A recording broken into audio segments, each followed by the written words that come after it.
Hello and welcome to this WFA Premiership fixture between West Bromwich Albion Throttles and Villa Rockets PFC. I've had a few tech glitches this morning, but pleased to say we think we've got our data stream sorted out now, and so we're hopeful we're going to have a bit slightly better quality on the image. It's not fully sorted yet, we're still waiting for some combined work with NTU to get us a very fast network up to where we need it to be, so we can send much higher quality signal out.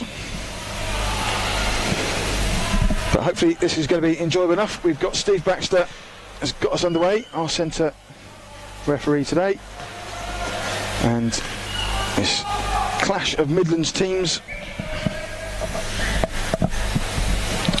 is underway. Throttles then on the attack straight away, but couldn't make anything of it and have given away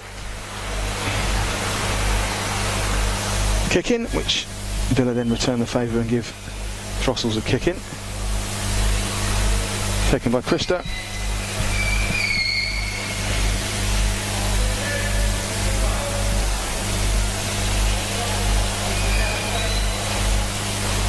Kristen looking to find some space at the back post, or both our assistants are flagging for, I assume, a 3 in the box.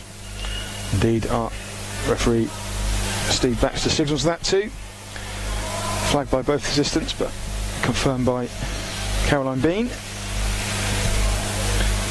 3 players from Aston Villa inside the goal area. Can be any part of their chair, but you're allowed a maximum of 2 in power chair football. The result is this indirect free kick from where the third player entered the box, which is like very centrally. So indirect free kick to West Bromwich Albion Throttles, taken by Krista. Looks like he's going to go to Wharton. He does. Amy Wharton sits the ball back, into the top of the box. Lucas Krista was spinning for a shot, but Kay had snuck in, positioned his chair in the way, took the contact, resulting in a direct free kick to Aston Villa. This guy's going to be a nudge and drive.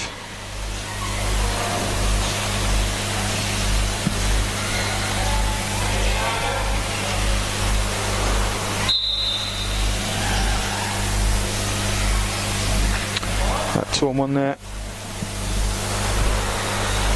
against Throttles. Direct free kick to Villa, just inside their own half. Ali will take, looking to find Kay in some space, but intercepted.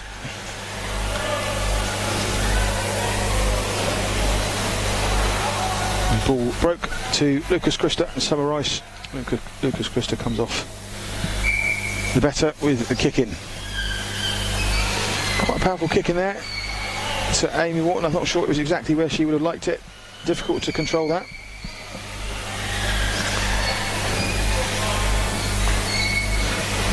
Summer Rice then fires the ball in, looking for Kay, but Amy Wharton charges into the space, front bumpers up the pitch and follows her clearance up as well. And Throttles looking to try and make something in this possession. They set themselves fairly well, just couldn't quite squeeze it through to Davis there, Krista. Well marshalled by Aston Villa's defence.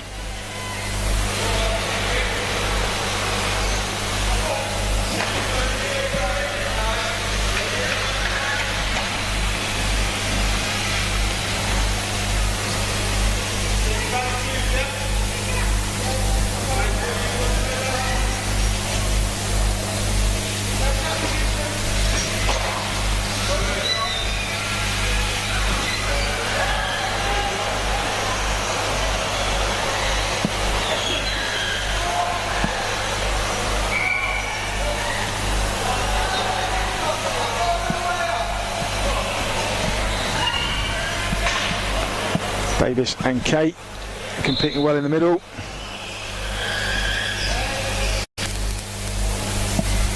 too well for our referee Steve Baxter.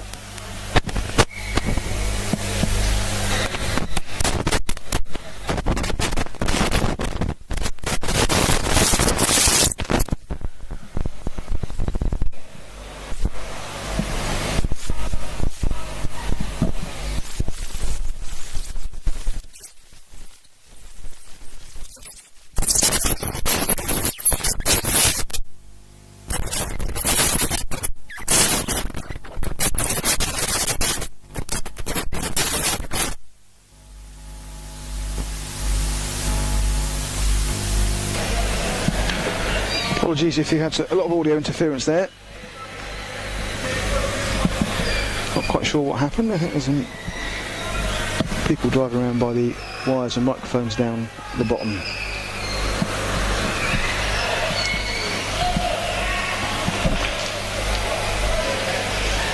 Kay then bringing the ball forward for Villa.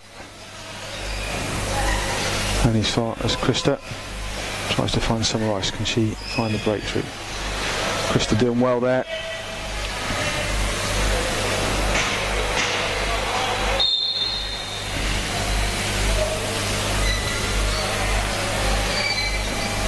Krista on the charge. Legally stopped or hindered by Daniel Kay for Aston Villa. Direct free kick.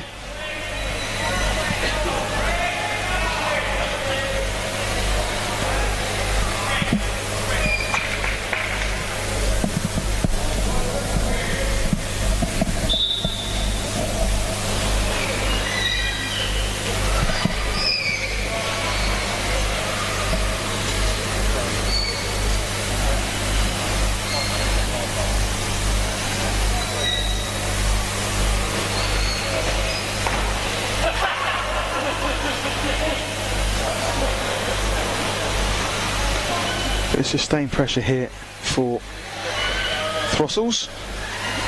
John Dixon coming up from the goalkeeping position to push the space, but he didn't move out of the way for Wharton to come in and pick the ball off. 2-on-1 ends the attack.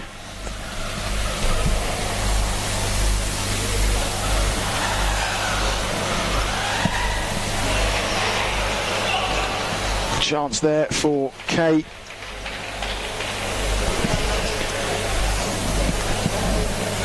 Can either look for a pass to Summer Rice or a shot on the goal that there was space for, but ends up doing neither. Sends it between the two. Ali then trying to set up the Villa attack, but not quite finding it through, and then West Bromwich Albion Throssels doing the same. Ball, Dan Kay there, deliberately coming in, less than 5 metres away to stop that kick in. He's been fouled, had another contact foul, and is now squeezed himself into a less than 5 metres from a kick in, so that referee Steve Baxter quite rightly just having a word with him and saying, just calm it down. Hasn't done anything vicious or malicious, but just a little bit overexcited.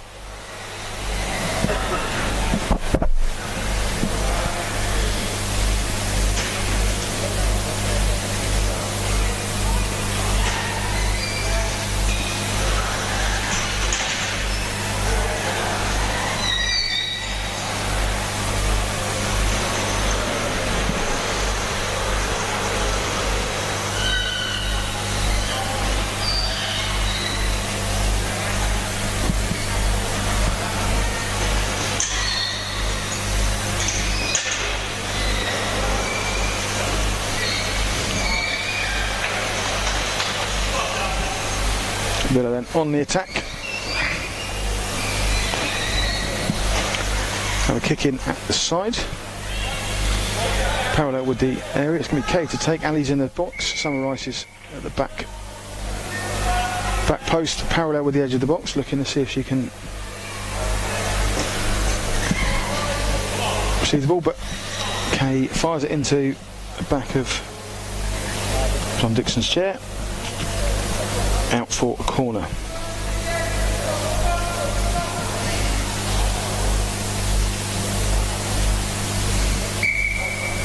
Okay, then with the corner, Ali in the box. Summarise at the back. Krista for West Bromwich Throttles, looking to spring out and cover the ball. Ali took a touch, and not quite the touch he was hoping, but they've retained possession and got their shape. Ali then against Wharton in the centre. Kay swung right back round and in behind. Quite a defensive move. I suspect Ali would have preferred him to be available for a pass.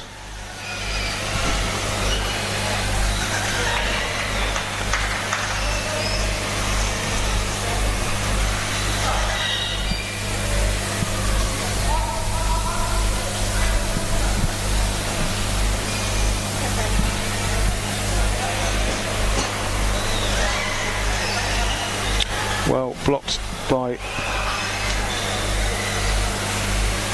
Dixon.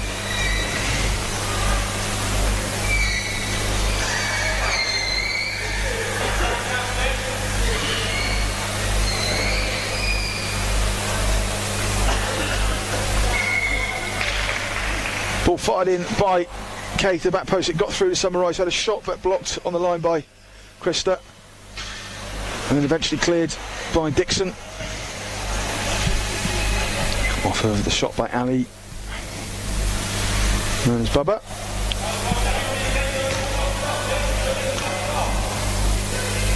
Okay, then the kick in. This time it goes all the way across, but Amy Wharton at the top of the box for Throttles was beautifully positioned just outside the box. Was able to leave her front bumper just hanging over the line of the ball.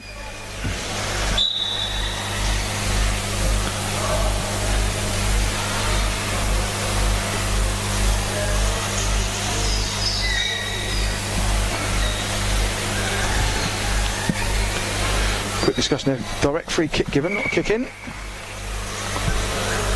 Excessive force used by Villa.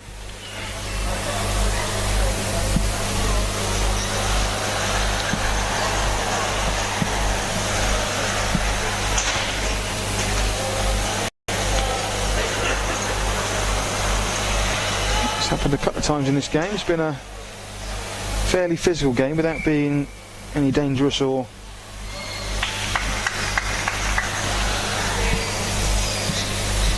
out of control offences. Just been excessive force in general. Well picked off by Ali. That goal kick gave Summarise a chance to shoot, but covered by Dixon, who'd taken the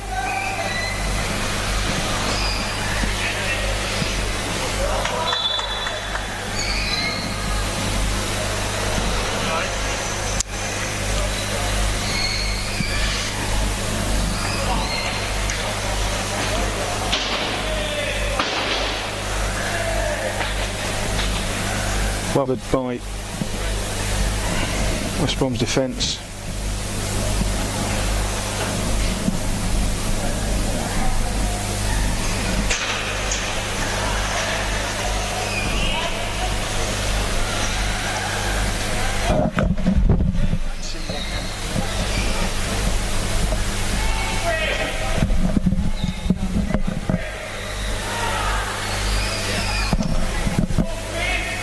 Kick in, taken by Krista, nudged across by Davis towards Amy Wharton, who pops it back in the centre for Krista. Put the to and throw in.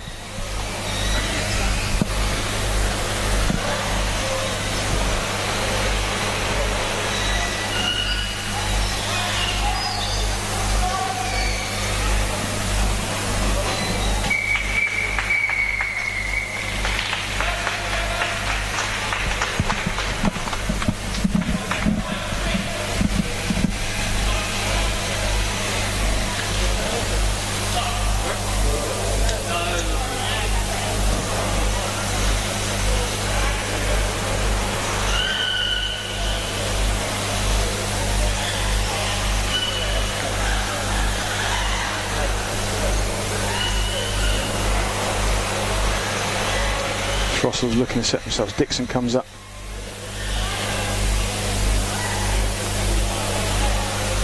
To take up the centre spot as Chris has gone into the wing. Got himself set with a 3, but Ali came away with the ball nicely.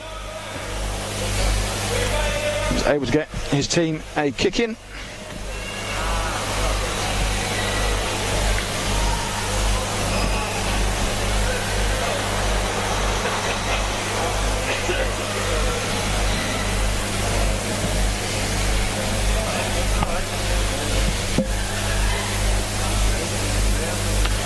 So 5 minutes left in this first half.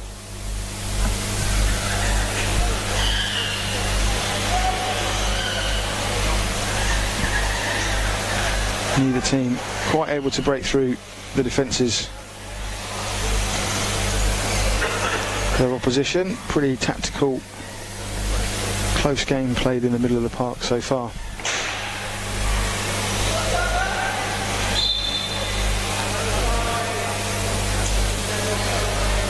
Contact again. Though we've not had many chances, we've had a few bits of contact, nothing, as previously said, particularly dangerous or malicious. Just two teams physically trying their hardest.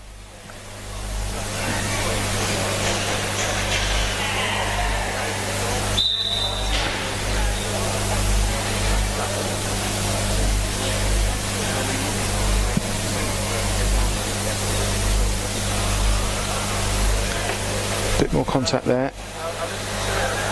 Steve Baxter, our centre referee, judged that Amy Walkman's the one that was reversing, or in the reverse position. She was the one that was unable to control her, or knowingly control her chair. Reversed into Ali in the middle. Another contact free kick.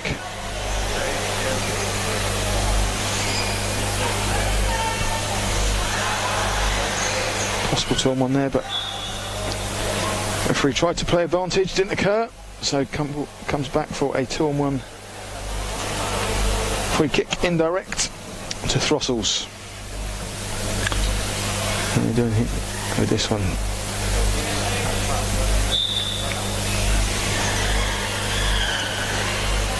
Krista into Wortley, lets the ball roll past her, tries to take it 1-on-1 with Ali in the middle, but he brings the ball all the way out and engages Krista, who does the reverse to Ali and sends him back down the pitch.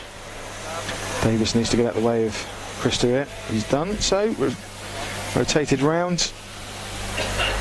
Walton up into the centre spot, and he gets past Krista and brings the ball out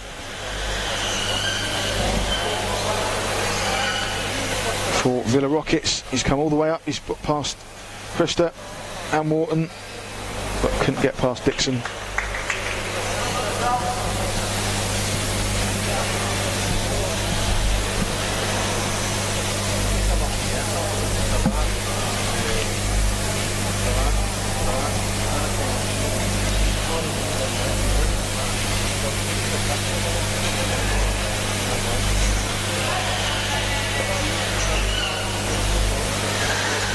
A few more exchange of passes in the middle.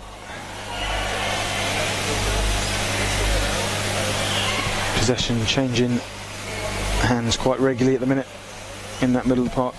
Difficult for any team to dominate and do much with the ball.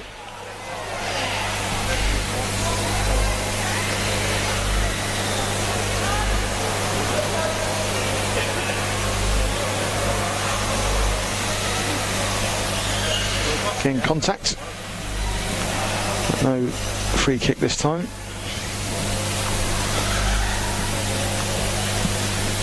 The Rockets kicking down the line to Kate. Can only send the ball into the side of Dixon's chair.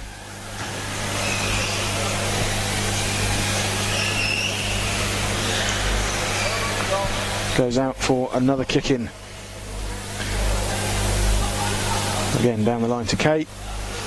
This time he sends it into Amy Walton's chair, who does find Davis up the line for Throssell's. Works a kick in.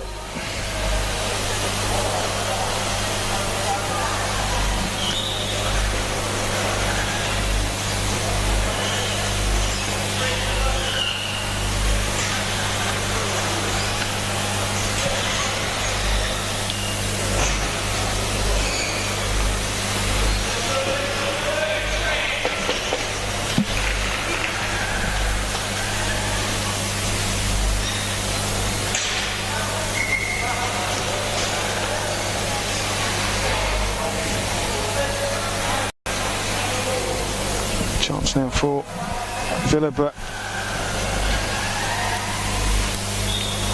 seem unable to take advantage of it.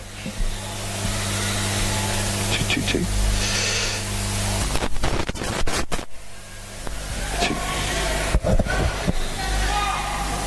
Okay, then with the kick in across to, and the referee brings the half-time score to an end, or first half to an end. Score at 0-0. See you after the break.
Hello and welcome back to the second half.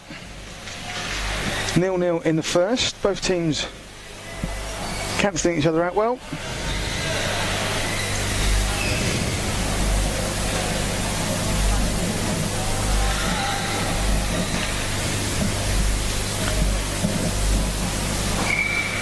Great ball to the back post there. Not quite enough space. Dan Rock by the time the ball.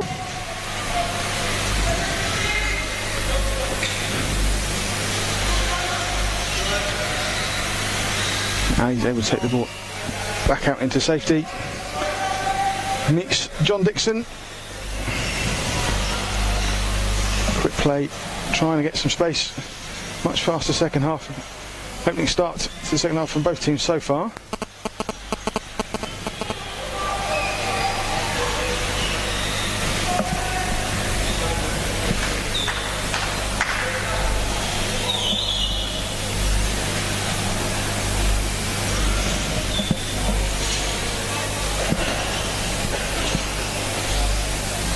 No goal. So West Bromwich Albion Throttles in the yellow kit, defending the far goal. And Villa Rockets in the claret and blue.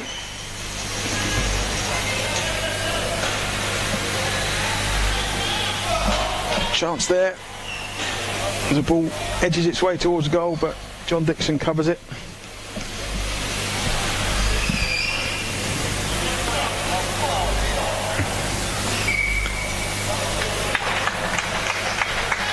Good reverse spin there from Dan Kay to get it back out towards Ali, but for some reason he wasn't expecting it, despite being the only player on. 2-on-1 between Davis and Christa. Indirect free kick for Villa Rockets. Much pacier start to this half.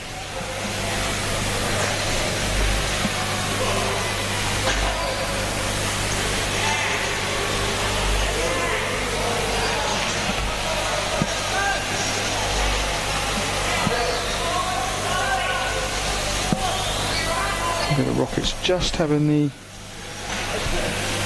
better of it so far, certainly territory-wise. There's a shot and goal. Oh, looks like it was just about to be misjudged by John Dixon, but he reversed across his goal. Eventually running the ball out.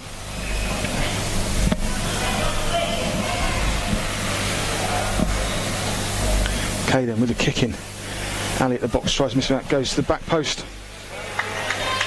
The shot, but it was also blocked. Kate looking to do the same again, but blocked by Rock on this occasion.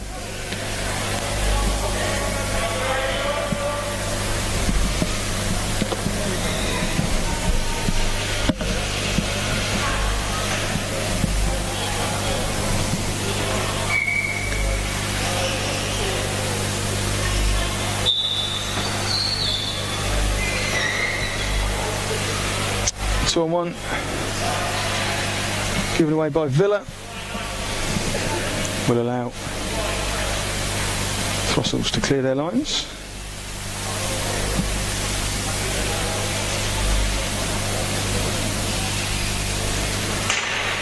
Taken by Dixon, but jumped on by Kate, pushed the ball down into the wing. Wide of ball. Down on the wing there.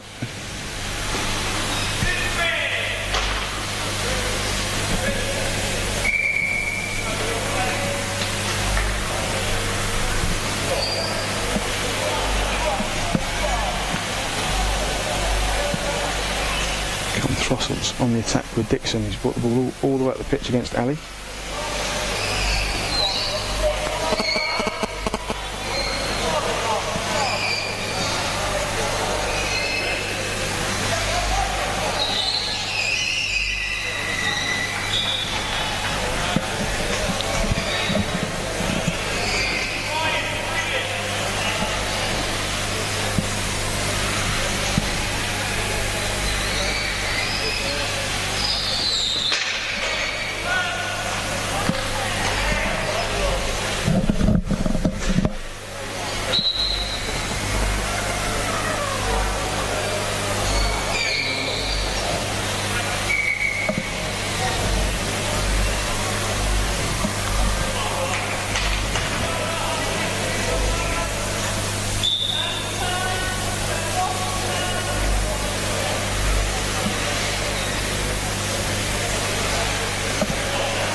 Ali getting the ball up into that box. He's jammed up between Dixon, Christa and his chair. You need to keep the ball moving, otherwise it'll be a set ball.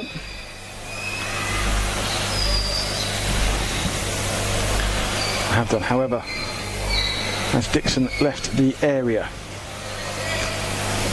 He became active in play.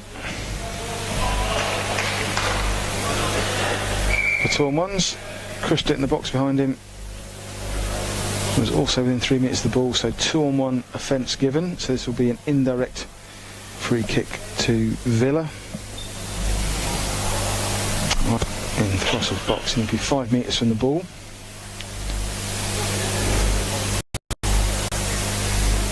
Ali trying to get in between those two chairs. Christa's trying to edge.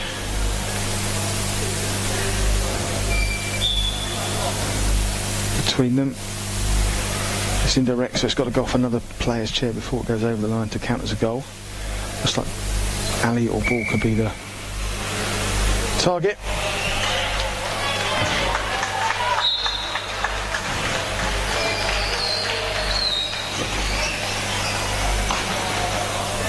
Assistant referee has given a goal.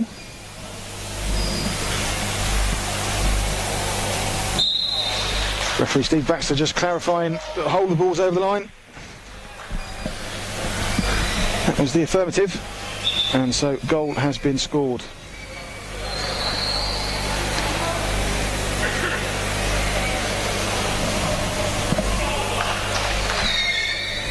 Villa Rockets 1, West Bromwich Albion Throstles 0.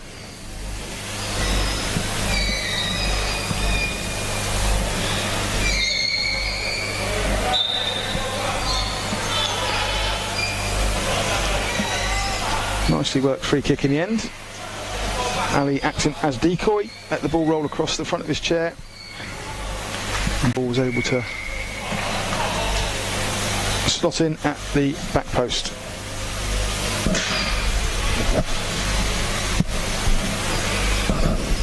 So Rich George comes on for Throstles in place of Amy Wharton. So now have to come in search of an equaliser. Christa down the line to George, sends it back to Christa. More exchanges of play. Christa with a spin ball, with a shot on goal in the end. Took a deflection off Kay and gave his keeper and centre player something to deal with, and they have done.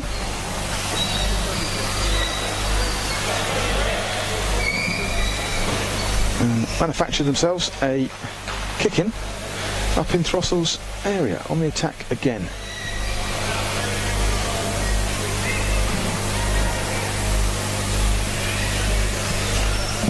Kay fires the ball in.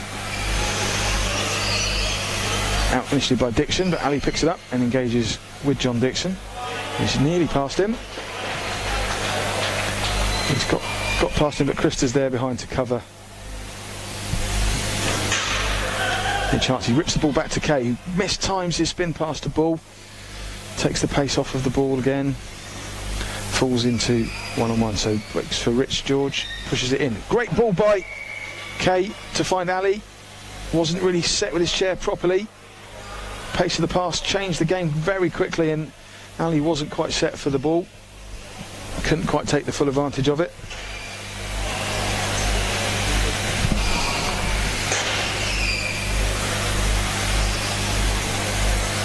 But a great change of direction and play there by Daniel Kay gave Villa the chance to add to their lead, but couldn't quite make it.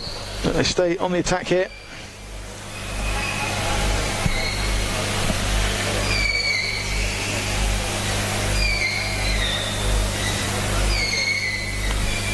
Ali this time down the wing to Kate.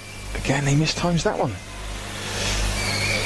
He's done some magnificent things in this second half, and also mistimed a couple too. Ball's broken to him this time. Tries to find ball, but Dixon in the way.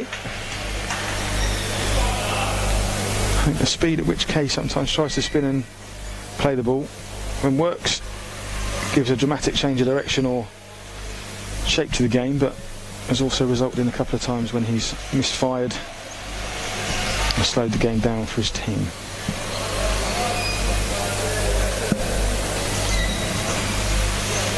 Ball in from Krista. George tries to help it onto Rock, doesn't quite make it. Kay intercepts, and a lovely bump pass up to Ball, who's met by Dixon. And kicking is the result.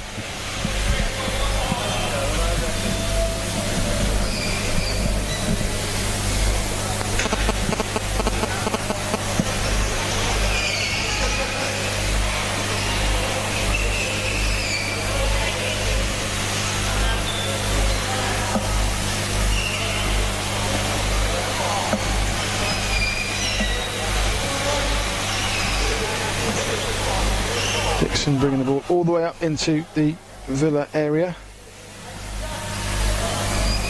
Chance to go on from the balcony. Gets himself a corner.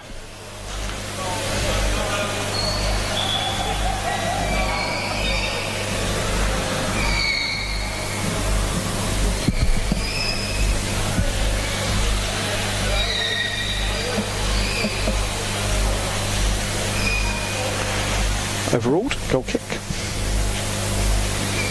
to Villa Rockets.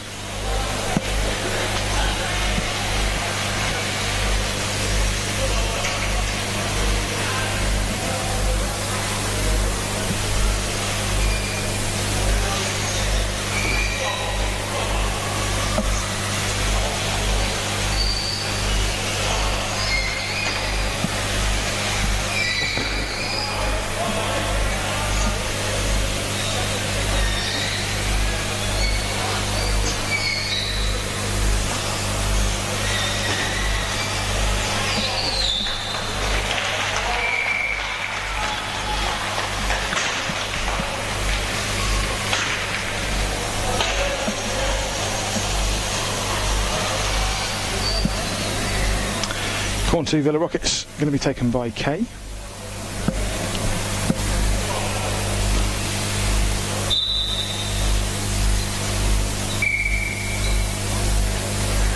Ali at the top of the box, Lucas Christa looking to spring out and block the ball. Dan Kay though is capable of firing the ball between the keeper and defender. Doesn't quite this time. That could be a 2-on-1 with Rich George, but not given. Instead Villa have a kick in.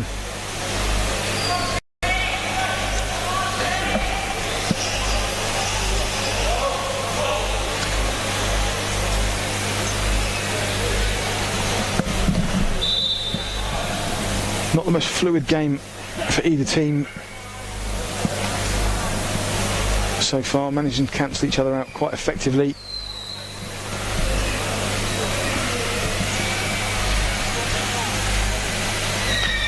Just a well-worked free kick between them at the moment.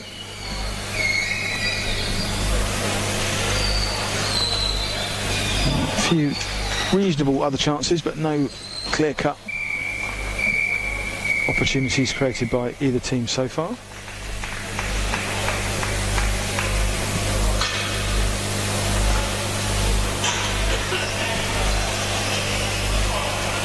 Villa looking to do change that situation. Ball back from Ball to Ali. Wasn't quite set with his chair.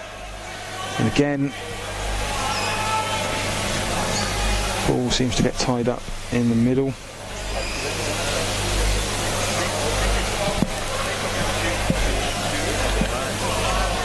Five minutes left on the pitch side clock.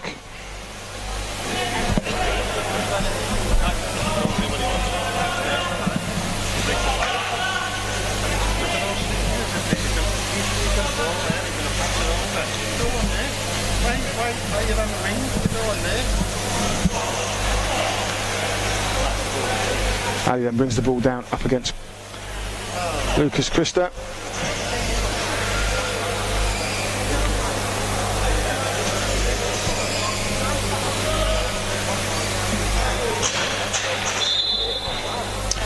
It could be excessive force by Krista, pushing the ball into the side of the chair of Ali. It's not the first bit of contact in this game, and that produces a yellow card from our referee Steve Baxter's pocket.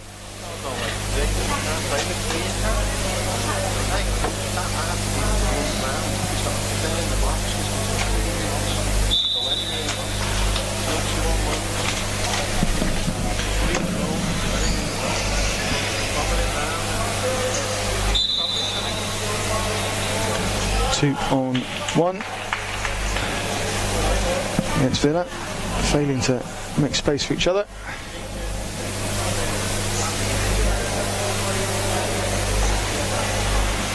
Krista sends the ball into Rock, sends it across to George. Comes down into the bottom corner, but ball stolen by Ali for Villa.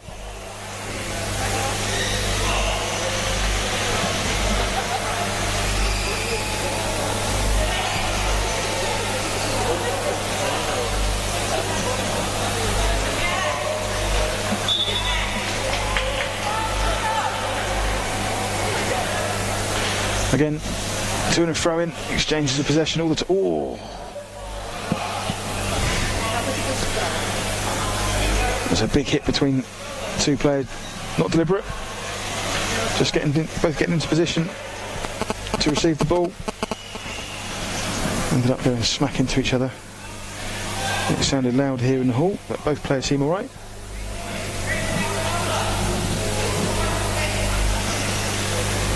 Kate sends the ball down towards ball.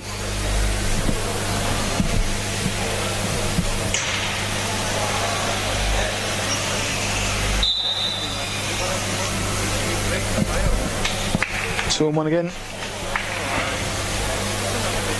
Against Villa. Still both teams struggling to find that fluidity just to make a clear-cut opportunity.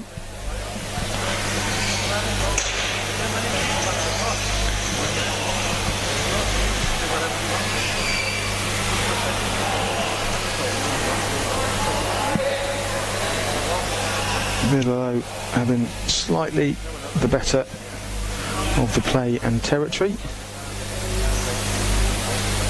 Ali into Kay, chooses to slowly take a touch and go into the area. Possibly looking just to eat up some time at the top of the pitch. They are 1-0 up. A minute left on the pitch side clock.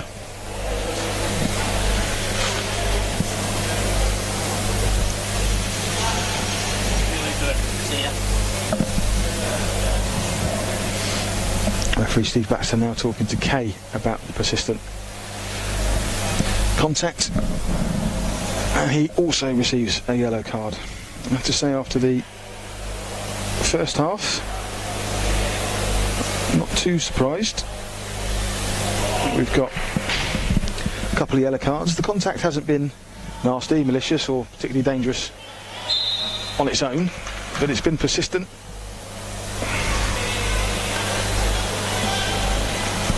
And you're never too far away from it being a bit too much, and can cause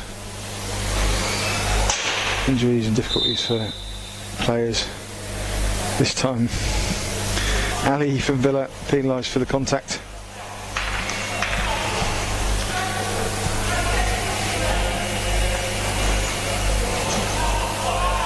Both coaches will be pleased to get the end of this game, which they do now with no more yellow cards. 1-0 to Villa Rockets. A tactical game where both teams seem to cancel each other out. Not too many chances, but the one that was created by Villa Rockets at the back post for number 17 ball is the difference between the two teams. Villa take the 3 points. And that brings the end of the game. We'll rejoin you shortly for our next fixture here on Court A in the WFA National League Premiership. See you soon.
Hello, Ali, welcome here.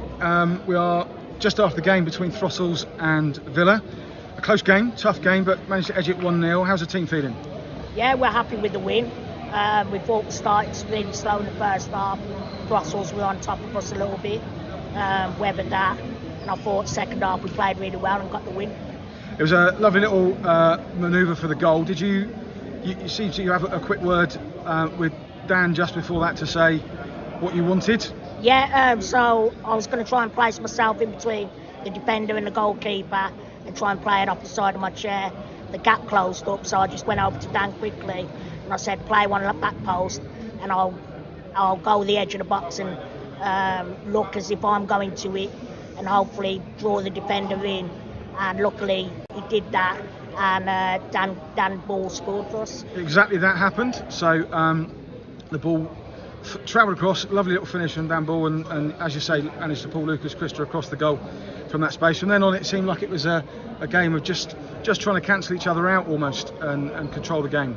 Yeah, so again, I thought first half we did a lot of that. We got into the game as it went on, and then second half things are very closely matched. We feel we could probably pick it up a little bit on our side as far as pace of play, but yeah, I thought it was an even game, but we're happy with the win. Fantastic. What have you got the rest of your weekend looking like? What have you got? Yeah, so we got Aspire this afternoon, which will be a good tough game, and then we've got I think Seven Oaks and Bournemouth tomorrow, so looking forward to it. Excellent. Thanks a lot for chatting with us, and good luck for the rest of the day. Cheers. And the weekend. Thank Cheers. You. Bye bye.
Premiership matchup of Leeds Chariots versus Teesside WFA.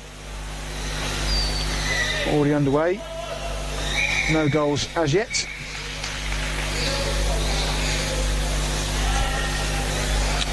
should be a close game between these two sides.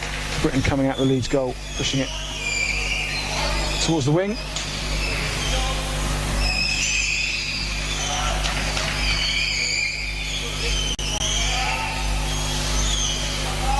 Fast chair movements and adjustments in the middle of the pitch, try and create some space early on in this fixture. Tyler Reeve not quite able to execute what he wanted, which I think was a ball off the back of Britain's chair for a corner. Instead he pushed it straight out for a goal kick. Leeds in the goal kick. Owen Swift sitting very high for Teesside, hoping for a ball to interception that he can do something with. Tinkler across to Tyler Reeve. Tyler Reeve, little dummy, goes in, just pushes the ball through the gap to Owen Swift, who tries to push it through the two Leeds players' chairs. Doesn't quite. Britain and Rigby tight together. But good work by Teesside to get that going. Tyler Reeve down to Tinkler, who pushes the ball across the space. Teesside getting set quite quickly in this game, finding their shape. Leeds yet to do so, really.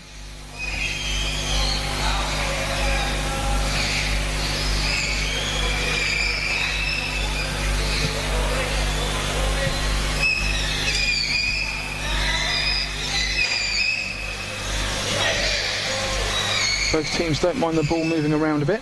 They want to try and get the ball going and moving fast so that he can take advantage of any space that's occurred. Tinkler with the ball out to Swift. Owen Swift can't quite get the purchase on the cross-pull ball.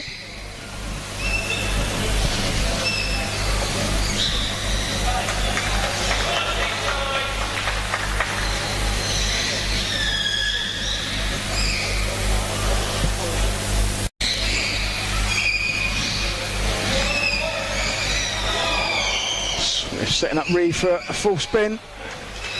He might have been better off just playing a nice ball to Tinkler there, who's trying to get out wide, hadn't got there quick enough. Hadn't quite read it early enough, so started his move to the wing a little later than maybe would have been ideal. Goal kick then to Leeds. Britain does well to find the ball.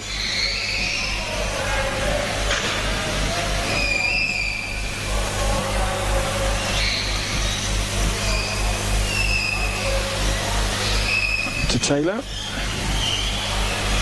Possessions regained by Teesside. They're inside their own half though. Tyler Reeve versus Dan Rigby. Dan Rigby gets the ball down. Nearly worked a chance for Taylor at the back post. A bit sloppy there by Reeve and great play by Rigby.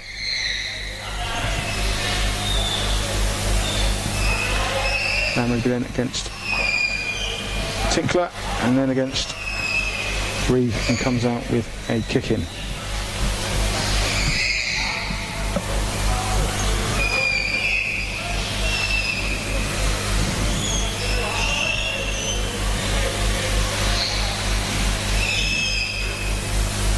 Rigby sends the ball into the middle of the pitch but intercepted by Tinkler, who's doing that little job of the third defender, throwing it around trying to intercept balls in space. Rigby though comes back to find himself a little bit of space, tries to find the ball through the gap, blocked by Tinkler. Rigby though is very persistent, doing well to go in and out with the ball.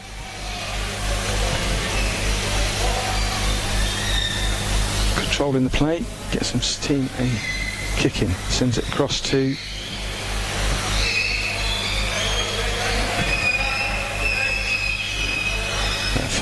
assistant referee Caroline Bean's got a flag up for a 3 in the box very early on in play. Referee Pete Taylor hadn't seen it.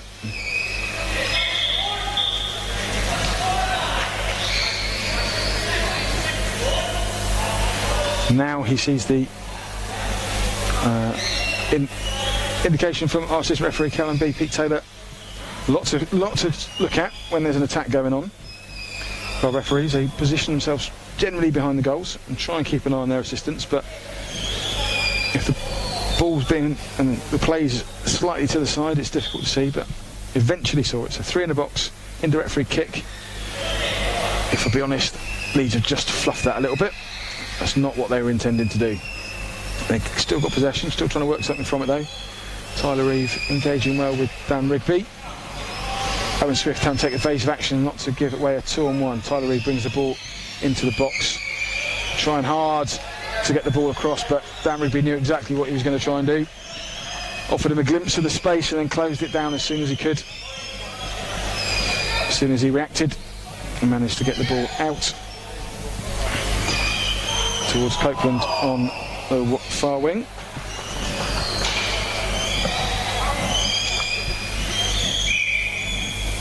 So Rigby fires the ball into the box. It's Tyler Reeve's chair. Leeds looking to try and get some sort of shape. They're getting quite close to each other in that top position and wing position. They're okay as far as our referee Pete Taylor's concerned though. No 2-on-1s.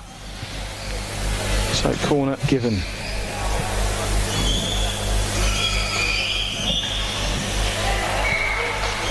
Copeland to take Dan Rigby top of the box, Taylor at the back post. Tyler Reeve in the centre for Teesside.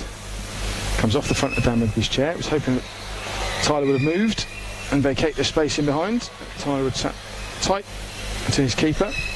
Closed that space well.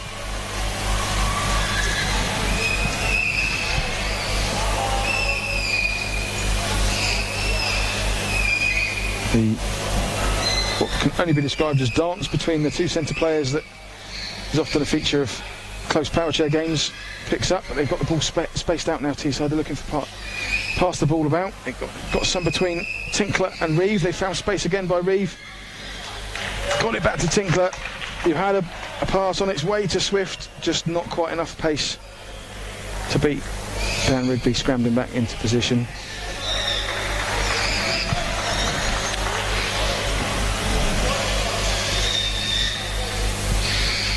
Teesside just looking to step their game up ever so slightly. They've got some very close to executing some good passing phases. There's another one, Tinkler out to Reeve, who fires the ball through the gap, looking for Owen Swift. The gap was tried to be closed down by Rigby and Britton. It fired off of the back of Rigby's shares into the front of Britain's and unfortunately into their goal. Own goal against Jack Britton. Not much he could do about it.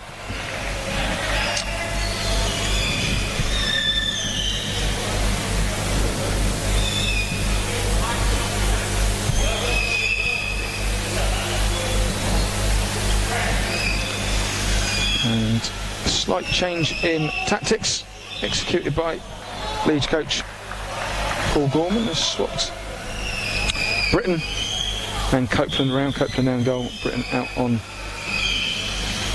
the far wing. Well, that was a loose pass by Rigby. Copeland's done well just to slow up play, allow everyone to get back into their positions as they need to. Very well done by the Leeds keeper. Didn't panic.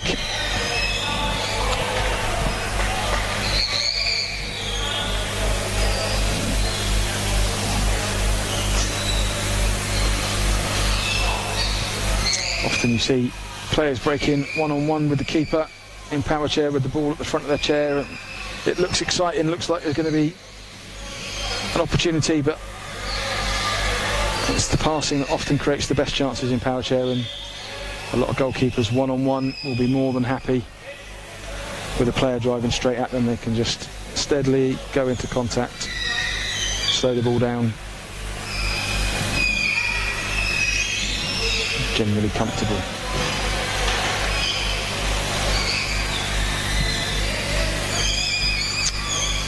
Teesside attack not coming to it that time. Goal kick.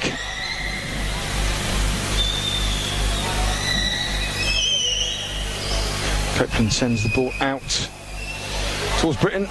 No one can find a touch. Straight out of play. Kick in to Teesside. Maybe Tyler Reeve to take. Owen Swift just getting some instructions from the coach.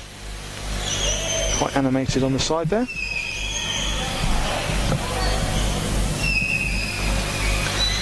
Reeve into Swift, who puts it back to Tinkler. A couple of exchange of passes. Tried to set Tinkler back up to push, but Dan Rigby intercepts, looks to set his chair so he can make something happen. Copeland there, half a split second, I think he was going to try and find Taylor, but he didn't. Let the ball go out, and in it goes to Rigby, who swerves and drives away from Tinkler. Finds Britton on the far side, who gets a great crossfield ball towards Taylor. Sets Leeds up nicely now. Rigby again re-engages in the battle between himself and Reeve in the centre of the pitch. Leaves that to Reeve this time. Kick into Teesside. Reeve down to Swift. Sends it back to Reeve. Sends it back to Swift. They're trying to get the ball moving. They've got some space. But Rigby has closed it down. He's got a lovely contact off to Jack Britton, whose cross was blocked by Reeve, but the ball bounced back to him. Rigby and Britton trying to change angles of play and find the space.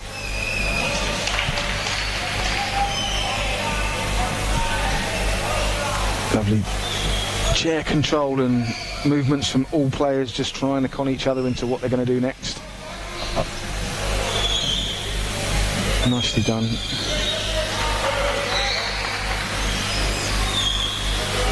Kick in there between Britton and Rigby. This results in the ball being down the wing.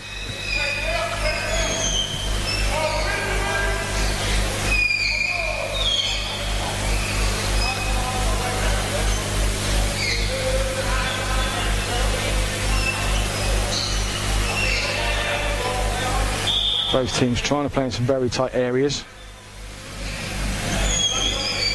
Getting a bit too close to each other, but referee Pete Taylor judged 2-on-1. Either the first offence or the main offence was by Teesside. Indirect free kick to Leeds at the top of the box. They've got Rigby to take it. Britton down the wing. Taylor at the far side. Can't quite get the ball to Taylor.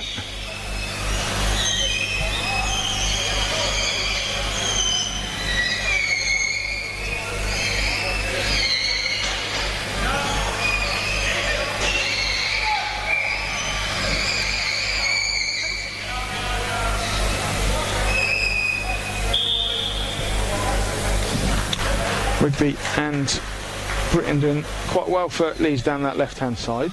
Now they've made the switch, but they got a bit too close that time. They've looked to play in the tight area and take some advantage if they can. Confident ball back there for Tinkler back to Reeve. I didn't have a lot of only options, but sending it back into your area from there is quite bold. It looks to have paid off though. He's now up against Rigby. Looking to progress into the Leeds half. Rips the ball out for Reeve, but Britton closed that down very well.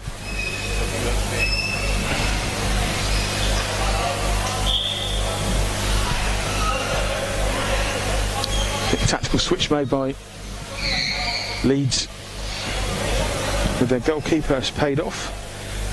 I think Britton's previously played in the centre for Leeds, who understands that role, is able to act as a second pivot coming off the wing almost to help control the possession a bit more, give a bit more support for Dan Rigby in that centre of the pitch, but also get out wide and act as a winger when needed.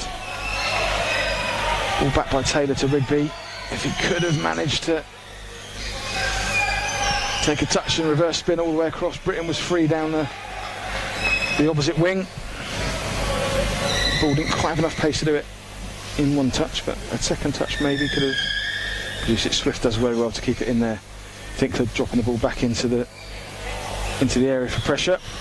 Dan Rigby then having to drive it out. It does very well, gets past Tinkler's chair, brings it wide of Reeve and decides to carry on to try and go round him.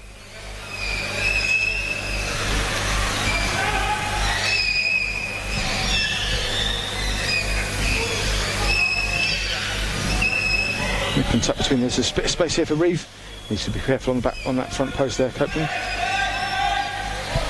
Rigby does well to get the ball out. Beautifully controlled there by Tyler Reeve.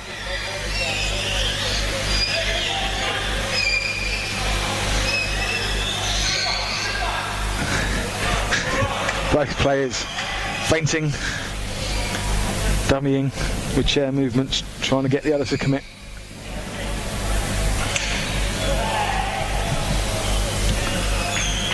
A dancing game of chess. Tyler Reeve then fires the ball into the back of Dan Rigby's chair. Bounces out. Pete Taylor happy with that? He is. Front bumpers. Fairly heavy contact, but both spinning at the same time from the same angle. Tyler Reeve sends that ball down. Dan Rigby will let that go out for a goal kick.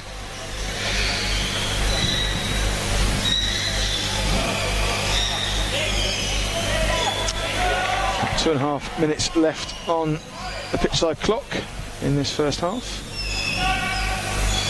Still only one goal difference.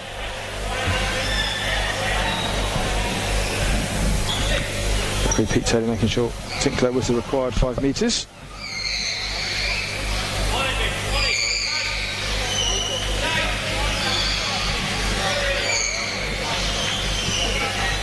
Tinkler does well there against Rigby. Tries to get the ball back to Tyler Reeve, doesn't quite make it. Tyler Reeve though gets the ball to Tinkler, who sets him very nicely.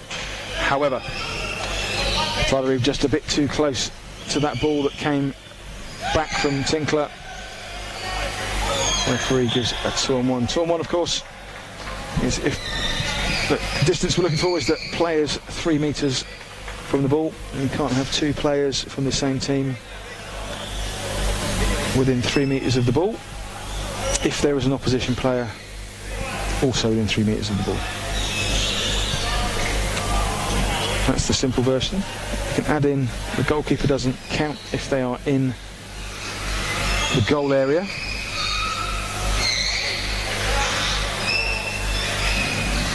But then we won't get into active and inactive players in the referee's opinion. We've only got 1 minute left this first half. And that will take far too long to explain, and I'll probably get it wrong.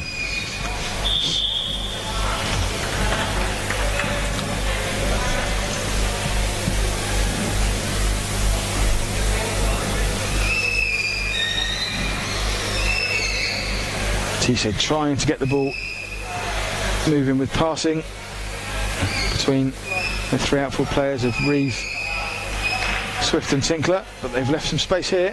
Tinkler was covering Reeve. He clears the ball, lovely touch there from Tinkler up to Reeve, but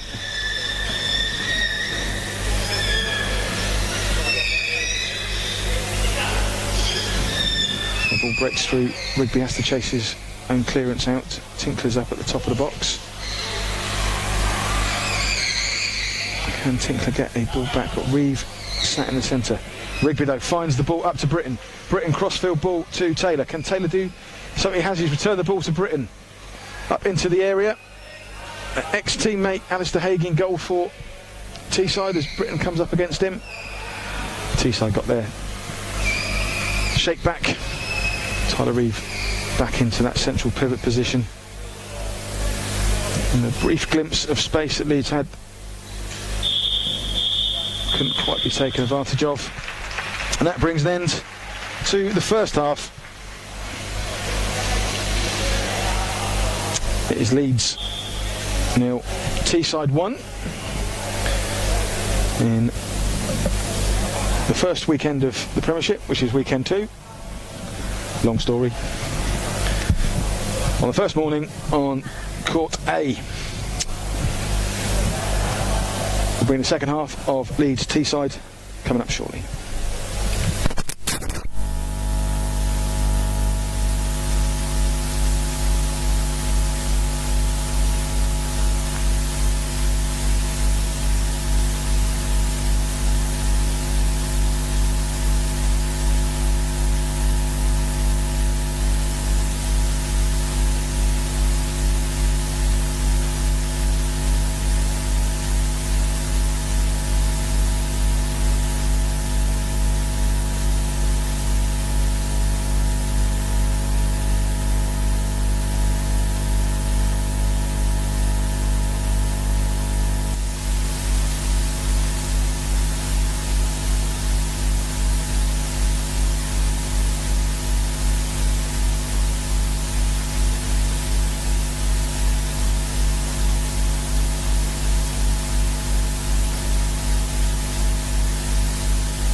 And our referee Pete Taylor gets our second half underway. Teesside with the kick-off. A good close contest in the first half. Both sides almost creating some great chances with some fluid passing moves, but a unfortunate mix-up between Leeds centre player and Dan Rigby and their goalkeeper at the time. Jack Britton caused an own goal to be conceded by Leeds, so Teesside up 1-0. We've had another change. Taylor has gone off, Copeland's come out of goal, and Jack Humphreys has come on in goal for Leeds. So now our lineup is Humphreys, Rigby, Britton and Copeland for Leeds, and in goal for Teesside, Alistair Haigh. And in front of him, Tyler Reeve playing the pivot position, and then Owen Swift and Tinkler out on the wings. The ball's broken from a goal kick for Owen Swift to bring up into the box. He's met by Humphreys and Rigby in the Leeds defence. Gets the ball out and moving. Manages to get the ball back to Tyler Reeve, but not at enough pace to give him an option to pass. Rigby therefore closed him down. Ball's gone out to Jack Britton, who's managed to bring that ball across. Oh, they've got through now. Ball at the back post for Tinkler from Swift. Managed to push the ball into the space of the front bumper, and Humphreys closed enough of the space down and with the post kept the ball out.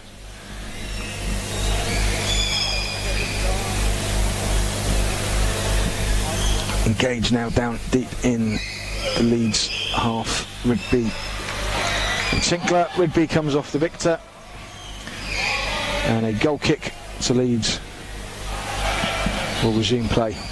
They'll lead the pressure well there, Leeds. Humphreys then with his first goal kick. Leeds, Teesside doing well to close any options for space down. Tinkler finds Swift on the far side. Back to Tinkler, who spreads it wide to Reeve. Reeve's now on the far post. Swift finds it through the gap. Full spin shot from Reeve, but at close quarters to the Leeds back post, Rigby had made up the ground and blocked off the goal. Good pace and excitement there though from Teesside. Here comes their corner. Tyler Reeve to take. Just having a quick consult with Owen Swift, deciding what they're going to do. Tinkler's on the back post. It goes to Swift, who sends the ball back to Reeve. That was probably the conversation. Wasn't quite as smooth and fluid as maybe they were hoping for. Rigby does well to turn that ball over in his own box and bring the ball out. He's worked some space for Britton, who sent the ball over to Copeland. Another Leeds break where the ball splits across the pitch. Sprayed wide by Rigby to Britton, who finds the ball across to Copeland. Copeland though not quite up to play with the ball, and also driving forward down the wing. I'm sure the Leeds coaches would much prefer he was in reverse. Gives them more options. Tinkler then bringing the ball forward. Jack Britton filling in for Dan Rigby in the pivot position.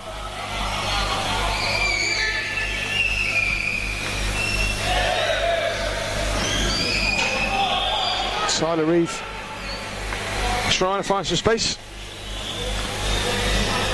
Couldn't find any, but Pat was partly down to Rigby, and Britton giving away a 2-on-1 situation. Rigby and Britton seem to have switched pivot positions for now. Britton in on defending on the goal line with Humphreys. Reeve into Tinkler, sends the ball back to Reeve. Reeve pushes it forward and almost gets a slight deflection, almost sneaks in between Humphreys and Britton on that Leeds goal line from Tinkler.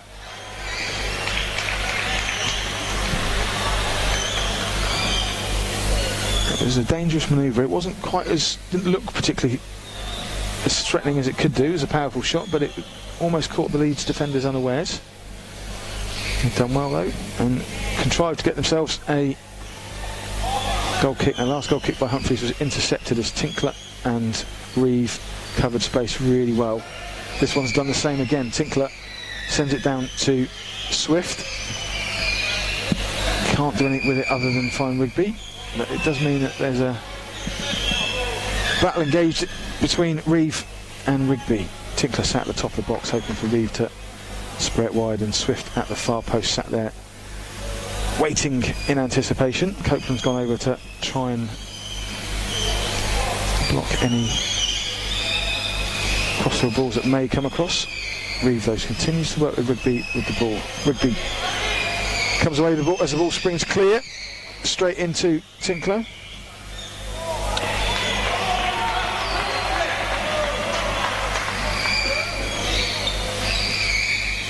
He's really struggling to clear the ball out at the moment. Good pressure being applied by Teesside.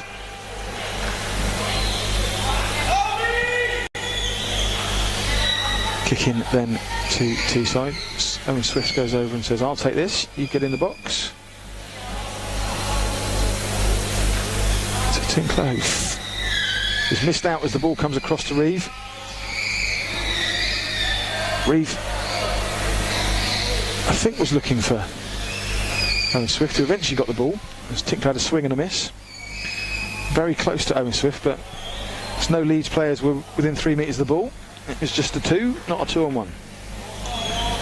So they were okay. Indicated a play on by the referee to that nature, and Leeds corner.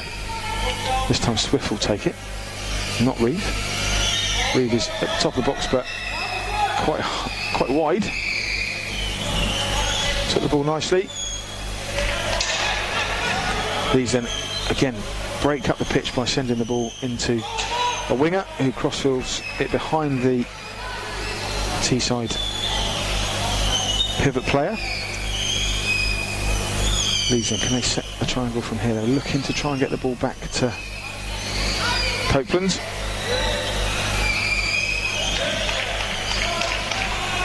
Copeland did well to get the ball back down to Britton. Get play moving.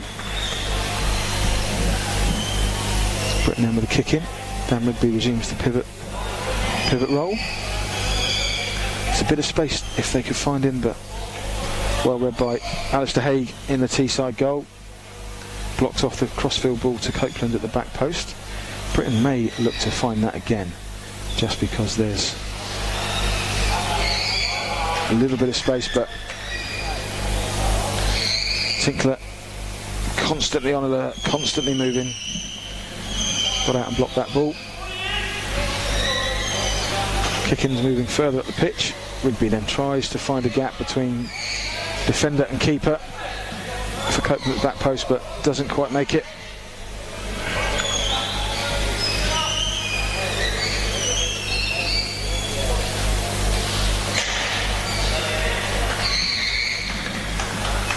Bit of bumper contact there. Both players though going for the ball, and it was bumper to bumper.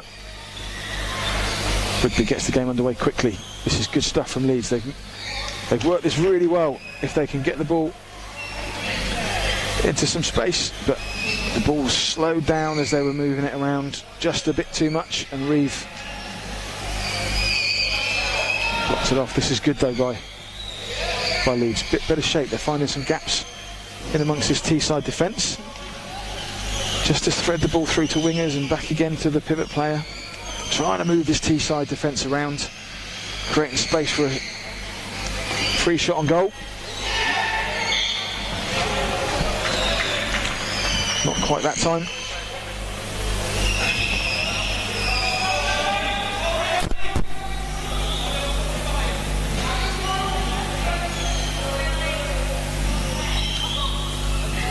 And then into Rigby. Rigby reverse spins, looks to try and find a gap between Reeve and Haigh at the back post, but Haigh equal to it. This time though, the ball does sneak through behind Haig's chair, but Reeve takes a touch to push it to the top of the box. This has got Leeds penetrating into the Teesside box the first time for a little while now. meaningful possession down here. Dan Rigby trying to, both of them know what they're trying to do. Couldn't quite work it out. Couldn't quite con each other on that one. Rigby waiting for the ball just to be far enough away, he could rip it back. Reeve just trying to give him enough space to tempt him, that means he could then close the space down.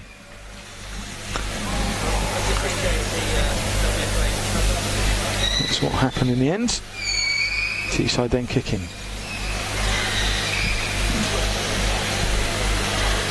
Leeds often defending with just 2 players and leaving open the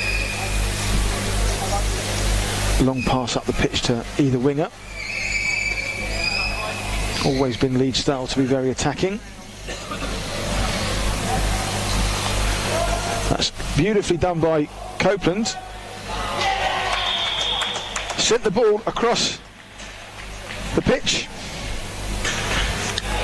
Looked like it might have been a pass, but it just slowly changed its angle of roll, headed towards goal. Needed to be dealt with by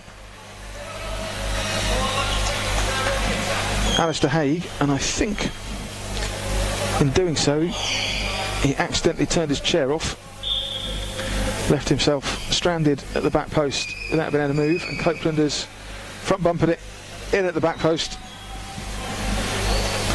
to draw the teams level. 8 minutes to go in this fixture.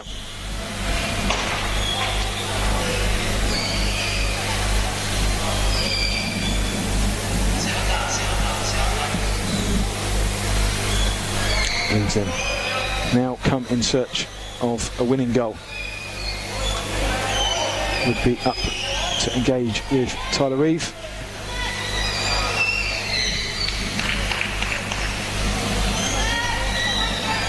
It's been a good battle between Rigby and Reeve, 2 bright young players.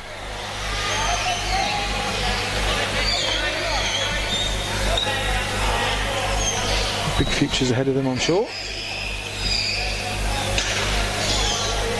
Ball breaks for Rigby, sends it to Britton. Britton's going to send it back to Rigby. He's opened up for a shot. Goal was covered by Haigh. Tyler Reeve drives up the pitch. Blocks off the shot by Rigby. Had to be dealt with by Jack Humphreys. The rebound as it travelling towards the Leeds goal. Got a pace on that ball.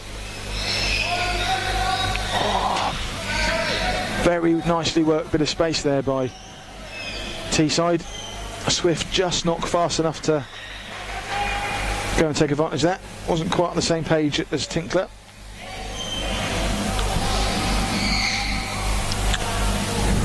Humphreys then with goal kick options difficult.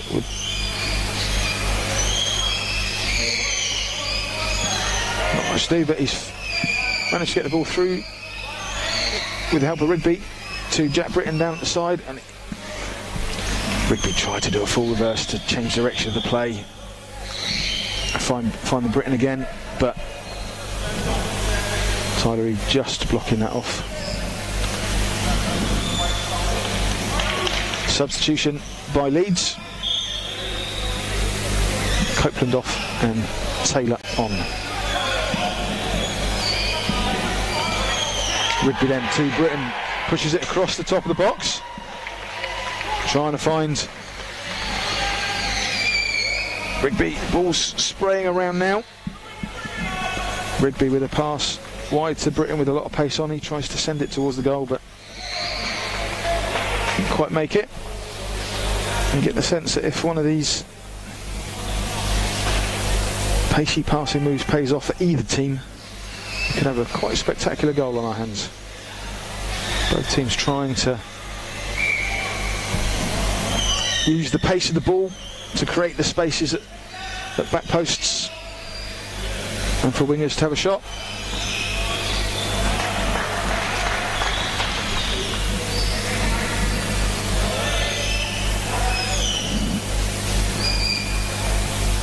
Humphreys going to kick into Rigby, touches it on. Tyler Reeve couldn't quite execute that pass to Swift how he wanted to.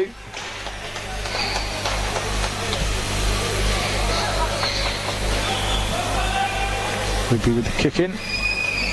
This time intercepted beautifully by Reeve, who gets a great contact. Sends it towards Swift and Humphreys, but it's Humphreys that took control of that situation. Slowed the ball down. Both teams very attacking shapes. Teesside leaving Swift up all the time. Leeds always leaving Taylor up, and sometimes Britton as well. There's a lot of space available for these interceptions, pick-offs and passes. Fairly risky strategy by both teams, both going after the win.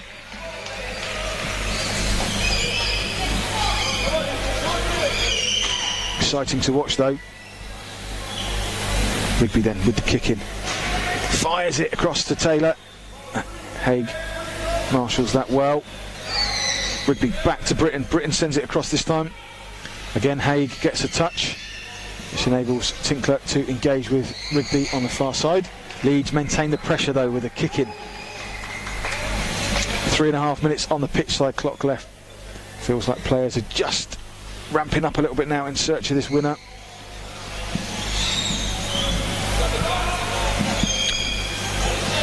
Can execute there though, so Teesside bring the ball away. But a touch into space, and again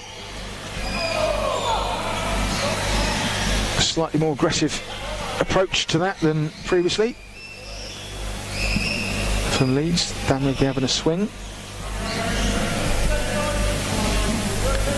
Haig then with the goal kick to Reeve. Nicely done. Touched onto Tinkler, touched onto Swift. Swift back to Reeve.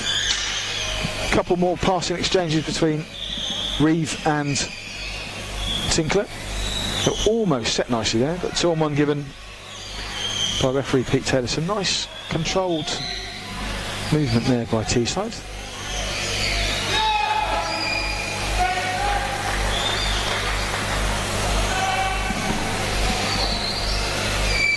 Both teams looking to get the ball off of the bumper of the chair whenever they can to get passing going, which is resulting in a fairly open game.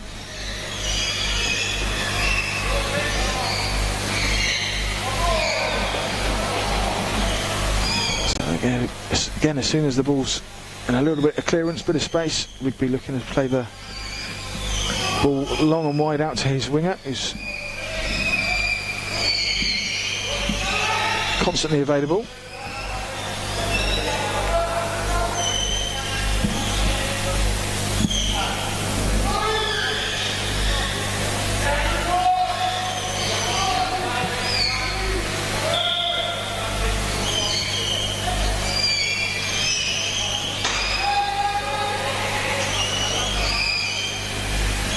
I thought Britton had left it for Rigby and not realised what was going on, but actually the referee had blown a whistle we hadn't heard. Assuming a 2-on-1, indirect free kick given. Out to Britton, inside to Rigby. Rigby sends the ball down into the space for Britton, but he can't quite get there in time. Dan Rigby did try not to put too much pace on that ball. The thought was there, but has gained them some territory at the very least.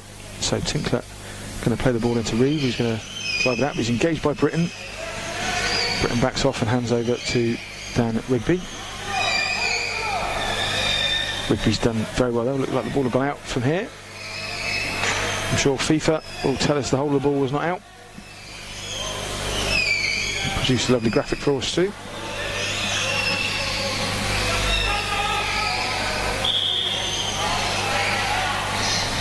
Two on one again by Teesside.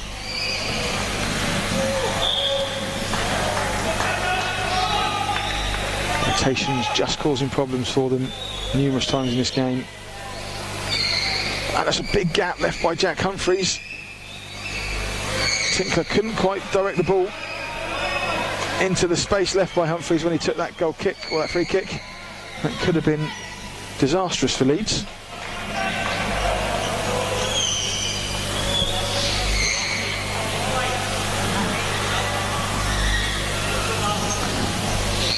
Britain trying to be a little bit cute there and let the ball run through, but couldn't quite catch up with it. His ex-colleague, Alistair Haig, made the move from Leeds to Teesside last season. Takes a goal kick.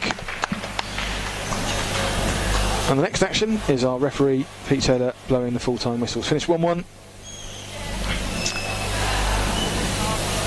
Here at Lee Westwood, Nottingham Trent University.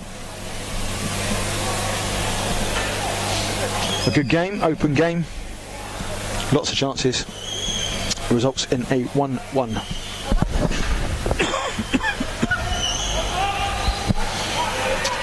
One scoreline. Join us for our next shortly.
Toot, toot, toot. Right, you guys should be able to hear me.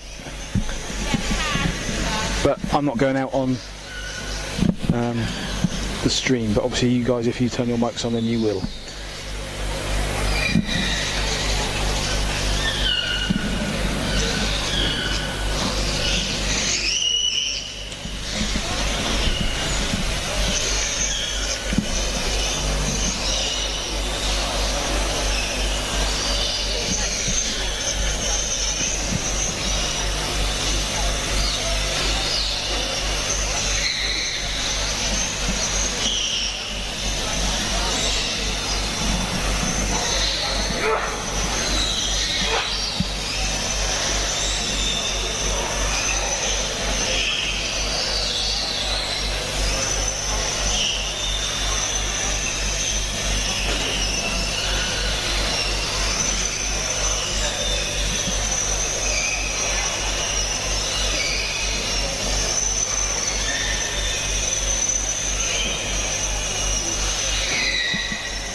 So this is the last speed test with Sam Langley. If you wanted to go live, you two, and just talk through what's going to happen pre-game.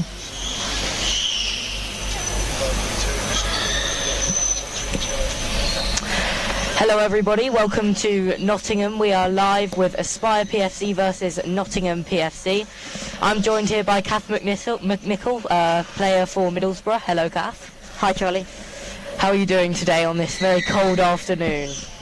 Good, thank you. I've been here since quite early on, so it's warming up a little bit. Yeah, good thing is I think there's heating on in here. So it does feel like it, doesn't it? Yeah.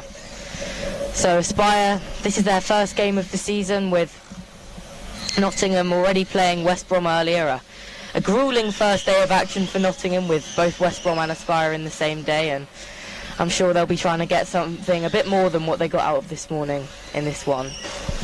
Yeah, they've got something to prove, I think, even if it's just a lower scoreline. I think it was 5-0 this morning.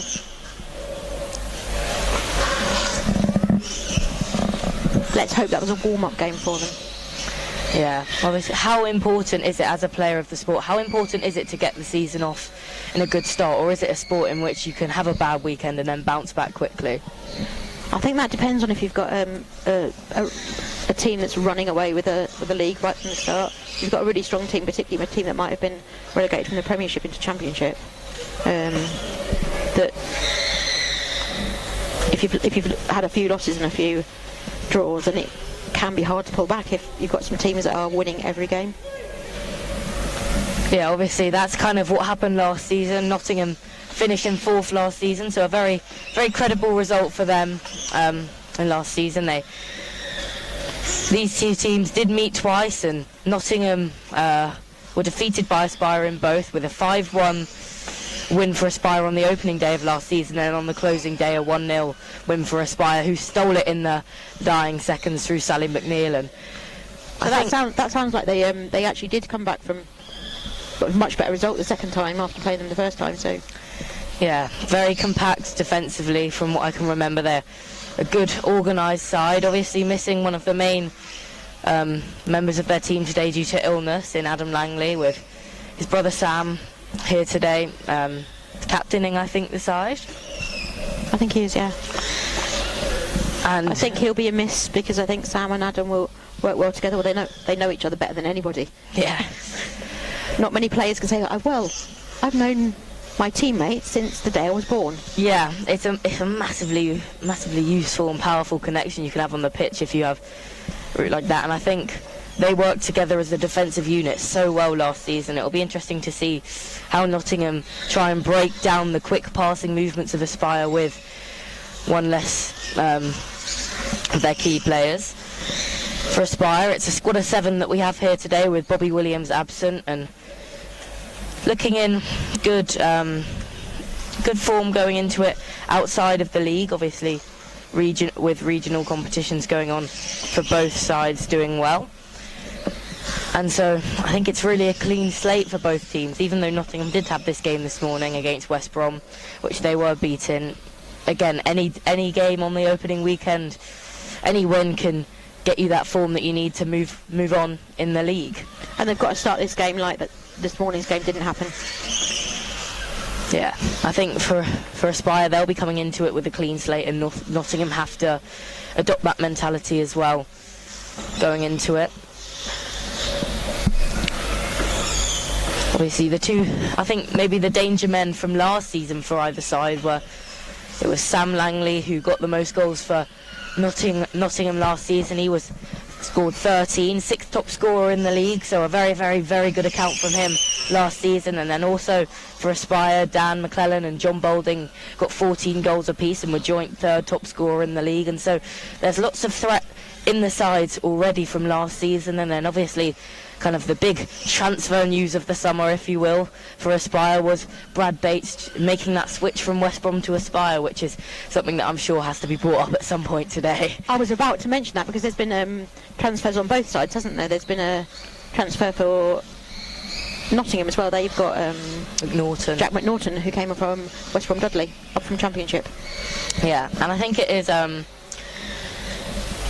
it's interesting when you get a new player in a team, especially one that does quite well. You see, when you're a team that's struggling and you've just stayed up or you've gone down, there needs to be a change in mentality, so that's what a player joining does. It's an improvement. Whereas with Aspire, it's kind of adding to a known quantity, and it will be interesting to see whether he does a different play style to the rest of the team, or whether he adds something just to the original play style of the team. And I know he adds a lot statistically and analytically as well, Brad Bates, and so it'll be interesting to see what he does as the team's Brad does a lot of the social media content for Nomad Nights as well. Does he do the same for Aspire? Yeah, he's been me and Brad have been working quite a lot together to get the social media aspect of Power Chair football working again. And so we'll come together now for a minute's silence for John Boulding Sr., who sadly passed away earlier this year. It'll be, a minute's applause just to commemorate what a wonderful man and what a wonderful service to Power Chair football he has done. Obviously, you probably knew him longer than me. He's kind of like the grandfather of Power Chair football in England. He was always around. Yeah, so it'll be a nice moment where everyone comes together on A Court before kick-off.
A beautifully deserved minute for a man who I'm sure will be very missed in the power chair football community.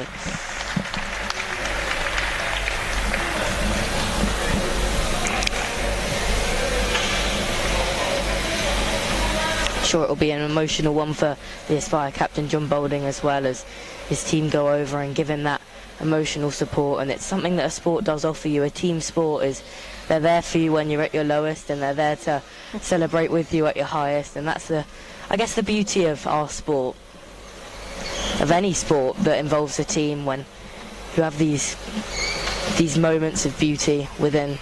It's more than just winning and losing as a team, isn't it? There's more experiences than just winning and losing. Yeah, you think so many things off the court which happen, just the little games in the hotel afterwards, or the team talks before, or the parent forgetting to bring the milk for the tea before, for the team room, and it all adds up to which is the reasons why we love sport and the reasons why we play sport. And we're about to play some sport here, Kath McNichol, with final moments of tactical advice from Sam Langley to his team. And do you think that I think, without looking at the statistics, I think that Aspire are the team that have had the longest break since last playing a National League game? It's the first 1 o'clock for the first game. Yeah, I think so, and they were one of the earliest teams to finish on the final day as well. With, I think they played the 1 o'clock, maybe 2 o'clock on the final day, and so a long rest. And there's been some friendlies, some in-house friendlies with other members of kind of the Aspire hub, some regional competition, and then obviously lots of training. But nothing can replicate that nationals, that match experience. No matter how much you try and do it, you can't replicate it in training. And so it'll be very interesting to see how they come out fighting on the court today. There's so many things that are different, aren't there, about the National League, right down to the type of playing surface. The new goalposts, we haven't mentioned them. Yeah, so fit for regulation goalposts. Obviously, with the World Cup coming up next year, it'll be interesting to see how players adapt to them. And from what I've seen, they're a lot heavier. So if you hit a ball off it, it could actually ricochet back onto the pitch rather than kind of the ball and goalposts being smashed into the wall behind the goal. And so it'll be interesting to see how teams adapt that into their play style, especially teams that like to drive the ball through kind of goalkeepers. It'll be interesting to see. I think we're going to see players probably learning how to actually use that post. Especially, I think maybe goalkeepers will be the ones that have to adapt to it the most, because they know that if they come and stand firm at that front post now, the post isn't going to move, the ball's not going to give them. So it's going to be interesting to see as well how these quick wingers adapt to that, as the two teams, as a result of the toss, switch halves.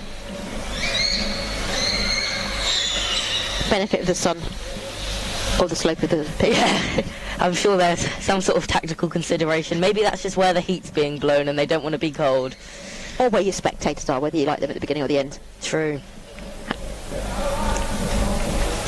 Well, Aspire get us underway for the National League, for their National League season, and it's Boulding who immediately drives forward. Sam Langley's across to meet him almost immediately, and Boulding's battling away on this right-hand side. Taps it across, and yeah, you can see that Tom Kelly is joining in that square. So that speculation before the game of would there be a new play style, and it looks like there is one. What do you think that will bring to their game?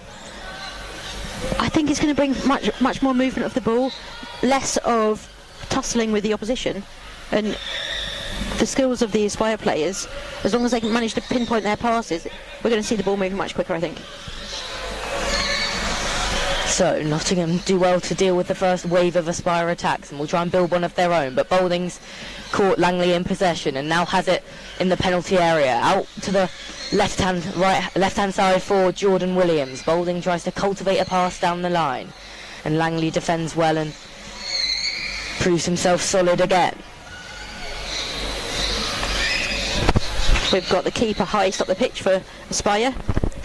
A wild shot from Boulding goes out for a goal kick, and so Nottingham have a chance to compose themselves and maybe get themselves some possession on the ball, which is important when you're playing against a team like Aspire. You can't just defend for 40 minutes, because there'll be a mistake and they will unpick you and you'll just lose 1 or 2-0. to no avail as Hodgson. I think as well, if Aspire continue to use their four players up, then Nottingham are going to have to make sure that all of their players are involved in defence. Yeah, Hodgson's going to take this corner kick right in front of us.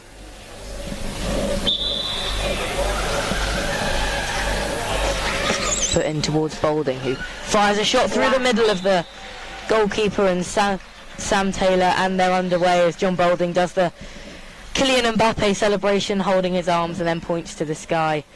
It just snuck in a tiny gap just between Sam and Matt on the goal line. Well, be interesting to see the Nottingham response now, because they can't sit back. They're not going to get anything from this game if they sit back. They have to go for it, and it will be interesting to see how Aspire defend with the four around the box as well. But 1-0, 3 minutes played, and Aspire already have the lead through the captain. This is already a changed game from the game last season as well, isn't it? Oh, 100%. It's just hard work on the training ground to improve. Obviously, they were not happy with not winning the league last season. They had that final run at it, but it was poor results against teams like Leeds and teams like Villa, which ended up being costly for them. And they'll be trying to go out with intent early in these games as Boulding picks it up on the left-hand side. It's cleared well by Nottingham. McNaughton, the new signing, will give chase down the left. Kelly is more than happy to see it out on that far side for a throw-in to Nottingham in that final third, and so maybe a chance to mount a set-piece attack of their own. So this is the danger for McNaughton, a very fast kick-in taker. If he gets it right, very accurate. Don't underestimate him.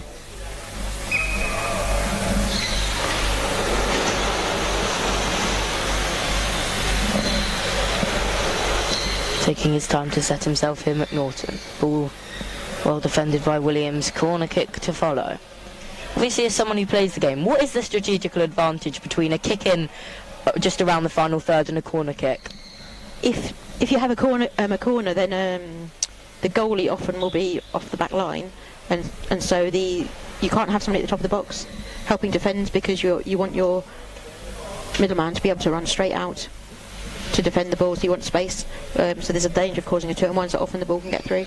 But for a kick-in, you could mount the three defending players with your goalie at the front of your pairing of your defence. So the corner kick comes to no avail, and now Aspire may be on a counter-attack as well. Boulding looks to have maybe overplayed it a little bit there, and there was a 2-in-1 infringement earlier in the move, and so it'll be a free kick for Aspire, pretty much right on the centre circle, to try and get themselves up and moving again. This is where Aspire are dangerous, isn't it, with their set plays?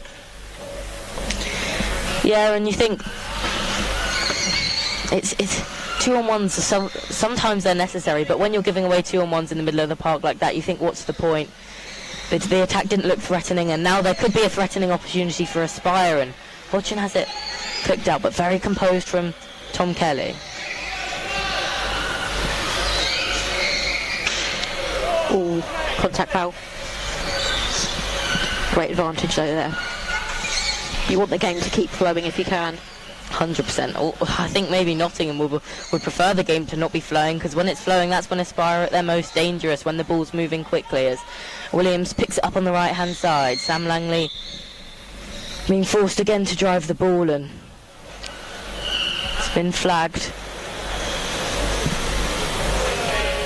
A 3 in the box, which is another unnecessary infringement to give away for Nottingham, and so Aspire will have another opportunity from a set piece.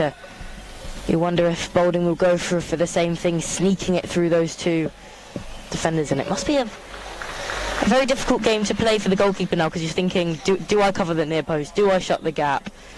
I think you've got to communicate, haven't you, with your second defender? You've got to know who's doing what. The key is communication in the box.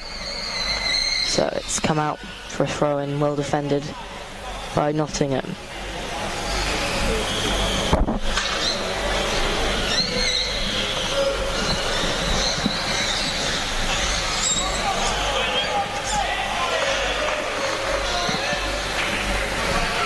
McNaughton driving with John Boulding. Playing a waiting game at the moment, trying to get a touch to separate the ball from his chair. It ends up with a lovely pass. It should be in. It's hit the post and well defended as well. What a save. It was lovely, brilliant goalkeeping from Hadfield, and for a minute it looked like Langley had turned it into his own net. Then Williams should have turned it into the Nottingham net, but poor angling, and eventually Nottingham managed to get it clear. Very calmly as well. Could have been so easy to knock that in, couldn't it? Yeah, they do strike me as a composed team, Nottingham. They seem to be very methodical with their defending, very patient, and that's a lovely dummy from John Boulding, and Taylor's out to meet him. They're battling the penalty area, and it's brilliant defending from Taylor. Now Hodgson, lurking at the edge of the penalty area, tries to work it round and flick it back into the middle for John Boulding, but there's a 2-on-1 again, so it will be an Aspire ball.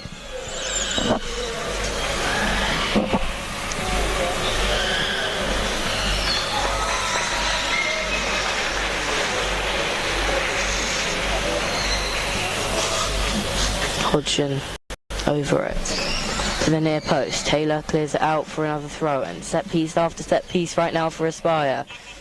Clearance after clearance from Nottingham though, seeming equal to it at the minute. This is a very similar pattern to the first game they played this morning, Nottingham. They let an early goal in and then defended quite well considering the amount of attack they had from the position.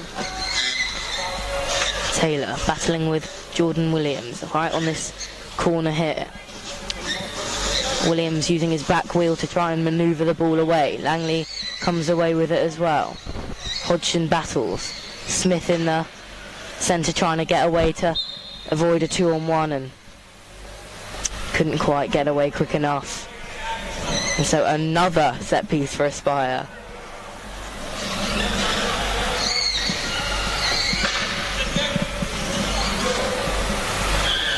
Boulding.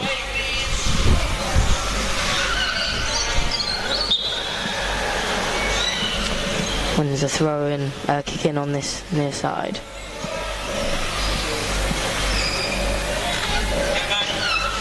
Using the keeper, that's nice, isn't it? Yeah, it just opens up so many possibilities, especially when that's the first time they've really done it from a set piece, and at some point you do run out of set piece manoeuvres and have to conjure one up if they're not working. And I think the benefit of using a keeper and going back to the keeper is that the defence can't mark everybody, and so you've got to then take a gamble on who you defend and who you mark. It's a really, really useful overload to use, as right now Nottingham struggling to get out of their own half, but to be fair, last season they were capable of scoring goals. They put 9 past St George's Knights as the highlight of their goal scoring prowess last season.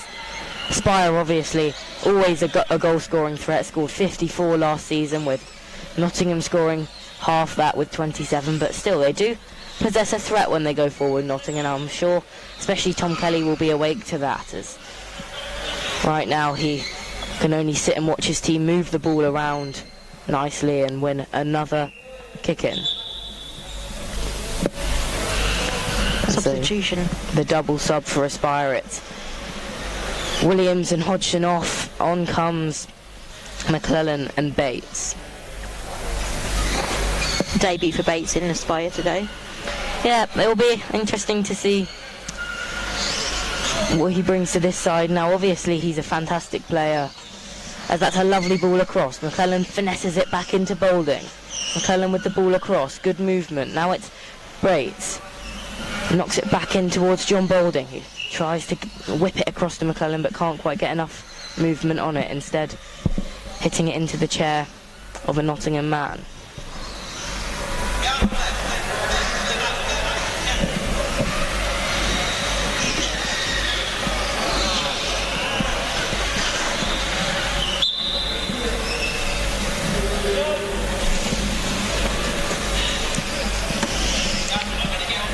Set piece again for Aspire. It's a very bitty game so far. As Bates, that was very close. That was a great save, wasn't it? That was very close to finding it to McClellan at the back post. Boulding manoeuvres it well. Smith now. Here's Bates. It would have been if Hadfield hadn't made an intervention. He's been superb so far, the Nottingham goalkeeper. Now it's Bates. Looks to put it across. Hadfield again intervening on the edge of his penalty area, and then it'll be a 2-on-1 in favour of Nottingham, and so a chance for them to maybe get into the Aspire half. Adam McAvoy, the man in the middle today.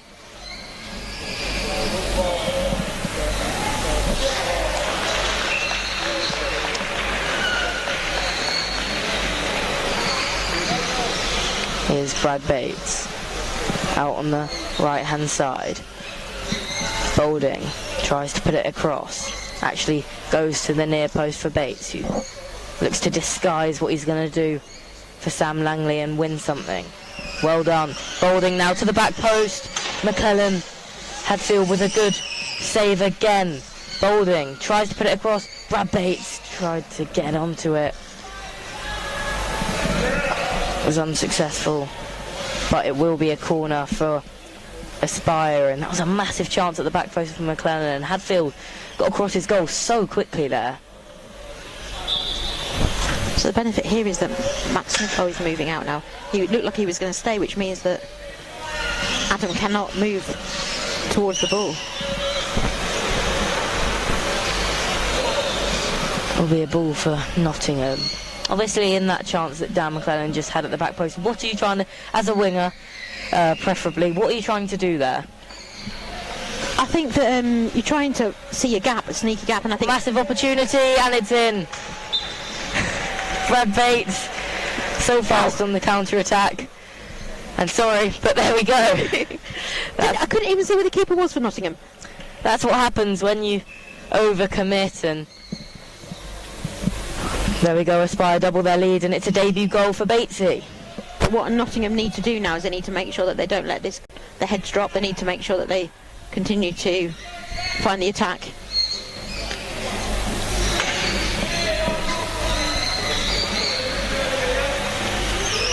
I was talking to you about a winger, wasn't I? Back post finishing is a winger. Let's go back to that. Yeah, I think the main thing you've got to be aware of, you've got to be aware, you've got to have that vision, that sight through, to be able to see that you are in a position that one of your players can get the ball to you, and then you need to make a really quick decision about if there is a shot or whether you need to consider passing back to one of your teammates and keep the ball in play.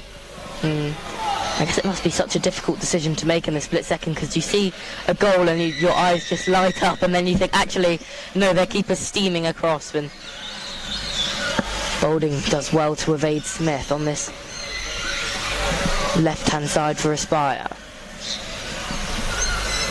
Batesy, the scorer of the second goal, out on the right. Here's Boulding trying to work it through the chairs of Hadfield and Smith.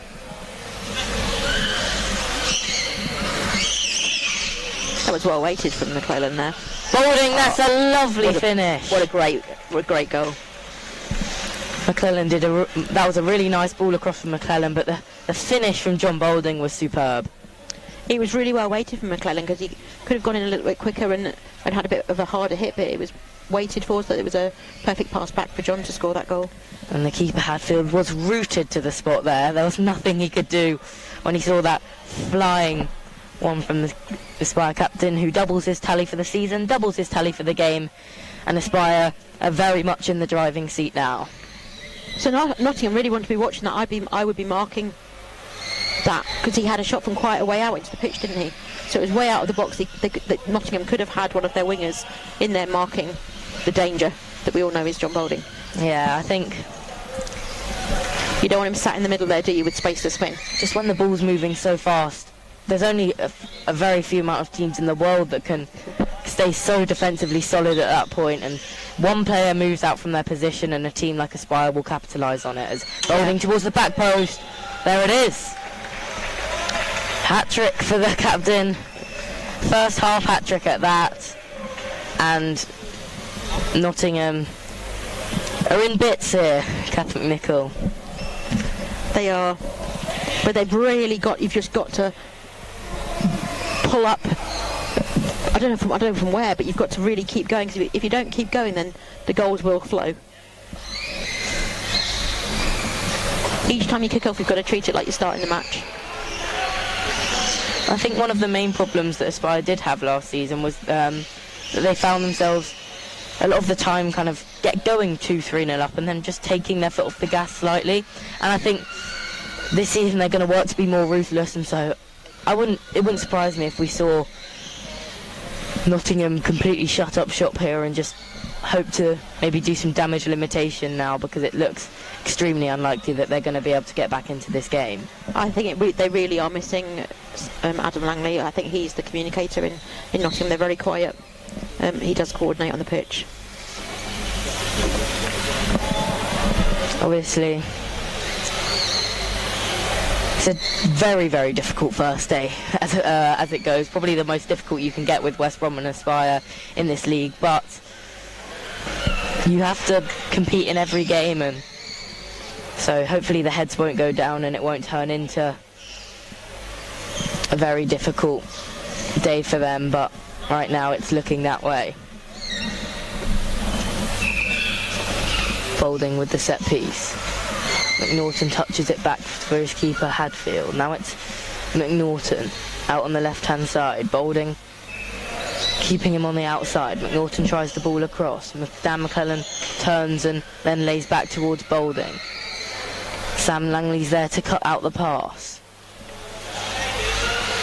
Boulding drives with McNaughton, just looking to ease him forward. McNaughton battling hard in the centre though. Now it's John Boulding weaving to the left, trying the ball over towards Brad Bates. Boulding again. And a little bit of a miscommunication between McClellan and Boulding there. It's fallen nicely for McClellan to put ball across towards Bates, who tries it towards the back post. Lucky that Smith saw that there. I thought he was going to score an own goal. McClellan feeds it back towards Boulding. McClellan once more wins his side a corner. Boulding looks very happy with the way his team are playing right now, moving the ball very nicely, Aspire, and there'll be another... I'd love to go back and watch this and count the set pieces, because we've got to be coming up to like the 25-30 mark at this point.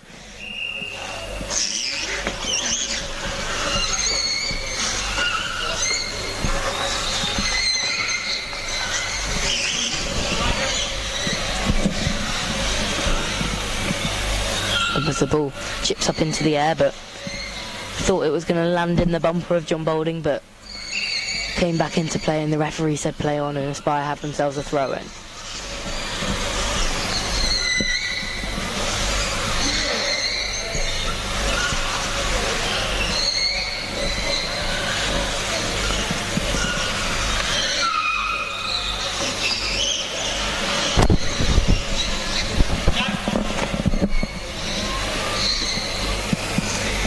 If you're the Nottingham captain at half-time, what are you saying to your team?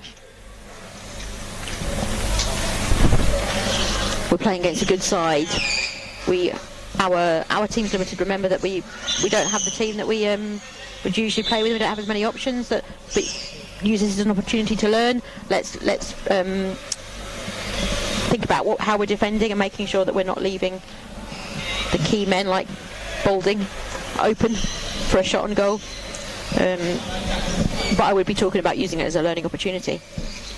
And while it may seem that facing these two sides on the opening day is very, very difficult as the half-time whistle is blown, I think everybody sees Aspire and West Brom and Thunder on their fixtures list and takes in a sharp breath. Yeah, 100%.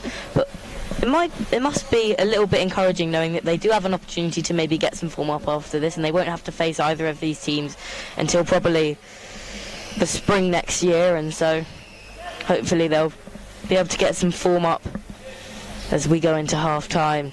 I think also you've got to start looking at the things that you can celebrate as well.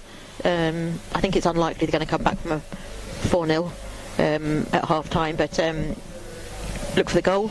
Celebrate that if you can score against Aspire. And I think for a lot of the game, they've actually been quite good defensively, but it's just those little moments that there has to be some encouragement taken from some of the defending they've done. And I'm sure we'll see a changed Nottingham approach in the second half. And we'll be right back.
Welcome back after a short half-time break and a change for Aspire as well. John Boulding's taken himself off the captain after a successful first half, to say the least, scoring a hat-trick. This is a change for Aspire and for Bates, playing in the middle. We've not seen him in the middle before, so it'll be interesting to watch this. I think with certain duties with England and other things, Aspire have been without Boulding for regional competitions, and so do know how to play without John Boulding this season, which is very advantageous, I think. So we're underway.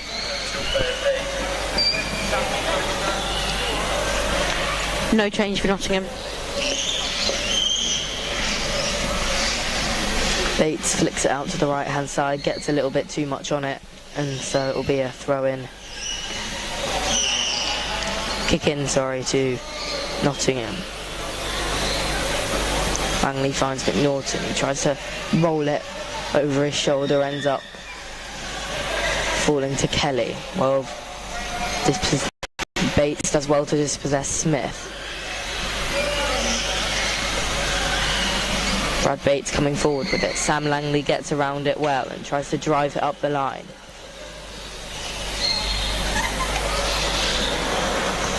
Bates battling out on this right-hand side with Sam Langley. Langley tries to get the break of it, but falls nicely for Bates, who's looking to switch the play now. Here's Sally McNeil. Tries to wrap the chair around it, ends up falling nicely for Smith, but who can't keep it in play, and so it'll be another kick in for Aspire out on this left-hand side.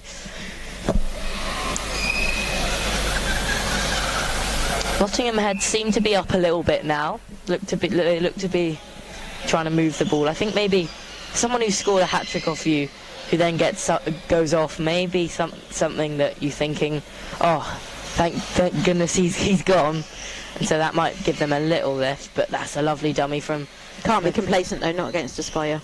Oh no, definitely not. As McClellan drives at Langley on the right-hand side, feeds it back towards Brad Bates. Sat in space. Has a shot. Hadfield. Let's call it a defensive mix-up. Communication error. Yeah, and that, I think, just about sums up Nottingham's day. Similar time to the first goal they conceded in the first half. Just a couple of minutes in. Yeah, and I think those heads have gone looking to go back down again, as there just seems to be a lack of communication out there today. A very difficult game always.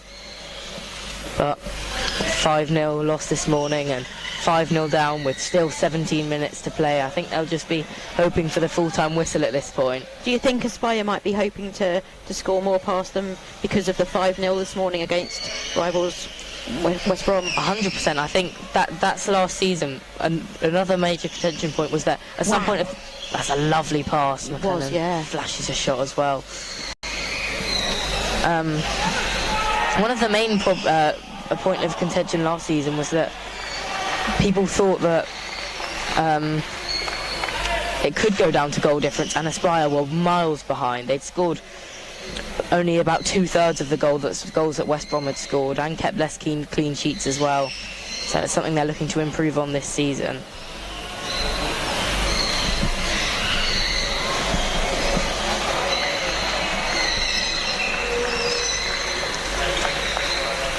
Bates battling out on that left-hand side.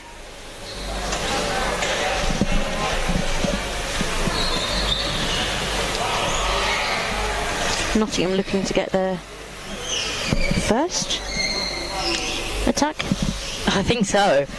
I think... Ooh, nearly caught out on the set piece there. Aspire, who still look to be playing with that same bouncy, lively energy that they've played with all game, looking to maybe score even more.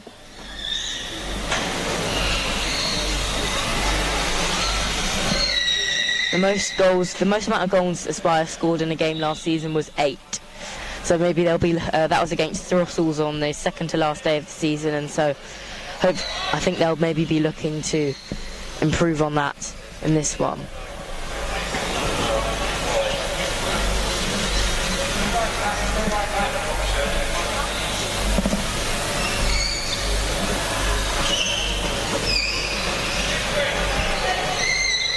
Bates with the dummy might have played himself a bit into trouble there as Taylor manages to get around him.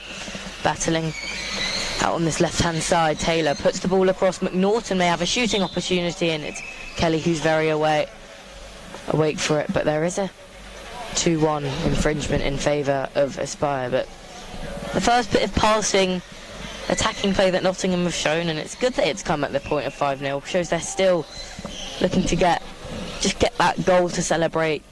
And to take them into future games as well with other teams. They need some positive. 100%. You can't read into these kind of games too much. They're something that happens maybe twice a season, and then they'll move on. Bates swivelling in the middle.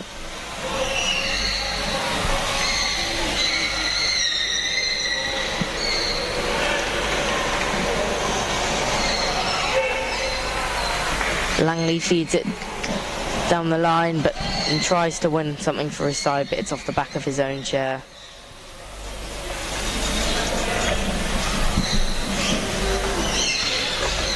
Here's Bates battling forward with it.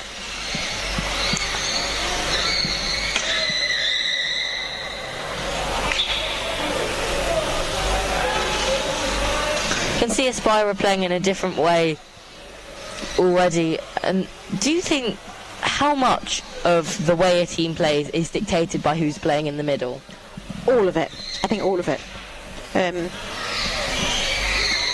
Maybe not defensively, but certainly in an attack, because you rely on that middle player to well, he's the game maker, isn't he really? So as far as when you're looking to build your squad and get squad depth in, do you think it's almost useful to have two kind of different types of centre players, or do you think it's better to have maybe two that can play very similarly, so you can have like a consistent ideology footballing? I think as a coach I would want to have different players so that you can change the game depending on your position, because different styles of play are really useful, particularly if you're in a situation where your first choice of style isn't working. And you can see this kind of style of football that Aspire are playing now is very reliant on sit back, relax, and then one kind of direct pass and off we go, and that's very different to the way they play with Boulding, which is patient, build-up play. Nottingham are giving them a lot of space as well. They've kind of changed the way they play. Maybe a bit of an inspired change at half-time, because Nottingham do look more... It looks like an even contest right now. Obviously with the Spire still edging it and with the situation, but it is an even battle out there right now. I think the danger is that you don't want to be drawn into a one-on-one battle, do you? You want to keep that ball moving. And I think the Spire have learned from their naivety in the past, where they come into games like this and they try and just elevate themselves to be moving the ball at 90 miles an hour all of the time, and it just that's sometimes you have to drive with the ball, and I think they've figured it out and they've encompassed how they play with against a dribbling team into their play style.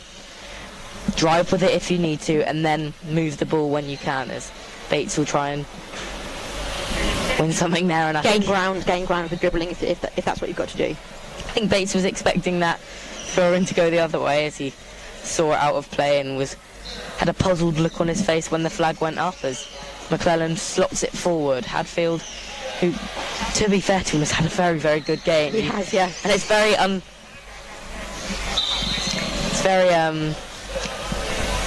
unusual that you say that about a keeper who's conceded 5 goals, but there's not really much more he could have done in this game. He's saved his team massively on a couple of occasions and has been kind of the centre of a lot of good things for any of the good things that Nottingham have had in this game. So you have to say that he'll be taking... McClellan doing exactly as you've just said there, taking the ball down ready for the pass. All the way back to Kelly. Who's got it covered? Langley with a nice pass. Smith didn't quite rotate nicely enough. But McNaughton was out there on the wing and right in a really good position there. It was, and I think that might actually be the first time that I've seen them actually set up around the penalty area. They've had a couple of half chances where it's been kind of a snapshot, but they actually had all 3 players in positions around the penalty area, and so positive play from Nottingham as Langley and Kelly battle in the centre.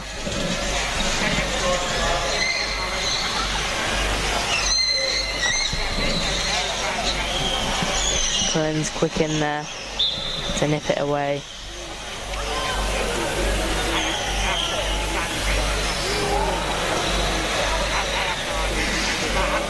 And Dan McClellan leaves the field of play to be replaced by Rosie Hodgson.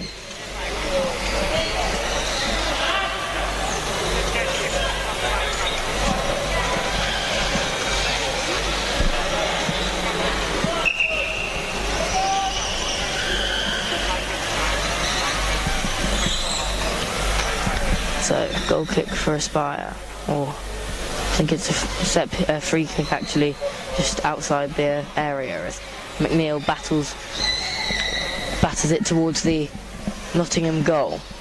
Driving out to the right hand side now, and Rosie tries to get it away. There's a 2-on-1 in favour of Nottingham. Couldn't quite get out of that corner quickly enough. Rosie Hodgson.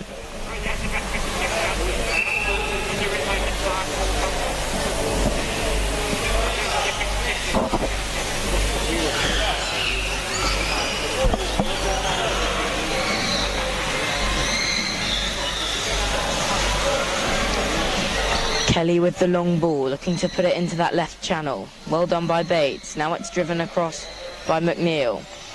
Hodgson. Langley does well to deal with it, and very spirited all game Langley is. I think there'll be sub. Is there a sub for Nottingham? Sub for Nottingham. So Smith's coming off. And Kerrison enters the field. Very experienced player, Kerrison. been playing the game a long time. Maybe that's what they need at this point, just someone who can come in and just see out the rest of this game with no more disturbances. Langley does well. He's a quality player, Sam Langley. He just dictates. He has the ability to just dictate the tempo of the game, and that's what he's done really for the last 10 minutes. The Spurs scored their last goal about 10 minutes ago, and he's really managed to thwart any attack since then.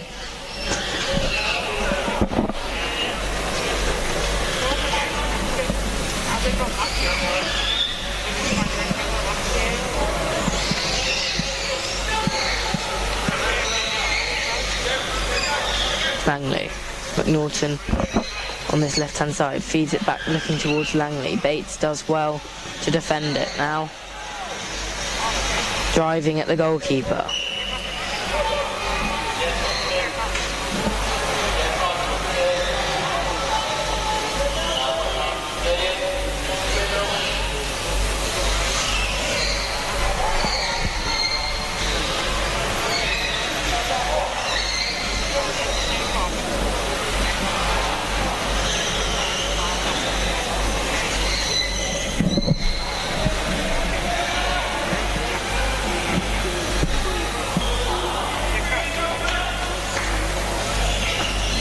Bates, Hodgson. It's a nice pass if McNeil can get there, not quite fast enough as Nottingham look to drive forward. Bates now taking on Hadfield. Is this the first time we've seen a Hadfield in attack? I think it might be. There's a change here as well. Yeah, try and steal a goal or two maybe in this last 5 minutes as Sally McNeil leaves the court and Jordan Williams is back on, and so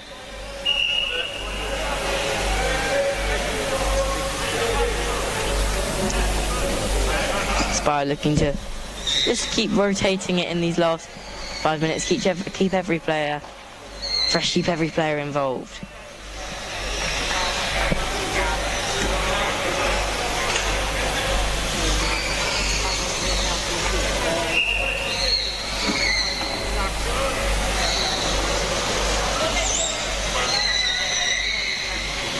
Here's McNaughton. Bates. Patiently waiting for that pass. Intercept it. Was unlucky. Obviously, ahead of tomorrow, I think I asked this question before half-time. Ahead of tomorrow, what are you saying to your team about today's performances, about what... Ooh, flashing forward pass from Bates. But what are you saying ahead of tomorrow? Is it a new day, or do you have to kind of look back on these games or discount them completely? I think you've got to use it as a learning experience, haven't you? There will be things that they've done or haven't done in this game that they could probably learn from and need to take into tomorrow, but you still need to start fresh. 2 games for Nottingham tomorrow with Brighton and Newcastle. Both, I'm sure, will be quite closely matched games. Both sides will be looking to be around that maybe mid-table, high mid-table area come the end of the season, pushing for that kind of 4th or 5th spot. As massive games for them tomorrow, and it'll be interesting to see how they bounce back. Bates down the line. Hodgson manages to get it infield, and contact foul in favour of Kerrison.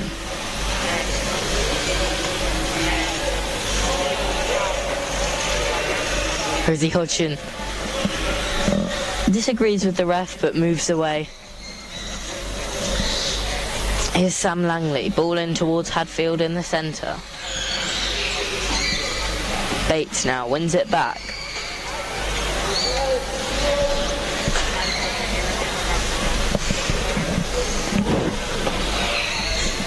Smiling and laughing over on the Aspire benches. I think Marcus Harrison is over there giving some verbals to the Aspire substitutes. As here's Williams. I would imagine that Marcus is hoping that they don't score more than the 5 that they scored this morning. That'll probably be the topic of conversation. Yeah. It's looking like it could be really even, isn't it? Yeah, it's... It doesn't look like Aspire are going to score again. They're not looking really dangerous at the moment. I think they're relaxed now. I mean, it's a lovely way to start the season with a 5-0 win, but it can lure you into a false sense of security. They obviously have another game this afternoon facing this is Nottingham done for the day as well. They have a game this afternoon, 3:30, facing Aston Villa, Villa Rockets, which will be very interesting, I'm sure. A different challenge, and Villa, always a very solid side, and so it'll be interesting to see what happens in that one. There's Jordan Williams and Langley in a bit of contact. That's nice football from Aspire, moving the ball quickly. I think the trick is to keep it. If you want to score more goals, the trick is to keep it away from Langley. Yeah. Yeah. He seems to be able to quite compromisingly get rid of anything that comes his way. It doesn't help if you're hitting it at him either, does it really? No. There's some centre players which you can kind of use to hit the ball off, and there's others that are very, very good at taking it away from you, and I think Langley's the latter. I would agree. So, into the final minute of play here. If you had to give a man of the match, who are you giving that to? I think it's going to have to be the captain of Aspire with his first half hat-trick. Boulding. John Boulding, even though he did only play a half, that's all he needed to put a massive impact on this game, and I think I'd have to agree with you. See, smiles at the sideline, happy with his team's performance, and not really much more you can ask for. Entering the last 30 seconds as Aspire have a set piece on this right-hand side. Ball runs all the way down the line, staying in the whole time out for a goal kick, which was quite skillfully done by Bates. Whether it was purposeful or not, we'll never know. I've got a really good view down this line. I'm sat literally on it, and that ball curved. It looked like it was going out, and it curved back in. One of the big challenges of being a lino in this game is Bates, Hodgson, McNaughton. One last breakaway perhaps for Nottingham as McAvoy looks at his watch, but Bates comes away with it and will get rid of it as well. McNaughton meets him. Bates takes it in field. Cutting all pretty much straight across the centre of the court. Now it's Bates out on this left-hand side. Can Aspire mount one last attack? Kelly's up on the halfway line. Tries the ball across. It was mishit, but ended up working out quite nicely for Aspire as Bates looks to get it away. And that's full time. So Aspire 5, Nottingham 0. A happy day at the office for Aspire, a difficult day for Nottingham. But not an unusual scoreline for a game against Aspire. Oh no, definitely not. It's just a shame that they've had that twice in a day. But I'm sure they'll come back better and stronger tomorrow. And it's very, very early in the season. It's opening day. Aspire start their campaign off with 3 points. Nottingham will be looking to get their first points on the board as the two teams shake hands after a very interesting day. And thank you for listening. I've been Charlie McClellan. I've been Kath McNichol. Thank you for listening. Take care. You're a great commentator.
I'm delighted to be joined by John Balding, England captain, Aspire coach as well. After the game, good 5-0 win. Happy with that performance? Very happy, yeah. We played some lovely stuff in that game, some great goals, and yeah, it's great to start leading on to the rest of the weekend. How's it struggling with such a big squad to keep all the players happy? It's tough, not really, and we've even got Bobby missing at the moment, so having a squad of 8 is good technically, because we've got a great range of talent, but yeah, getting the minutes on the pitch, people understand that, if you're playing well when you start, if you come on, you make a difference. So. All players that played today all did play well and made a difference, so it must be difficult to pick the starting 4 for the next game. Yeah, I think I'll put their names in the hat and pick out from that. Well, it's good that you had a great start to the weekend. Obviously before the game, quite an emotional few moments there with a tribute for your dad, John Senior, obviously loved by many in the sport, but I'm sure he'd appreciate the gesture. Yeah, he's a massive fan of parachute football and a massive figure in the parachute football community, and so it was nice that everyone stood around and paid their respects to him. Obviously he died before the last national, so hopefully it was going to happen then, but due to that being cancelled, it was nice that it was done now. Well, I know he's a big fan of the Queen as well, so he'll probably forgive her for holding up his tribute, and good that we were able to do that together as a community today. Thanks a lot for joining us. Thank you very much. Hope you have a good rest of the weekend, and thanks for talking to us today. Appreciate it. Thanks. Cheers, John. Bye-bye.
time? Yeah. I'll be gentle, yeah? Don't worry.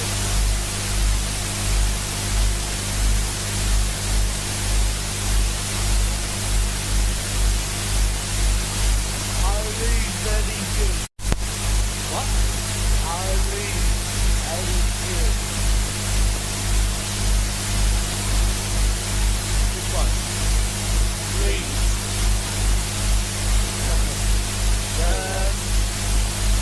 Yeah, they're a decent side. With some decent players. They drew one, not that it will help, but they drew one more than team side earlier. I would expect Brighton probably would be the best of the two.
Hello everyone and welcome back to this 22-23 Premiership season fixture between Leeds and Brighton and Hove Albion on Court A, streamed live across the Pro My Sport YouTube channel. I'm delighted for the first time to be joined by AFC Bournemouth Warriors Chris King on co-commentary. How are you, Chris? Good. How are you? Not bad at all. It's been an Premiership calendar. Yeah. It's not often that we start this close to Christmas, but it's been very interesting. Extremely cold outside, but the football inside has been fantastic. Yeah. So obviously you're listening to us commentate on Leeds Chariot PFC versus Brighton and Hove Albion PFC. Just to run through the team lineup, starting with Leeds, they've got Jack Britton in goal, Dan Rigby just in front with wingers of Harrison Taylor, and Seb Copeland, and for Brighton they have Seb Finch in goal, Matty Francis in the centre with wingers of James Mason, who scored an impressive hat-trick earlier against Sevenoaks, and Luke Kelly. The referee in the centre, Paul Yates, blows his whistle and Dan Rigby gets us underway. Thoughts on the Premiership so far, Chris? Very interesting game, a lot of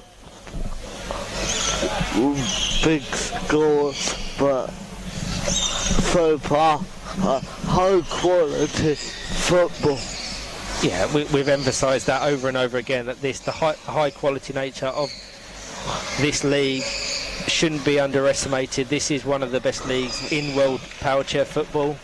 Definitely. As you can account for more than most playing and representing a team in the Premiership. Early pressure from Leeds. Matty Francis distributes down to Luke Kelly, intercepted very well by Dan Rigby, sends the ball up into the Brighton half. Goal kick. We're going to get that resulting goal kick.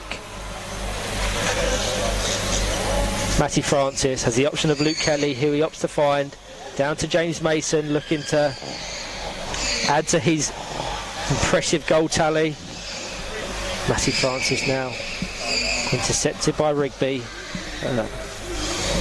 What's your prediction for this one then, Mr. King? I reckon it'll be 2-2. 2-2.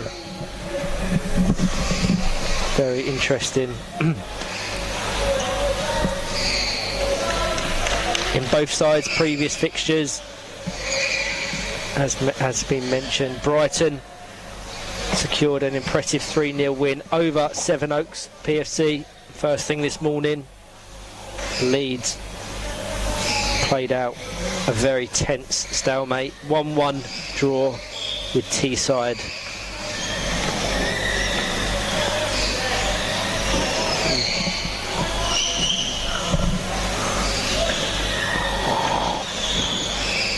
Rigby takes possession, trying to find a way past the former England international Matty Francis.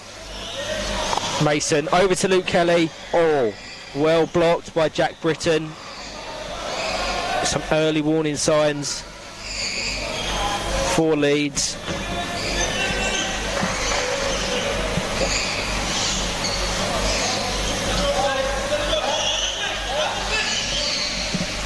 Kelly, pick off that Francis, intercepted by Rigby.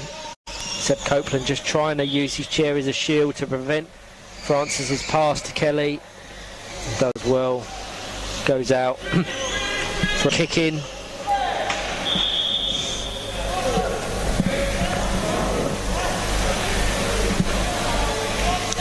Rigby into Francis. Taylor making his only second appearance in the National League Premiership, having previously represented Leeds Dynamos, who currently ply their trade in the Championship. They also have the option of Jack Humphreys on the bench, and just on court B for reference, if you can hear them cheers, it looks like Newcastle United have gone 1-0 up against champions West Bromwich Albion. That's live on the WFA's YouTube channel for all those wanting to watch. For anyone else happy with myself and Chris's commentary of Leeds versus Brighton, we're delighted to watch this game with you. Britton down to Taylor. Francis just seems to be everywhere for Brighton. Leeds just can't control it. He's just such a good talent. Yeah, I think any success they have, they need to nullify Matty Francis. Let's not forget he is a European champion, having won the WFA Nations Cup with England in 2019. Another current England representative, Dan Rigby.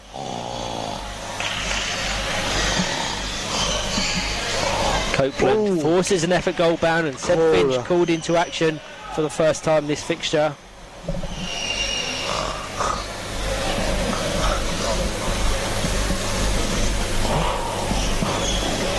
Be taken by Copeland.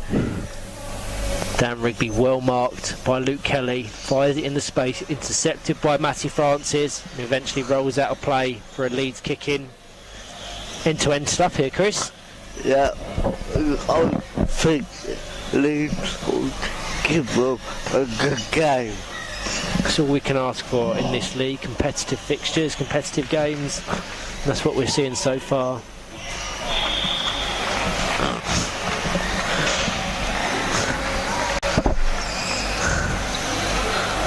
Fired all the way down the line. That's going to be a goal kick for Leeds Chariots, and be taken by Jack Britton, who impressed thoroughly throughout the 21-22 Premiership season, securing their survival, meaning they will have another year in the Premiership.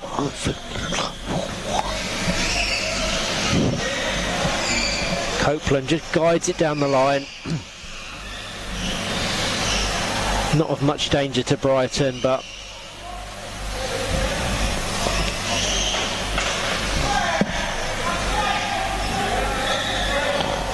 Francis to take.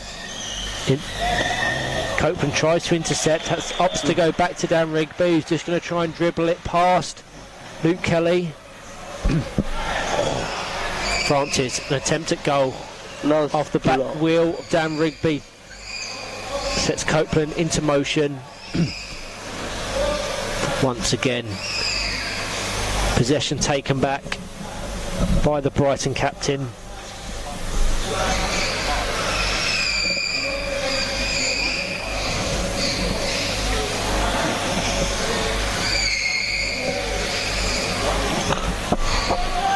Mason been fairly isolated in this game thus far. As has been mentioned, he'll want to add to his already impressive goal tally, having secured a hat-trick against Sevenoaks in a 3-0 win earlier today.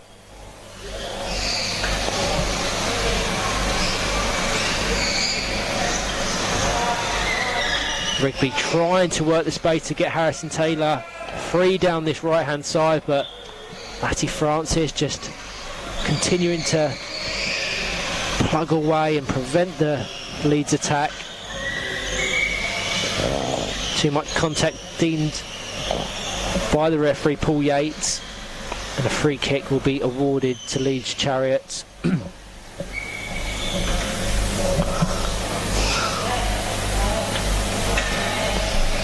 What are your thoughts on the opening 10 or so minutes, Chris? Very competitive game, interact. Brighton do look on top, mostly from their middleman, Matt France. Yeah, I echo all of that. Very competitive. And everything coming through that main man, Matthew Francis. That's great control from Seb Copeland from that rotated kick from Dan Rigby. He sent it into the chair of Seb Finch, but no real power or accuracy to trouble him. It's congested there in the Leeds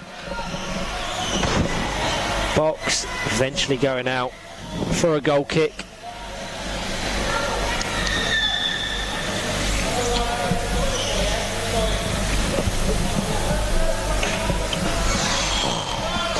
Taylor back to Rigby.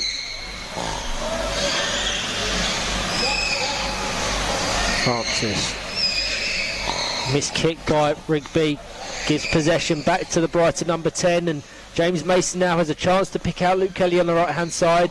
Cleared by Jack Britton, but the pressure's still there. Jack Britton does well. Harrison Taylor just has to back off slightly to give his goalkeeper the space, and we're going to get our first substitution of the game. It looks like Seb Copeland, the number 4, has left the field of play, and in his place the recently transferred Jack Humphreys. You probably have experience playing against Jack Humphreys, with him representing Northwest Bees last season, Chris. Yeah, we do.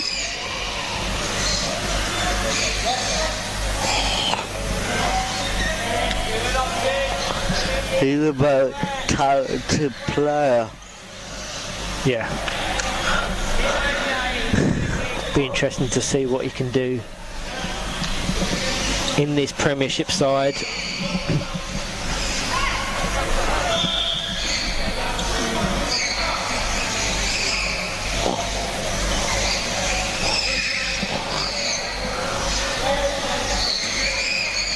Kelly over to Francis, intercepted by Rigby. A chance here. Oh, 2 on. It was. They outnumbered the Brighton defenders here. They're playing a very risky game here. A chance for Brighton to counter-attack now with Taylor and Humphreys very advanced. Humphreys now fires it across the face of goal, intercepted by Finch. A pick-off from Harrison Taylor into the side of Matthew Francis' chair, and eventually goes out for a corner kick. He'll be taken by Harrison Taylor, the number 44. Promising signs.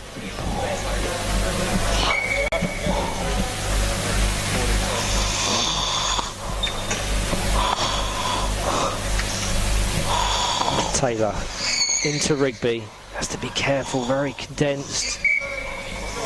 Inevitable 2-on-1 in this bottom right hand corner. Taylor and Rigby too close to one another. Quick free kick taken by Francis, sets James Mason away, intercepted by Dan Rigby. Haven't quite got the passing going as they did in that early victory over Sevenoaks Brighton.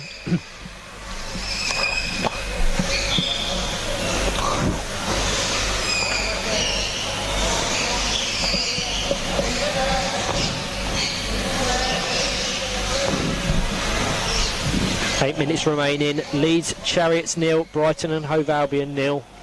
Little to separate the sides. Both have had spells of attacking play.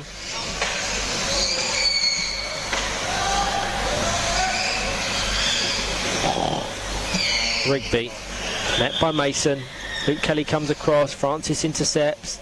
Going to try and set Mason away. Does so. Sends it towards Jack Britton. Called into defensive action. Just gets trapped between the chairs of Mason and Rigby.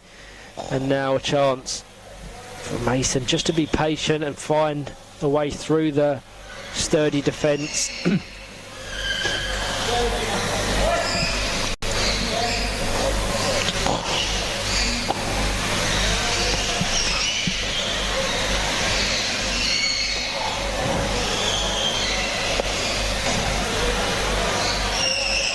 Matty Francis patiently trying to work the space between the Leeds defenders. Hasn't been able to do so thus far. Fires it back to Luke Kelly on the edge. Puts it over to James Mason. Attempts an effort at goal. Couldn't quite get the connection, which allows Jack Britton to pick out Jack Humphreys, who takes the ball in his strides. Remains a position in reverse. Matty Francis once again coming back to clear the lines of his side. Leeds do look like they could get promoted on the counter. But I would say the exact same for Leeds and Brighton. They're both committing a lot of attacking plays forward. The ball just ricochets in the air there, and the referee allows play to continue. Yeah, Leeds are committing a lot of players forward, so it leaves them open for the counter. But you could say the exact same for Brighton. Luke Kelly and James Mason both have had the majority of this first half in the Leeds half, so it just all comes down to who's clinical enough and picking them passes and attacking phases of play.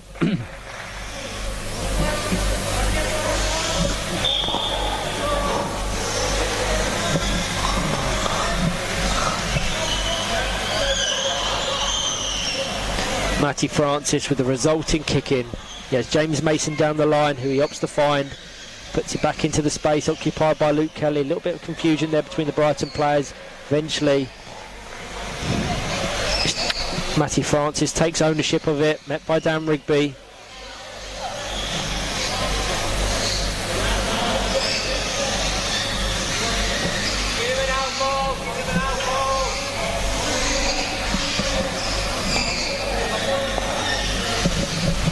Rigby tries to find the space occupied by Jack Humphreys, cleared by Seb Finch in the end.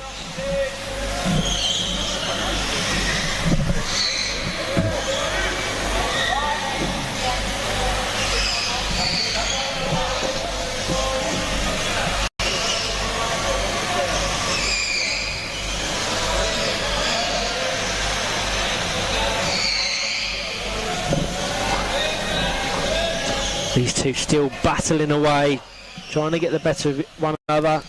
Just over 4 minutes remaining. Leeds 0, Brighton 0.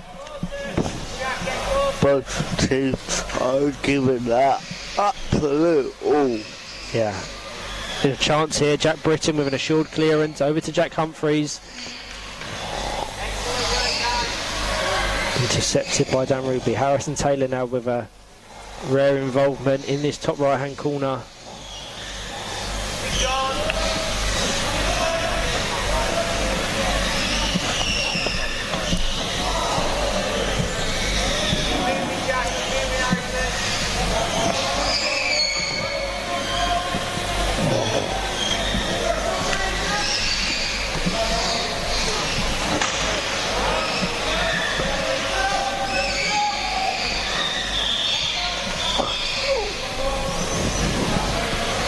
Dan Rigby just trying to clear Leeds' lines. Met by resilient Matty Francis. It'll be a bitter pill to swallow should they concede this late. Great pass here, but it's going to be intercepted by Seb Finch. Nothing to separate the sides.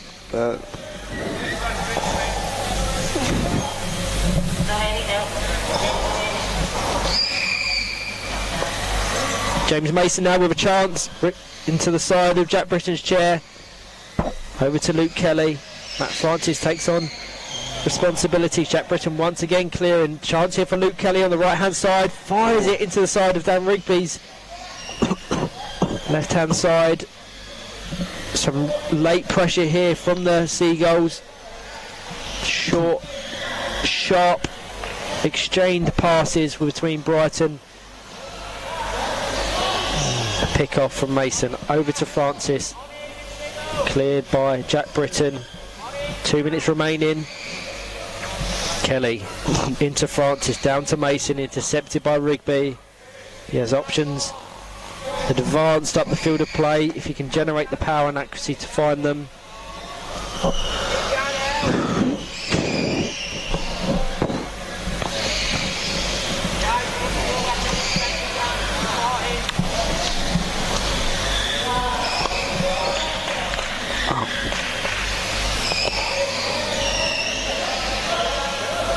What advice would you give to these then, Chris, to try and break the deadlock? Well, I think just keep going how they go, but maybe with 10 minutes to go in the last game, maybe they could just give everything they got, because I just think with both teams playing how they are, there's nothing to separate them. No, I agree completely. No, I would probably adopt the same advice. Just keep it tight, keep it patient. And as the game wears on in the latter stages and maybe the second half, look to exploit the spaces as a result of fatigue or anything else. So, as you've said, Chris, little to separate. They're both, you wouldn't change much. Last chance for Leeds, I would say. I agree. 24 seconds remaining. Harrison Taylor just allows Dan Rigby the responsibility of taking this kick in. Harrison Taylor, pick off back to Rigby, back to Taylor. Tries to fire it across the box, couldn't get the angle and or power. Luke Kelly intercepts. Final few seconds of the half. The referee did take a glance at his watch, but it allows play to continue for a few more seconds.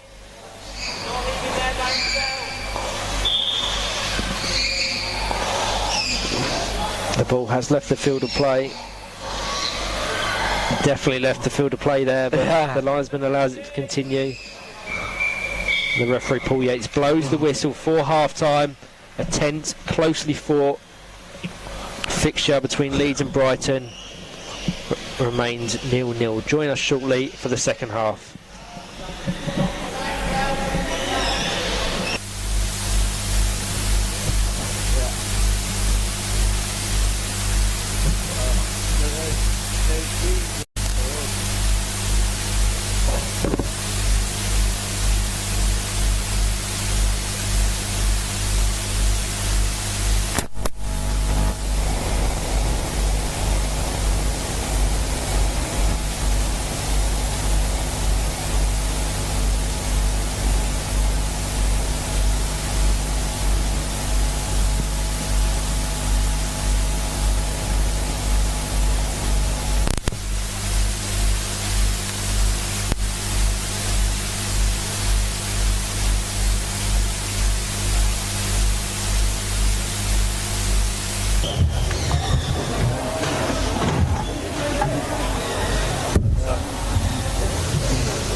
Not my job, Chris. Right, you ready? Yeah, you're in. Hello everyone and welcome back to the soon-to-be second half in this fixture between Brighton and Hove Albion and Leeds Chariots, currently at a stalemate, 0-0. Once again, delighted to be joined on commentary by AFC Bournemouth Warriors, Chris King. You good, Chris? Yeah. Close game this one. This could be a last minute winner or.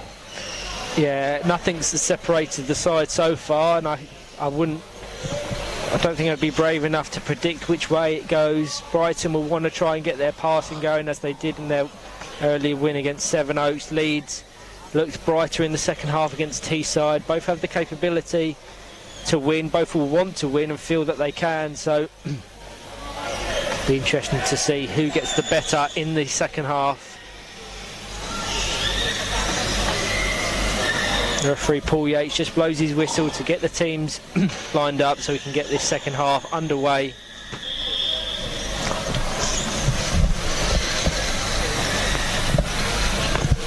To go through the team lineups, it looks like will be unchanged for Leeds from that finished the first half.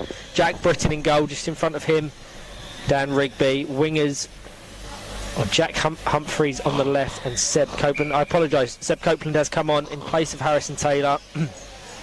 Unchanged for Brighton, who have Seb Finch, Matt Francis, James Mason and Luke Kelly.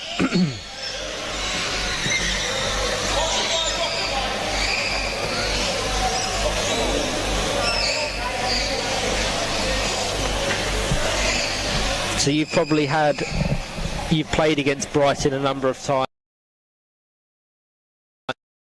Yeah, we haven't played Leeds. We played their development team last year in a cup match. Yeah.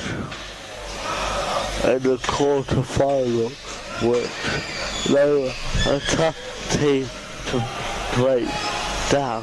Yeah, and what about your experiences in playing Brighton? Have you come up against Brighton and or Matt Francis in particular? Yeah, we played Matt Francis here about 3 weekends in last year, and then we were very unlucky on the last weekend to not win. I think we ended up drawing with Brighton on points, but they are better goals. Yeah, I alluded to that earlier. So Jack Britton coming to take into Dan Rigby, intercepted by Matt Francis.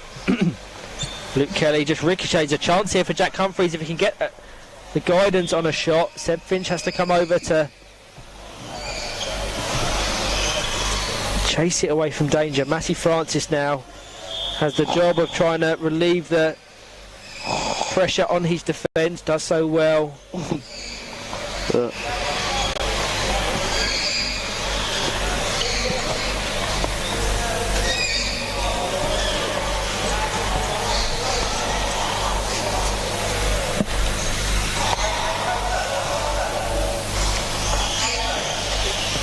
Francis with the kick in as Luke Kelly down the line, intercepted by Rigby. Just going to be patient, allow Francis to show his hand. Francis does well to block off the option. Humphreys has to drop off.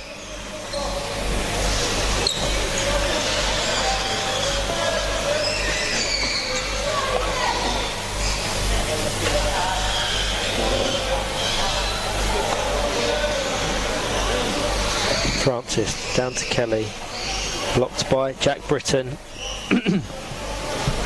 Early pressure from the Seagulls. Copeland couldn't get any power on that pass. The referee eventually blows up for an earlier 2-on-1 infringement in favour of Brighton.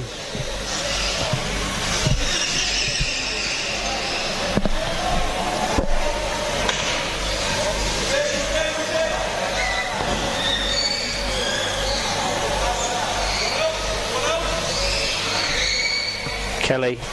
Some nice snappy passes exchanged between Luke Kelly and Matty Francis there, but too much power for the Brighton number 12.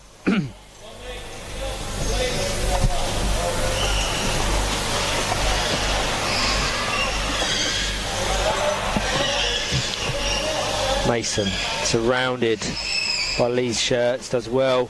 Chance here for Mason to send it, shot goal bound, cleared off the line by Jack Britton. Continuous pressure from Brighton. They look the better team in the start of the second half. They're certainly signifying their intent. They're going for the 3 points to make it 6 points from their opening 2 fixtures. Still have to find that goal though, that way round. Jack Britton and Dan Rigby are so assured as a defensive duo.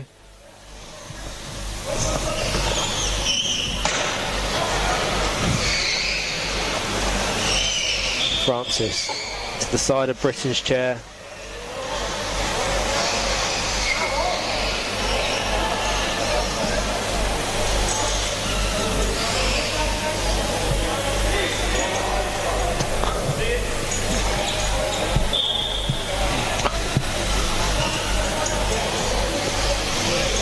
Francis down to Kelly.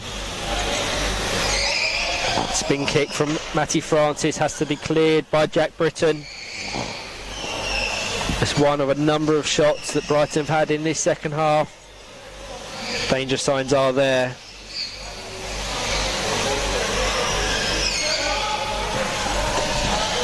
Brighton much the better side in this second.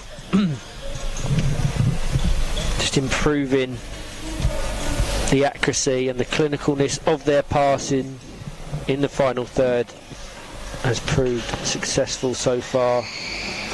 Too much power on that diagonal ball by Dan Rigby. Rolls out of play for a Brighton kick in.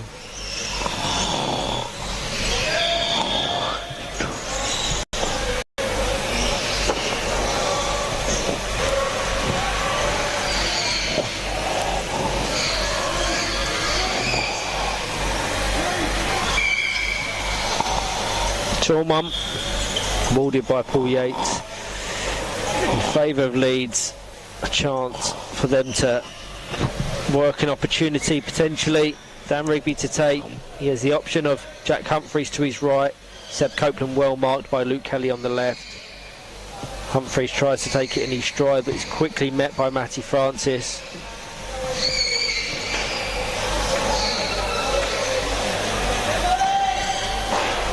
No accuracy on that. Pass by Dan Rigby, goes out for a Brighton kick in. It's going to be taken quickly by Matty Francis. Back to Mason.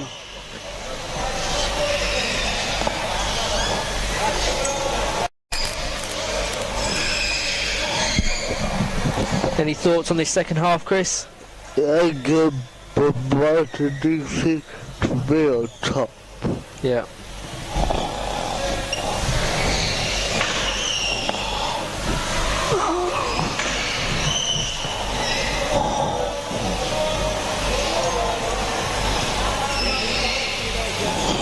Dan Rigby to take the kick in. Just over 12.5 minutes remaining. Leeds 0, Brighton 0. Mason, pick off. Didn't quite have the accuracy from Matty Francis to utilise straight away, so has to have a little battle with Dan Rigby to regain possession. Luke Kelly trapped, has to come over to this right hand side. Now James Mason occupying the central position for the Seagulls.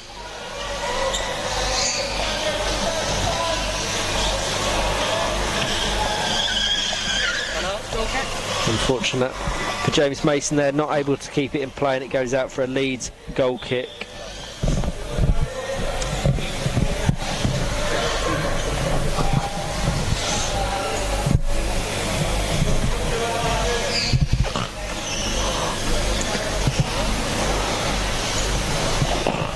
Britton down in the direction of Seb Copeland, but our play.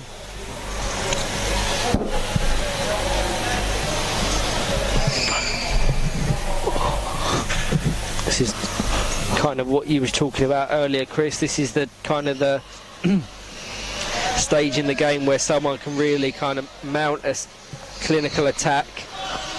It's what point does it matter? Yeah. At what point? It's the risk versus reward, isn't it? Like, Brighton are probably more comfortable in securing a 1 point from a draw in this fixture, having already won today. Leeds will want to get their winning tally underway, so they probably are going to want to look for that 3 points more so than the Seagulls. Yeah, but I think they'll be more happy with a point. I agree. I agree. And if they're likely, here we go, chance for Jack Humphreys now. Guides it goal bound. Can he?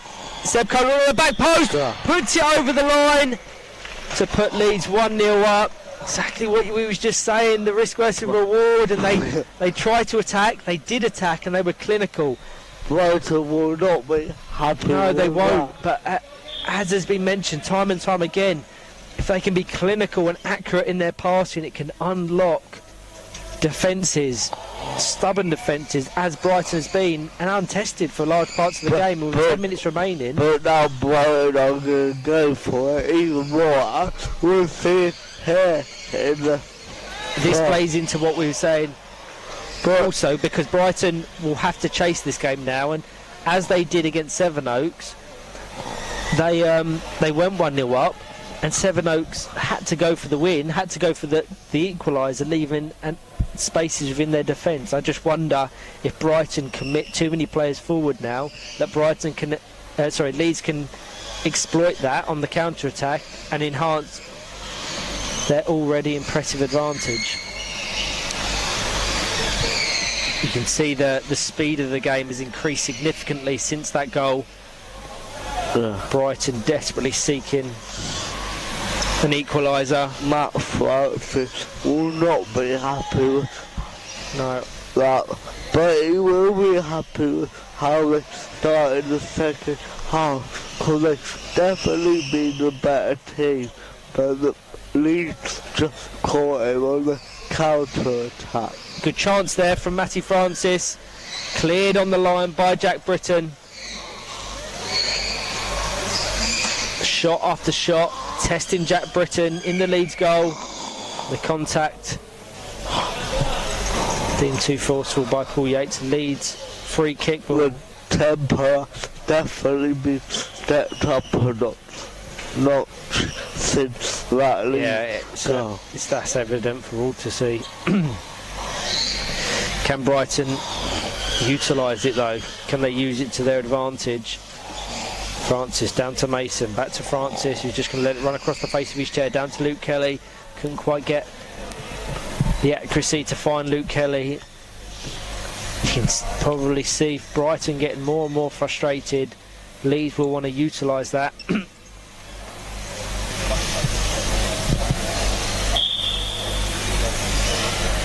Just see out this final 8 minutes.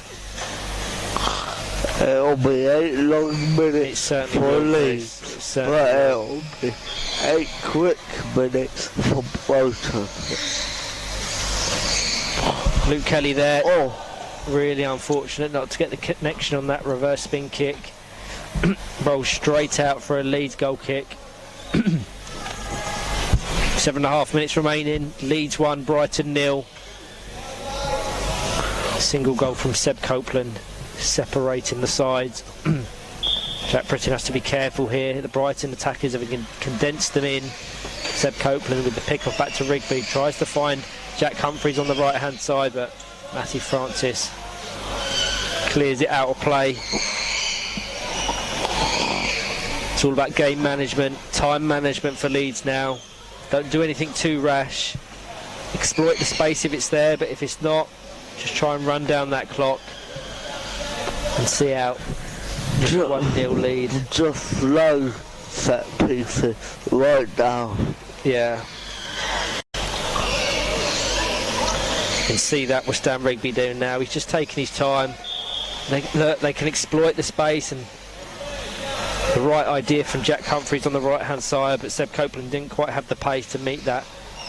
That pass. Seb Copeland over to Jack Humphreys, cleared by Seb Finch. You can see the spaces that Leeds are exploiting as Brighton attack up the field of play. And with 6 minutes remaining, I wouldn't be surprised if Leeds were able to double their advantage.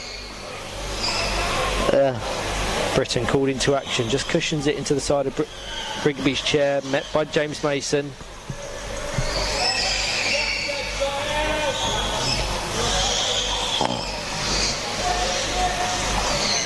Trying to guide the ball past Matty Francis, isn't able to do so.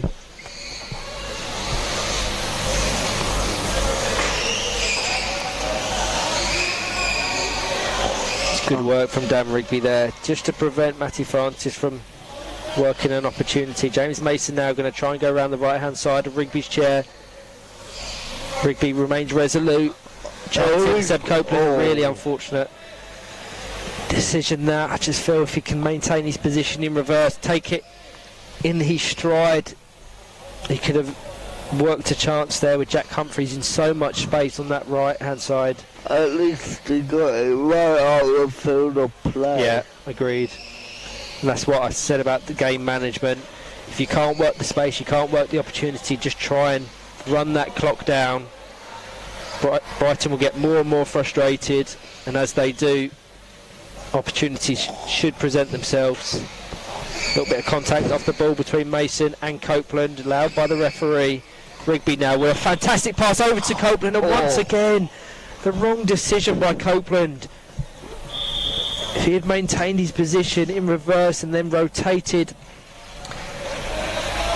clockwise, he could have made some real connection with that and send it goal bound. I think he acknowledges that, and Humphrey has looked, except for Rigby, one of the best players on that team. Yeah. But they've just taken him off. Yeah, agreed. So Harrison Taylor comes on in place of Jack Humphreys. Whether they see him as a more defensive-minded player that can help see out this win, I don't know, but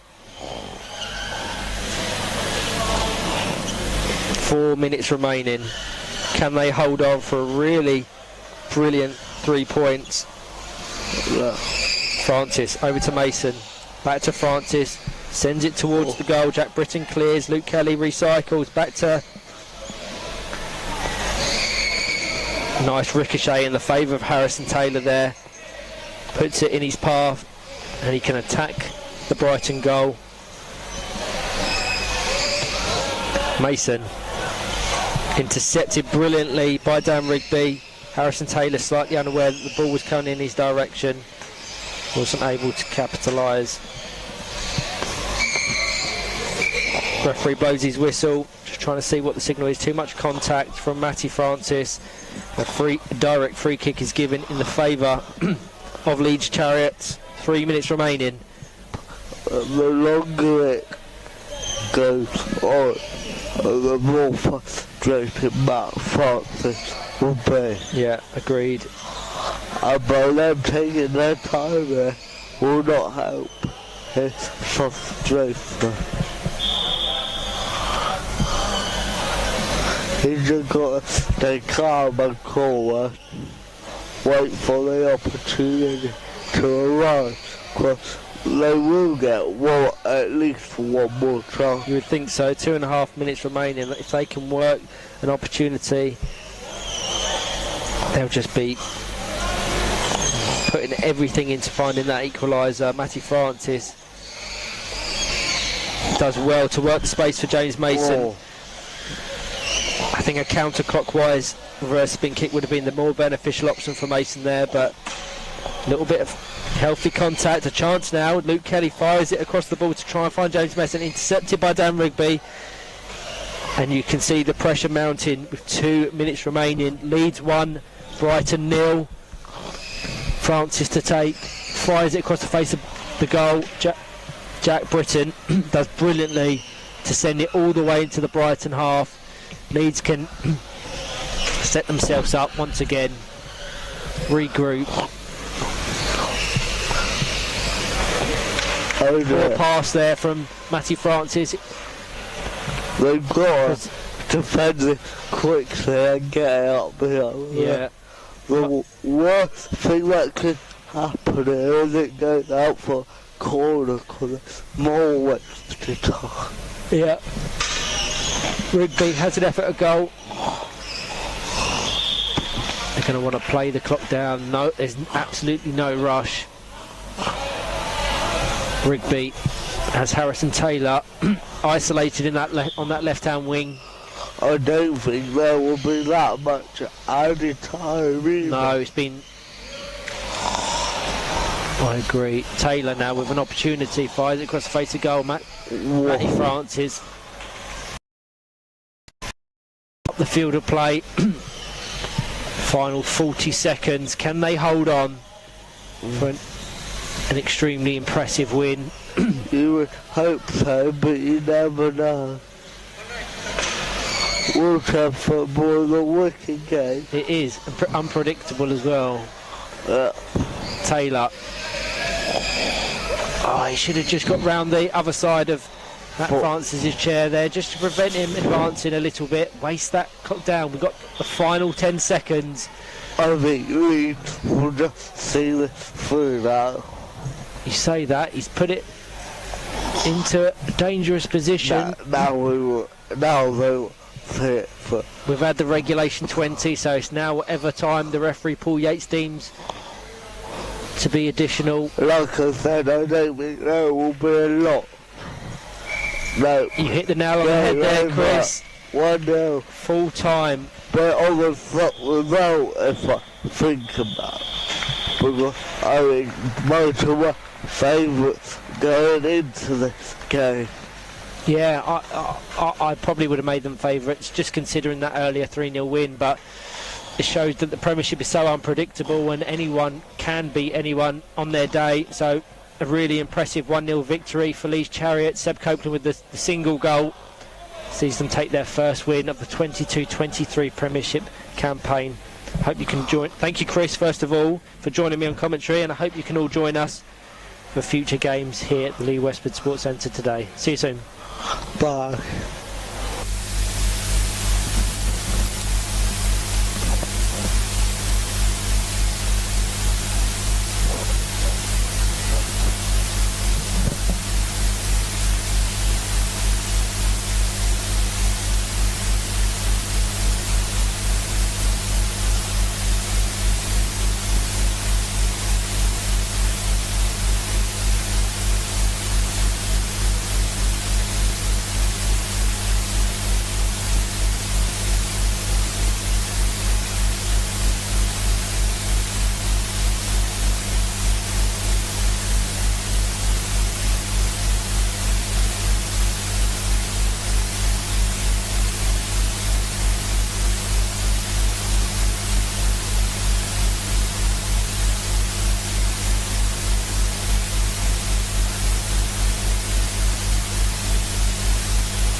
yourself in there, sir.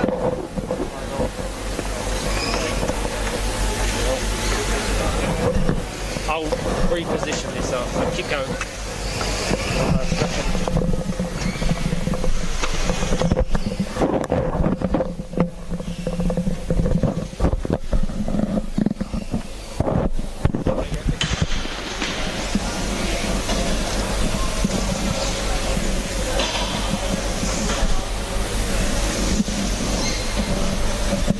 Good? Yeah, I think so. Do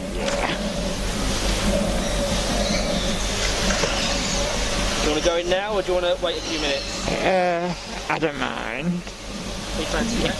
What's that? Go in a few minutes. Go when it starts, I think. Yeah.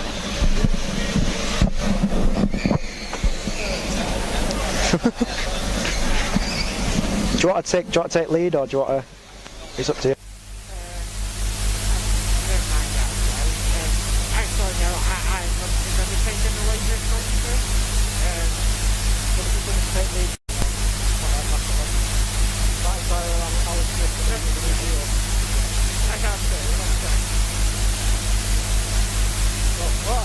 Taking a photo? Right.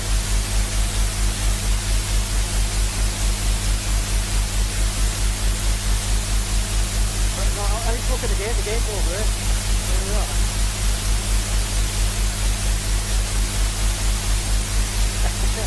Just two minutes.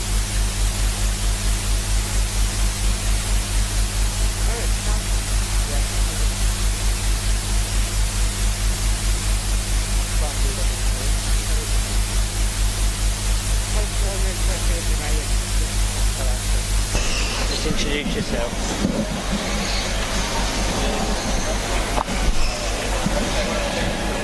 Should be able to hear each other. Yeah. Hello, welcome to the WFA Premiership on the, I don't even know what day it is. Saturday the 10th? Saturday the 10th.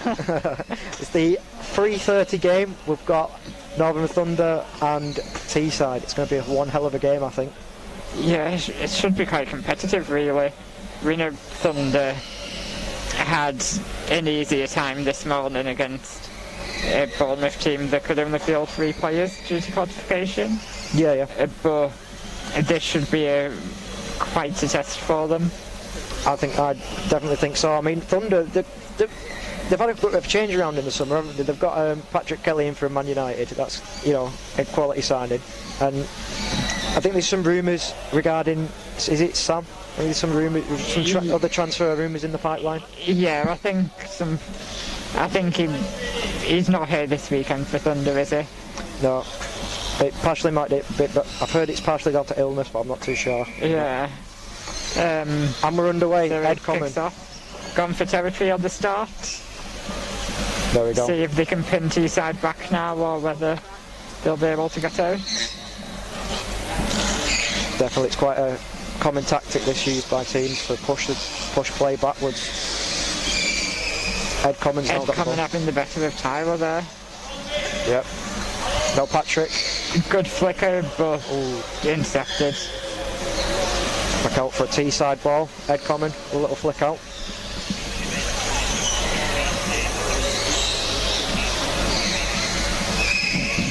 There we go, they're in the middle. Ed Common battling it through. There we go, back out to Patrick. And Mitch. Goal kick. They have quite an interesting setup, Teesside. They've kind of essentially got 2 middle players sometimes. I know number 11, number 10, Reeve and Tinkler, they kind of come together as a single middle player. It's quite interesting. Yeah, as a 2 with leaving, usually Owen Swift quite higher. You'd say that Tyler, number 11, is probably the deeper of the 2 middle players, but number 10 does come inside quite a lot. No, it's interesting. Owen Swift is going to take the free kick. Go. Maxwell. There we go. Ed. Oh, he's pinged it in. Oh. Very unlucky. Maybe could have gone with this front bumper, just tapped into the back post. Maybe. But No, Patrick's taking the throw in. We've got Ed and the nice wall. Ed's trying to sneak it in. Ooh. Now we've got Reeve trying to get it out. Oh, battling it out in the middle. Reeve and Maxwell. A good touch from Ed. Ed's take. There we go. Run the throw in. Good at controlling the game. You watch him play and he always buys himself more time. Yeah. And there's very few players that do that. Oh, Maxwell taking a shot on, just come off Haig. Now I've got Ed Common battling it out in the middle, trying to win that ball up the pitch. But Tinkler's saying, nope, not letting you pass. Common's got the free kick, the sideline ball.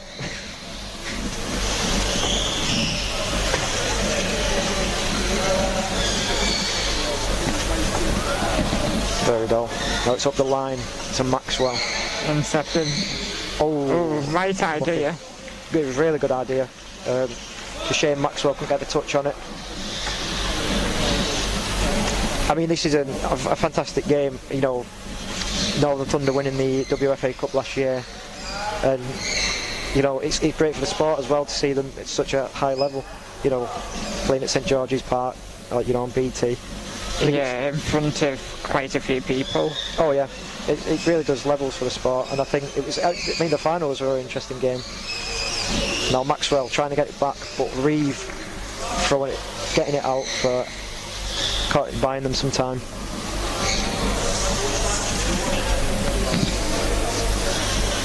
I don't know if Maxwell is trying to look for that gap at the back post, but it's going to be true. Patrick Kelly. He could have stayed in reverse maybe, but he's kept possession. He's kept the ball, he's keeping the ball. Being patient. Waiting for Tyler to make the first move.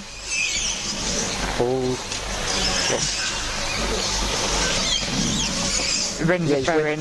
That's brilliant. Good play there. The flicker was never on because Tyler was reading it. Yeah. So Patrick did really well to just keep baiting him and try and open a gap. Couldn't get Bombo into throw in.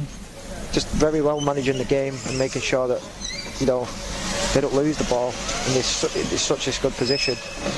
Ed's getting it. Maxwell is there for him. He's keeping hold of the ball. And Tinkler's just battling him out. Now he's in with Ed. Oh, and it's just gone out. It's Ed's ball. Common's ball. It's Thunder ball.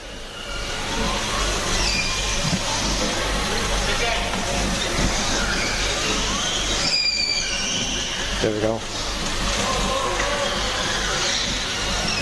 Common's there, battling it out. Again, Thunder, you can keep talking all day. They've got many players for national teams. Obviously, Logan Mitchelson, who plays in that. He's plays for Scottish national team. Ed Common, obviously for England, and Patrick Kelly is even capped for the development side. Oh, nearly. Common. Yeah, it's a team full of top quality players that do it both domestically and internationally. Yeah. And obviously Ed Common is one of the best players in the country, and that's why he's in the England team. And he's just so dominant against most players. And so it'll be interesting to see how Teesside handle him for most of this game. Definitely. And they've kept him out so far, limited them to few chances. So now they've got a 2-on-1 at the edge of the area. Are they going for the boom boom? Oh. Are they? Yeah, they are. They're going to try and get it absolutely perfect. Oh, it didn't come off. That is such a difficult skill to get the timing perfect for that. Yeah, the first ball was slightly off the right line. It had to be a bit straighter, but I mean, if they connect properly with one of those, it's a big chance. It's an amazing shot. The power it generates is And now Patrick's got it. He's going to take up the line. Kelly's going to take up the line. He's got the better of Tyler here. Yeah, definitely. He's unfortunately couldn't drag it back. Now Common demanding that midfield. He's just trying to win that sideline ball, and it's gone out for sideline. Unfortunately, he couldn't win it. It's Tyler's done well there. He's done very well. It's a good ball. Oh, unfortunately, that was unfortunate.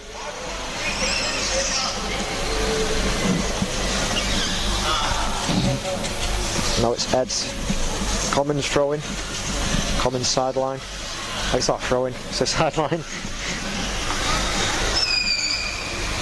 Oh, just left it.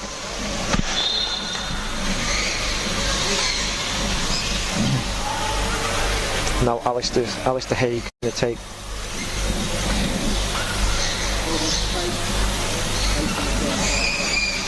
There we go. Oh, he's just played it onto Common. Patrick's on the inside of him. There we go. Oh, he's going for it. Oh, Maxwell, get there. Can they get this out? Can they stop this from going in? Yes, they can. Well defended there. Can Maxwell try and get it back? He's looking, but it's going up. Yep, corner ball.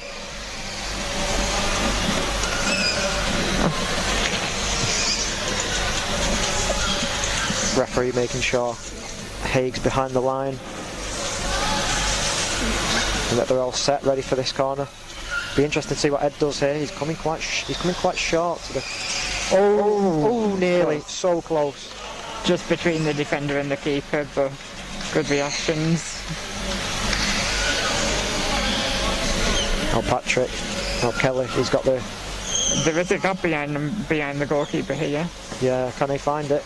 Oh, Ed's got it. Can Maxwell finish? Oh, unlucky from Maxwell. Just missed it. Not sure what happened there. Maybe a bit of good flicker. hesitancy. Yep. Oh, unlucky by Ed. Now, can Teesside do something with this? Teesside. They've got the. Oh, it's very unlucky. They had that momentum from the on the counter attack there, but they didn't manage to use it properly.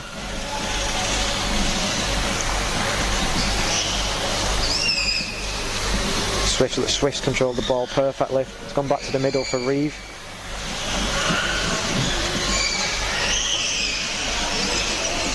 There we go, Ed battling one another, sideline ball.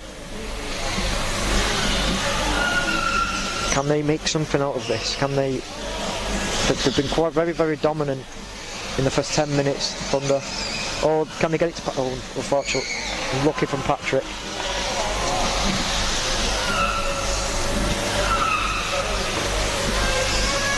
There we go.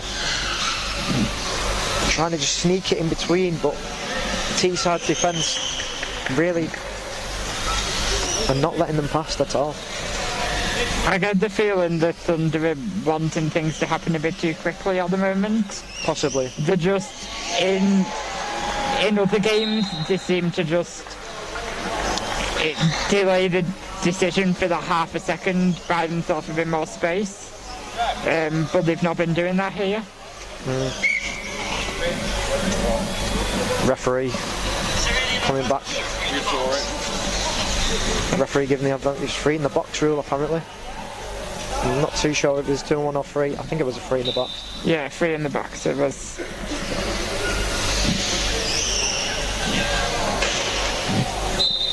So there they go, setting up for this. How are they going to do? Are they going to do what they did last time? I think they're pretty standard player inside of the defender and try and get the flick. Maybe not. Patrick's moved away. Oh, Maxwell's trying. Oh, he's going. Maxwell's trying for it instead. Yeah, I think going back to what you said before about them wanting too much too quick, I think you just need to control the game a little bit more. You know, like Patrick was doing before, he held the ball quite well. Maybe. Oh, nearly. And Ed. Oh, unlucky from Ed. That was brilliant. Now, Teesside, what can they do here? Swift, he's one-on-one with Mitchelson. Can he get it past him? Oh, that's a tough challenge. It's gone out for a Thunder ball. That was a tough challenge.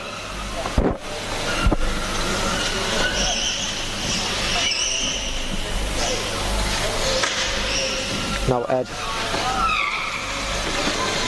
Going back to he's going up to Maxwell. Oh, can Swift get something on this? Swift, he's got it now. Can he keep? Yeah, he's got control. Can he get it back now? Tyler's in position. Oh, Reeve. Go back across. Oh, it's very close. Maxwell's got the ball. Can he get it up the pitch? And it's a Teesside ball. They have really got the advantage here. They've caught. It's the first real attack, and they're sustaining it quite well, aren't they? Definitely, yeah.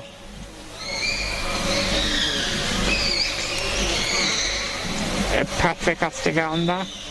Yeah, he's got on it perfectly. He's done well, run a throw in. There's a substitution for Northern Thunder. I think Patrick's coming off. Northern Thunder. Patrick Kelly coming off for Matty Harrison, is it? Yes, it is, yeah. Matty Harrison, number 10.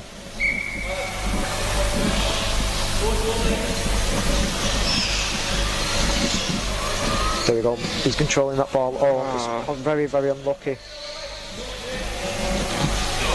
That's the thing with power chair football. The chairs are made of obviously metal, so they just bounce straight off sometimes, depending on how you move.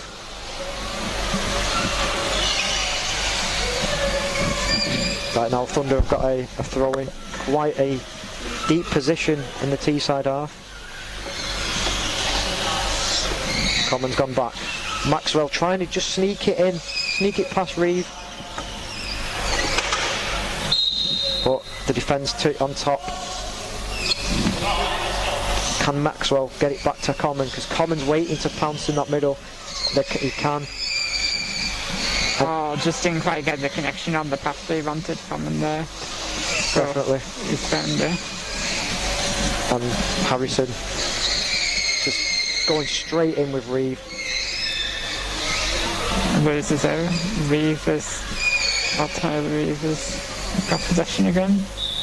And Maxwell, tried to fake, that was brilliant. No, that had to go back to Maxwell quicker. Definitely. Just run bump it back to him and then he's going to pass it to Ed.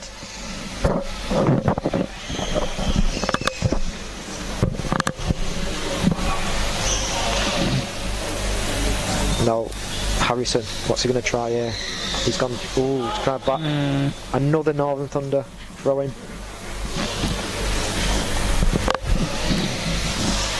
Now Ed, can we get something from the training ground here?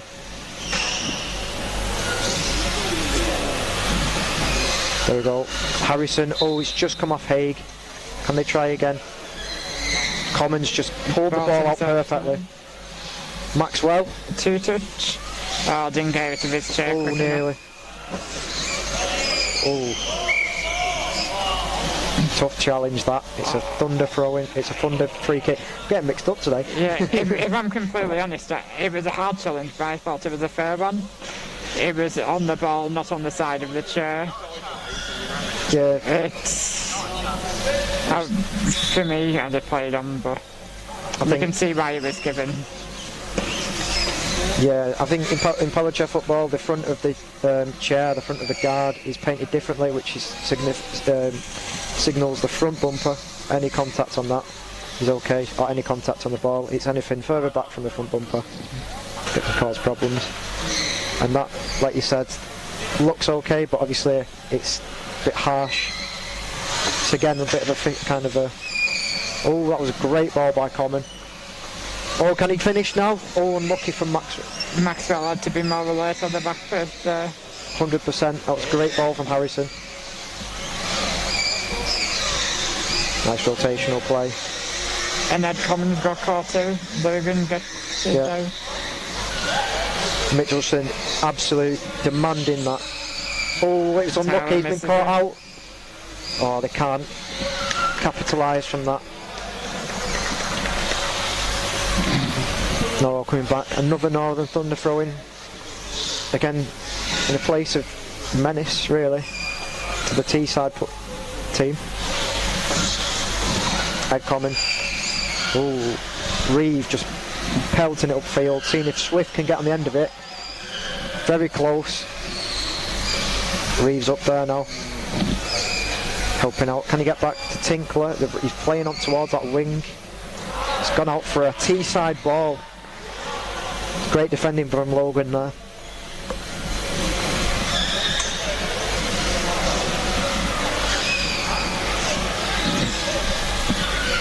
Two sides seem to have really grown into this game. I think so, definitely. As the game's gone on, they seem to have evolved.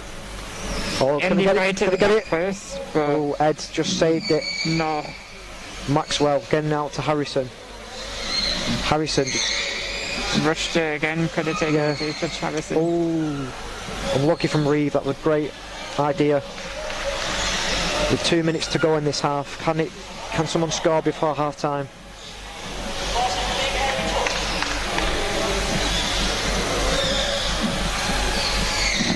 Ed battling it out. He's gone out for a T-side ball.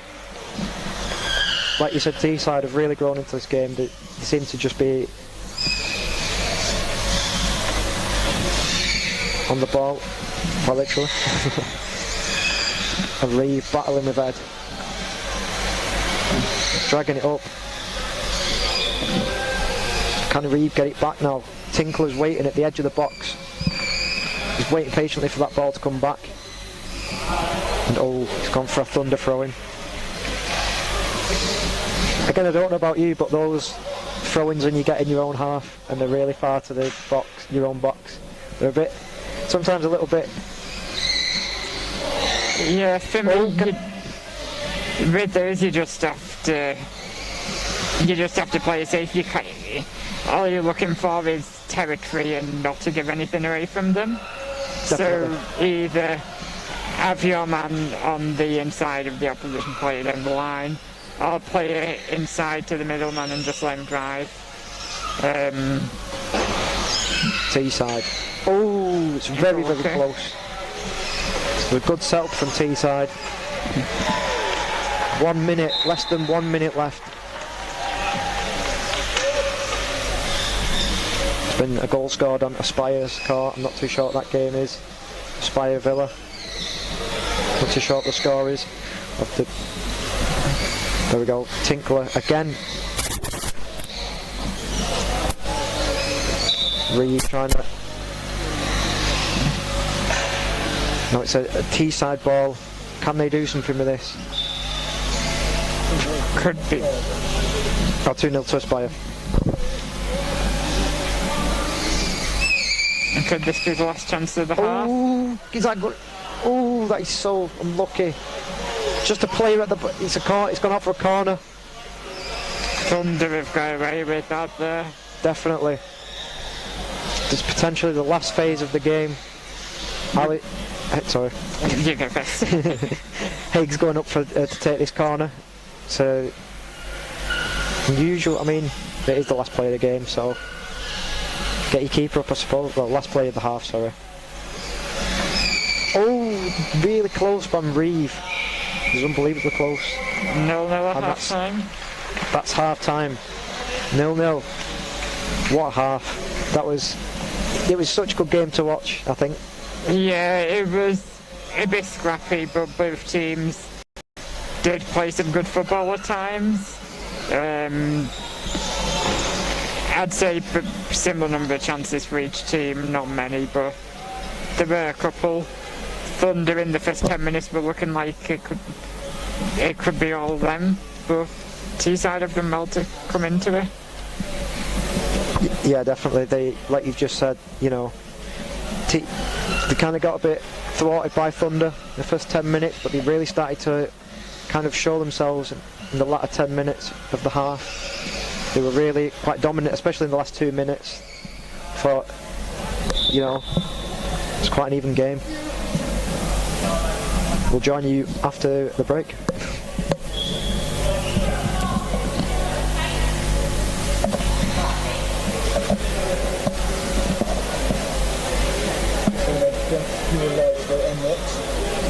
Okay.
Grandparents are enjoying the country, by the way.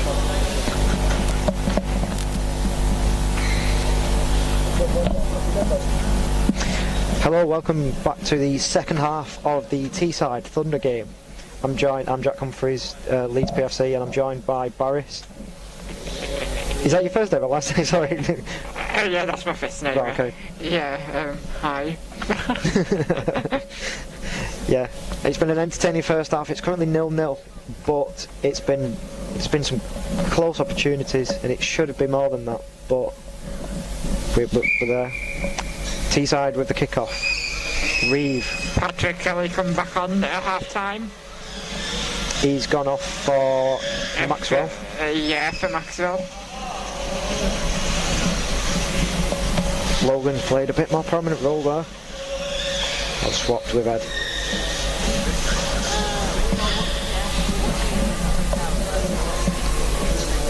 Reeve gonna try and push Teesside up the pitch.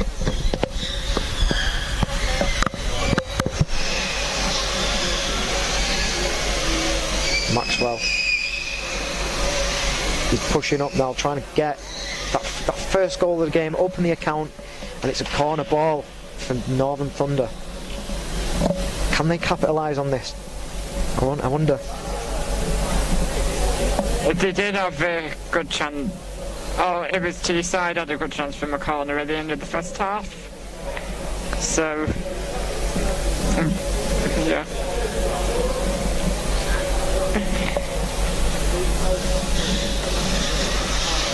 And Ed, oh, Oh, just very blocked close. by Tyler. And the ball No. back.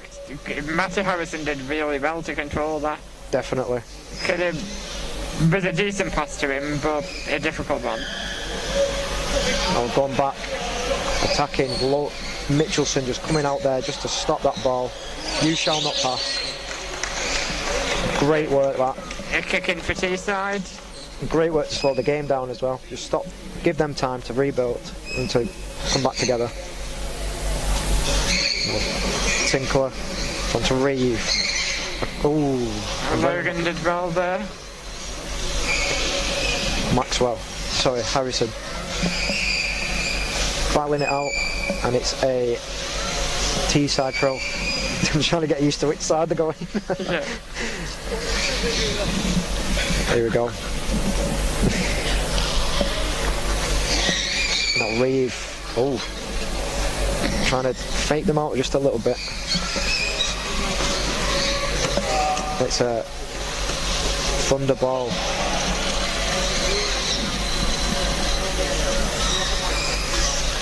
Down the line. That'll be a goal kick for Teesside. Don't know if that was intentional or there was a bit of miscommunication there in the Northern Thunder. I think it was just one of those where the winger misread so much power on the pass. Yeah. And think they'll be able to catch up to it, but there was no chance. Definitely. But this could be a chance. Oh, that was perfect. Ed played a good pass. Harrison now Teesside. Swift one-on-one with Mickelson. And Reeve. A 2-on-1. Bit close. Swift and Reeve for a 2-on-1. They were within 3 metres of the ball. Not Common. Come back to Mitchelson. In Common just playing a little touch, and it's gone to Harrison. Reeve couldn't quite. It's gone. Oh, it's very unlucky. Got it into the box, but he couldn't quite. No, Kelly back into the game. Common, just a little touch to Harrison. Can you get the flick back to Common? He has. Yes. Oh, this is dangerous. what a touch. Oh. Cameron Mitchelson stop Swift. It's one-on-one again. He's trying to get behind now. Swift, good move. Oh, can Swift get a touch? Oh, it's just wide. There. That was a good bit of play. That was really entertaining to watch. And now he's got a throw in. It's it literally is end-to-end stuff. Will this go to Red Common? I mean, I assume it will. I don't know why I'm asking. He'll take Mitchelson on. Bennett throwing. Yep. Ed Common. Now he's got the ball. Go on. That's a Teesside.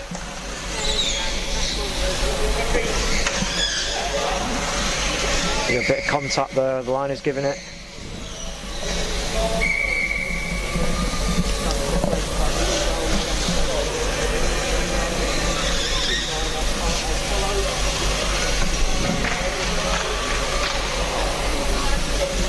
Now Tinkler, he's going to take this sideline ball into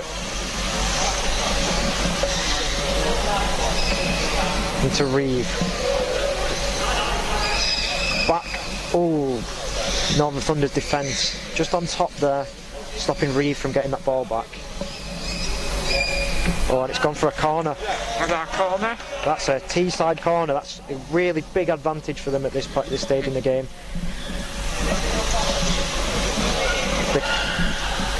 Very entertaining stuff this. What's Owen going to do? What's Swift going to do at that front post?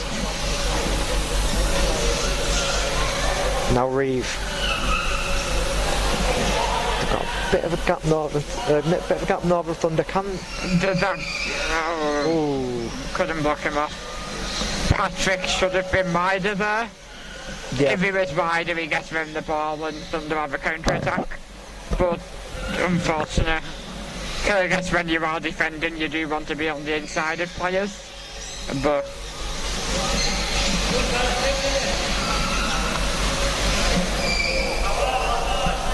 is that a goal kick? I think that's a goal kick, is it? Yep. Yeah.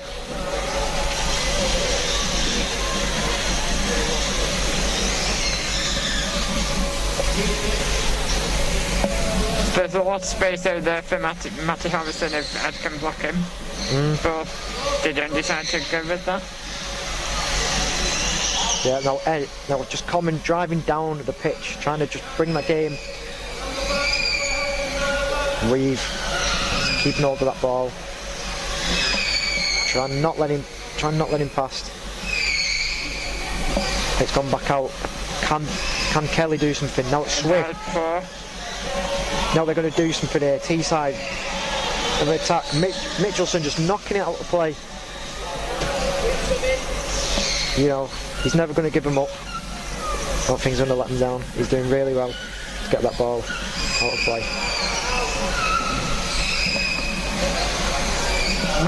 Just sliced it. Oh, here they go. T-side. Back to Mitchelson. The ball was just behind him too much. Swift trying to get it back for a pivot round the other side. Reeve trying to get that ball moving. Once the ball's in between chairs, it's so hard to get it moving, so it's just easy to ping it off, get it moving.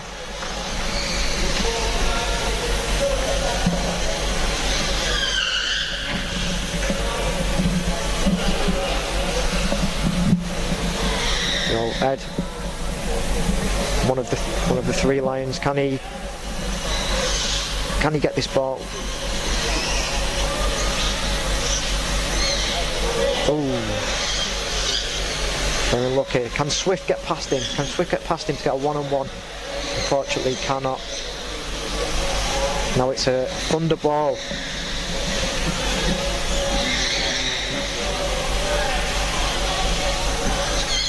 There we go. And that'll go back to Red. Oh, when it's gone out for a corner. Thunder really trying to get one up. But it remains goalless here at the Lee Westwood Sports Centre. It's this half, neither team has really had a big chance, would you say? Yeah, definitely. It's been very... Both teams have had possession in the final third, but neither of them have created much. Definitely.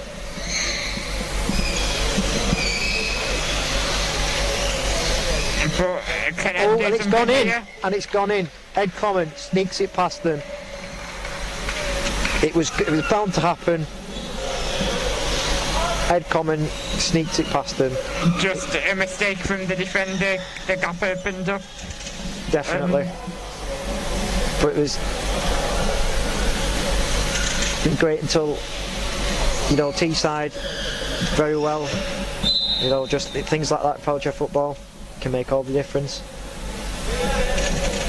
Well, here they go. We're going to go again, Teesside. Try and even the game out. 10 minutes to get a goal. Here they go. Now Swift pushing up after a kick-off straight at Mickelson.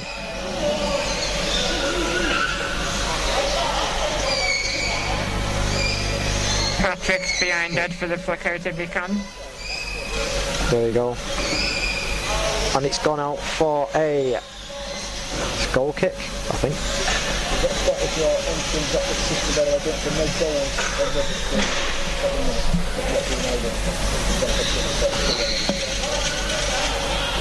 Okay, so there is an issue with the on-screen graphics. It is 1-0. We're trying to get that sorted for you guys, but it may take a moment. Now it's Kelly. A good touch to Kelly, just slow the game down. Yeah, I think Ed's been caught out just a little bit there, trying to rotate. And just like run away from him there, though. There's a substitution happening. Harrison's coming off for Maxwell. Harrison, I think he's had a really good game. trying to get that ball moving and slowly and just keep control of the game. A chance for Ed here to 180. Oh, unlucky. Just didn't get the angle wide enough. That's 9/10 of this game, angles.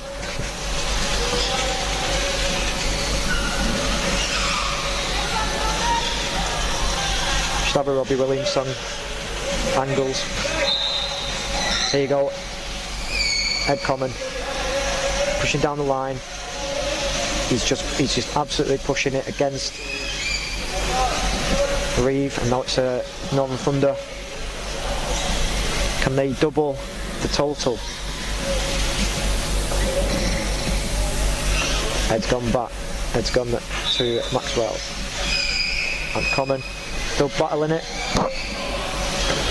Oh, and it's gone across. Can Kelly? Oh, he was blocked off, unfortunately. And it's gone out for a Thunder ball again.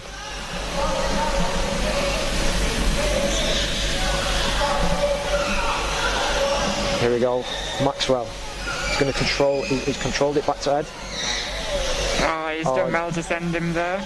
Definitely. And it's gone across. Maxwell. Oh, he's tried to tap it in at the back post, but Haig just knew what he was doing and saved it. T-side with a wall.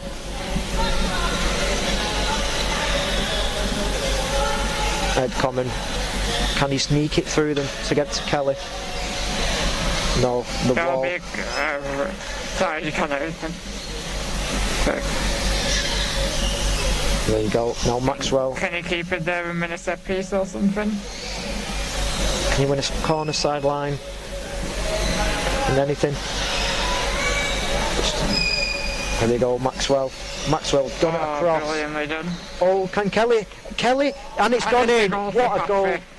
The new signing, Patrick Kelly. And that's goals in consecutive games for him now.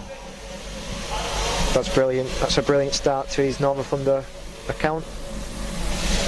And it's 2-0 to Northern Thunder.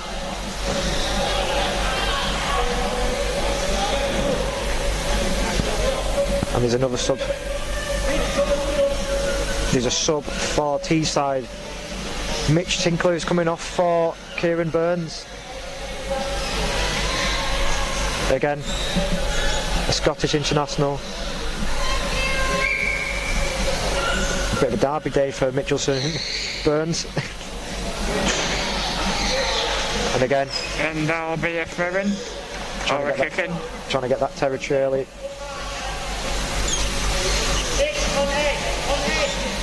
Now Maxwell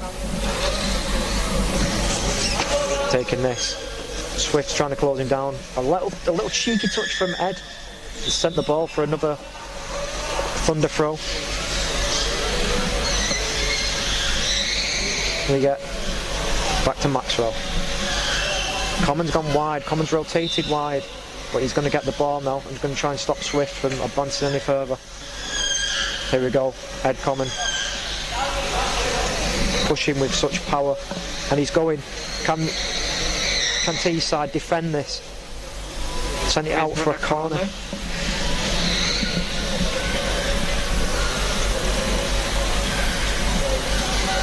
Again, there's been a lot of corners and a lot of kind of sideline balls in this game, and you can do quite a lot from them, can't you? Yeah, there's been.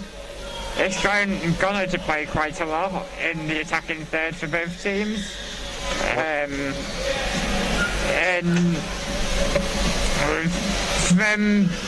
from my point of view, throw-ins and kick-ins are good because of the volume you get of them. Like, you get probably 10 of them per game. But they are a low percentage opportunity to score from.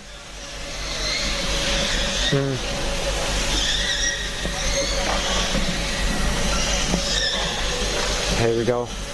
Ed Common.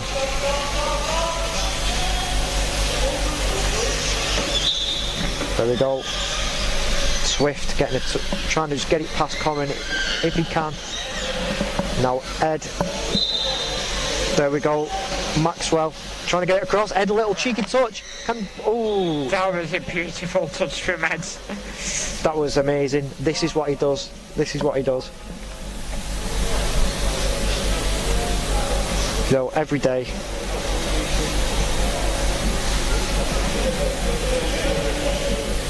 And here we go. They've got a corner ball. Now Ed trying to do something. He's trying to go in between. Now Tinkler trying to beat Mitchelson. Mitchelson.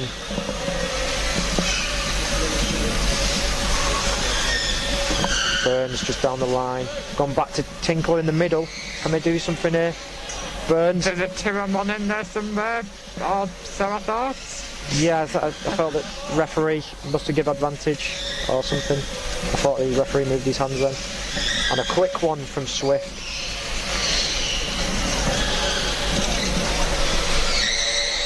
There we go. Mitchelson.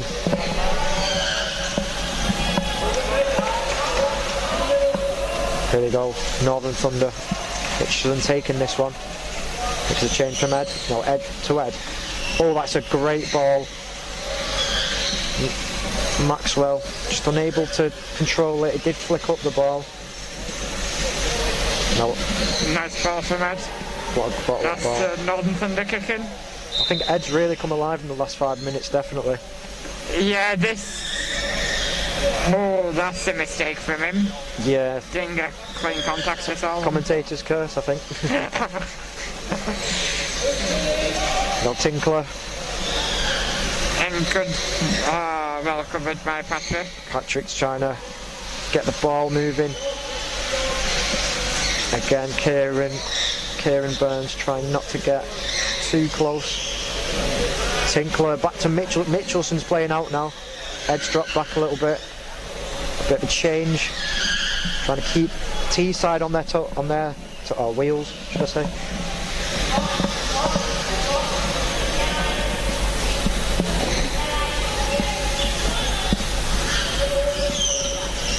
There we go.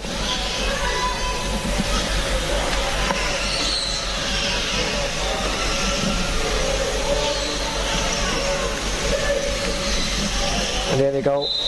Got 1 minute left to play. Can Thunder get another one? Or can Teesside get one retaliation goal?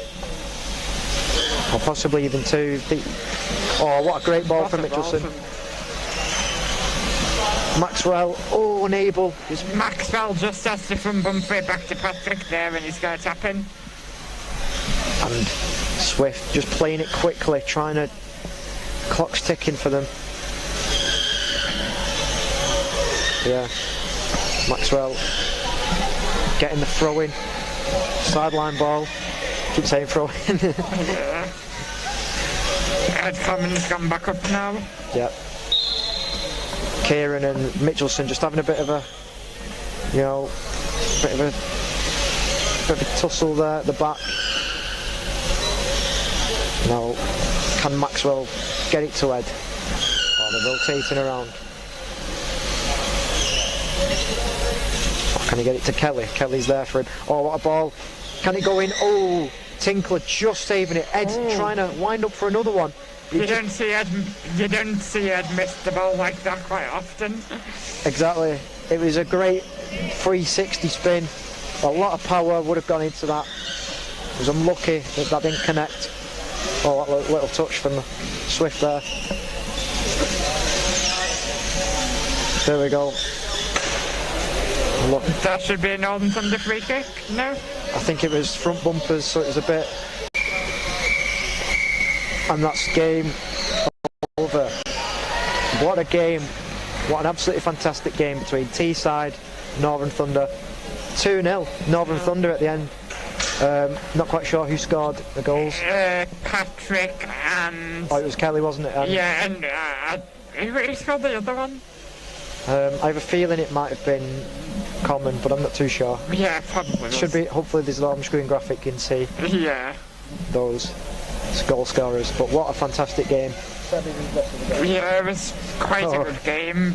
Northern Thunder ended up showing the quality in the end. definitely. I've just been informed that we've lost the graphics, so yeah, I think one of them was Patrick Kelly scored, and apologies to the other Northern Thunder player who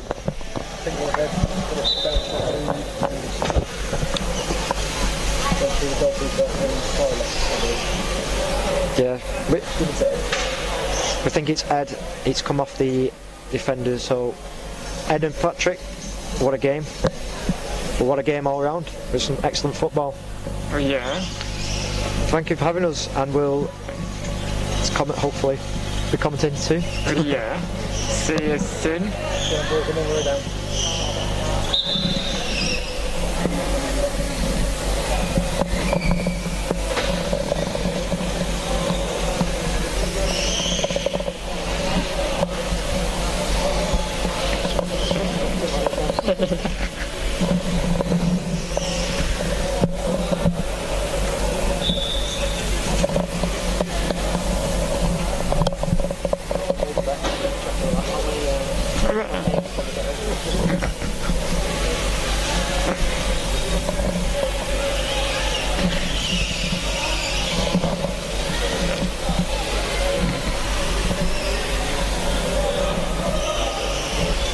How long seems to be left on the other pitch?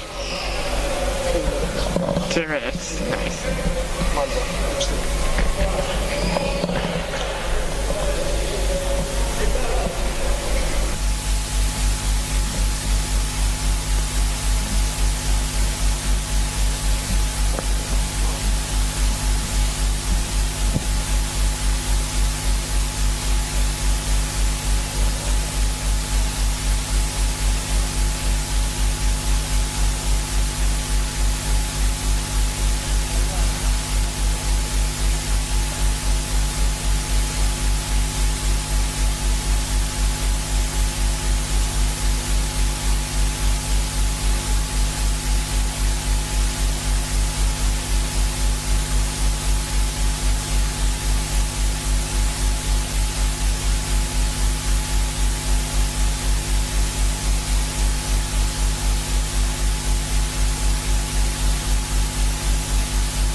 be bothered for that.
You right with that? That's all. Yeah.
Okay, thanks, Alex.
been saying before the World Cup that accepted the nothing to get to the quarters or semis.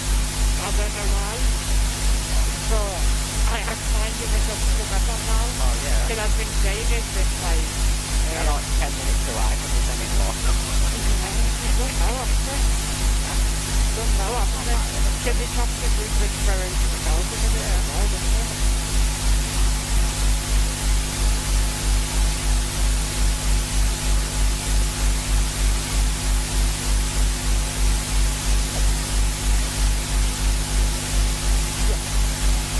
Probably, yeah. Yeah, I'll do that. Yeah, it goes there now, yeah. Anyway. Everybody did it like that. You'll have to. How's the difference in the again? What is a bit like? Yeah, I don't mind. No, you got everything in it. See my problem? That's like a lot of I just feel it, I know they've got to the bank, that's it. Okay. Yeah, I just bought there. I'll take that.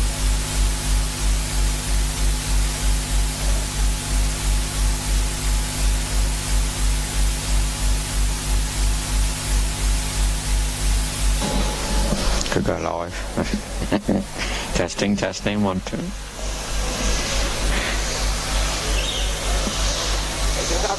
Got to put it on now. Huh? Go on, can you hear me, yeah? I think. That's it, I can hear you now. Oh, nice. Without straying into here, sorry. Yeah. We've just been chatting to each other and we can't actually hear ourselves with the headphones on, so we've come live early. So what do you think of the football today, Barris? You've come to watch today, haven't you? Yeah, I really enjoyed it. I've mainly come to watch Thunder, West Brom and Brighton because, I mean, played with Luke Kelly for a couple of years. Of course. Been with West Brom for a few years, and Patrick Kelly's gone to Brighton, and not Brighton, Thunder. Transfer scoop. And he's a good friend and Fair play. played with him for a while before, so... Fair play to you, fair play to you. Yeah, been a nice day out. Are you sticking around for tomorrow? Yeah, I'm planning to. Awesome. Hoping I'll be here for the Class Brass 9 kick-off, but who knows? I'll be here early tomorrow. Not that I'm playing, I'm just travelling with my dad, so... yeah, I would like to do comms again in the morning. So yeah, it's been a real competitive day. Yeah. Standards going up and up, I think, every season. What do you think? Yeah, it seems... Got back by the ball. Yeah, it seemed to be like Teesside really gave Thunder a good game. Really? Did you see that game? I didn't see much of it. I saw the very end, but not too It much. was 0-0 at half-time. Okay. Neither... I think Thunder and Teesside probably had one big chance each in the first half. Okay.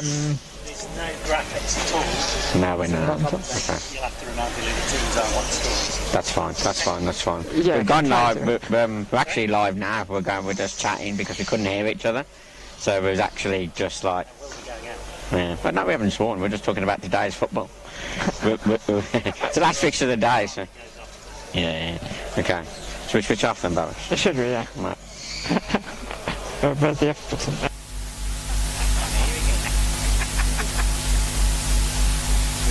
We've been censored.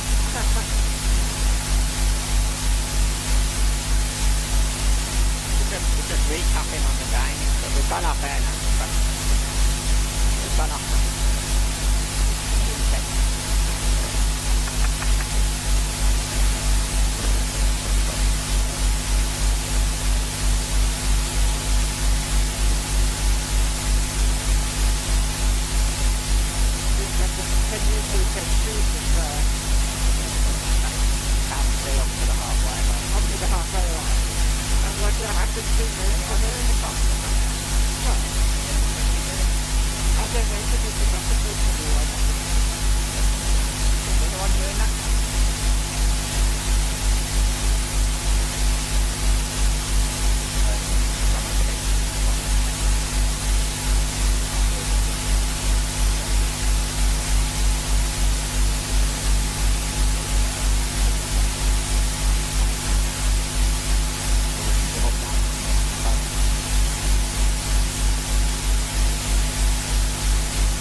Hello.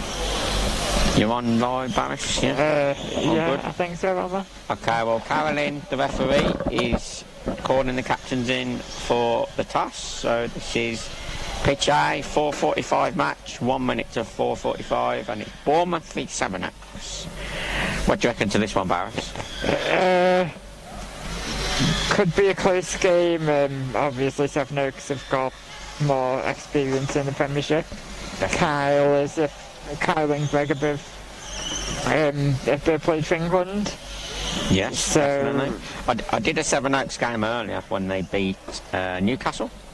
So really, they really put on a good performance. And did they do well in that game? They've done all right, they battled well. I think their experience got them through really. Newcastle had some good chances, but just a little bit naive when defending. Yeah. But yeah, no, so I think Sevenoaks could shade this. Bournemouth, nice to see them having 4 players on the pitch. Yeah, after this morning with classification not having been done. It's not very fair, I don't think, but yeah, they got 4 players on. Adam Sevenoaks, who I know from my Cheltenham coaching days.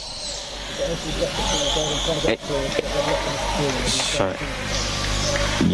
is we have got graphics coming up, but there is issue at the moment, so bear with us on that. But yeah, team-wise, Kyle Alexander for Sevenoaks, Greg Baxter has the goalkeeper shirt on, Harry Bestwick and Miles Miller, and Bournemouth line up with Ryan Skinner as the nominated keeper, Chris King, Adam Sevenoaks, and I'm unsure of the lad's name there, number 9. I don't know. Try and confirm his name, I'm sorry for that. I've not seen him before. But yeah, Kyle moving the ball nicely, trying to play 4 out, trying to dominate the match. Throwing to Sevenoaks, kicking to Sevenoaks, sorry. I keep saying throwing, you have to correct me, Barry. I did that in the full game last time I was commentating, so I ended up doing it again. Forza, Babby. Okay, great. Okay, there's no on-screen graphics. 0-0 here. Just over a minute gone. Not too much has happened yet. Oh, that's nudged through by Adam Sevenoaks. Could this be a chance? Chasing in. There's a chance to the back post, but it's well defended by Adam. Managed to get back in. There's a ball played into the back there. I don't know if that's the best idea. Shades of me against West Brom when I was younger. yeah, definitely. That's what you call brave, playing back into your own penalty box. And as Barry's just alluded to, there are some clubs who will choose to do that because they want to get the ball moving, but I'm not sure whether the Bournemouth player knew quite where that was going. No. Okay, so Sevenoaks have managed to Bournemouth have managed to survive that early pressure, and they'll look to get out now. Good to see Adam in the Premiership. I know he's played a few years in the Championship, but he's got older now, so hopefully he's got more experience of the game. Good defending by Ryan Skinner. Oh. Okay, Harry Bestwick trying to move the ball. Good pass out wide to Kyle. Puts it through, and that's a great save by Ryan. Good Sevenoaks move. Probably could do with a bit more power on that last shot there to get it over the line.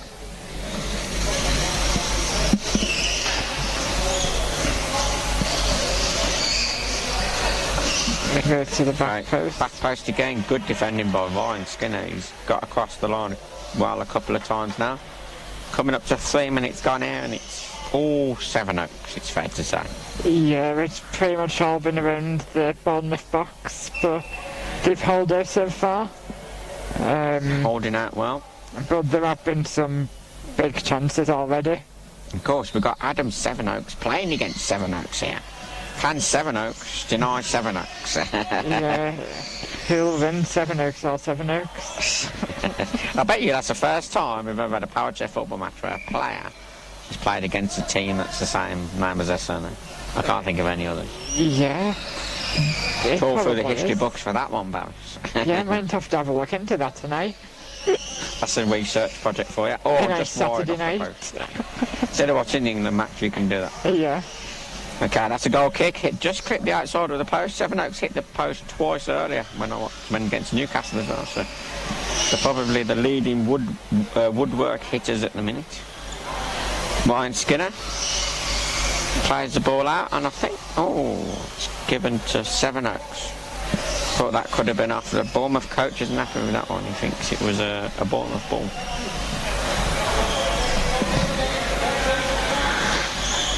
So Carl setting to take this. Greg Baxter pushing right out of the goal. Good, well defended by Adam Sevenoaks. Nearly 5 minutes gone here. Managing so far to... Oh, well done, Adam. Brilliant. Harry Bestwick. Oh, that's a 2-on-1 there, surely. Doesn't seem to have been given. Not being given. Two outfield players coming very close to each other. Harry Bestwick to take this kick in. Kyle and Greg setting very much the England formation. Trying to play the England way and replicate the England way. Greg Baxter there, not confident enough to pass it out, and that is definitely off Greg. He's appealing very optimistically there. Yeah, not sure why he was appealing, but that could be to advantage. No advantage. I think it was. It can work in your favour sometimes, but it can also get a reputation for asking for everything. So you get it given the other way a little bit. Yeah, just need to get that balance right of when to appeal, when not to. Definitely. Okay, so 0-0, not too much happened so far. Sevenoaks will want to get this ball moving a little bit more to try and get past this Bournemouth defence.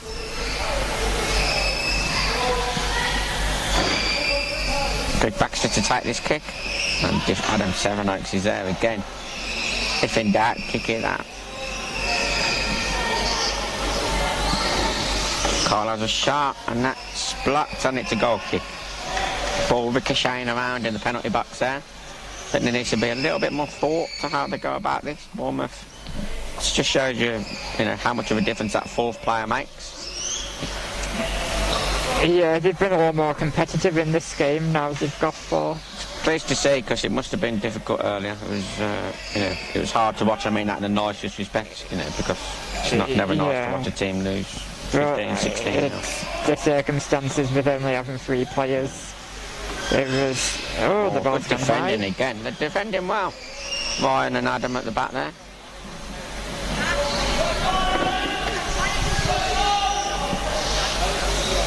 And Cole's trying to get this ball moving here. Needs to be patient against Adam. Adam's doing really well. Oh, that's using the fourth player. Needing a bit more power on that, and Ryan's got to get across. Good defending once again. Brilliant. 2 goalies coming head-to-head in the middle of the pitch. Ryan Skinner and Greg Baxter. Shows you how much the game's now advancing with 2 keepers outside the box. Big given for Ryan leaving the box, and the outfield player not dropping the proper distance. A 2-on-1 given. 3 kicks over now.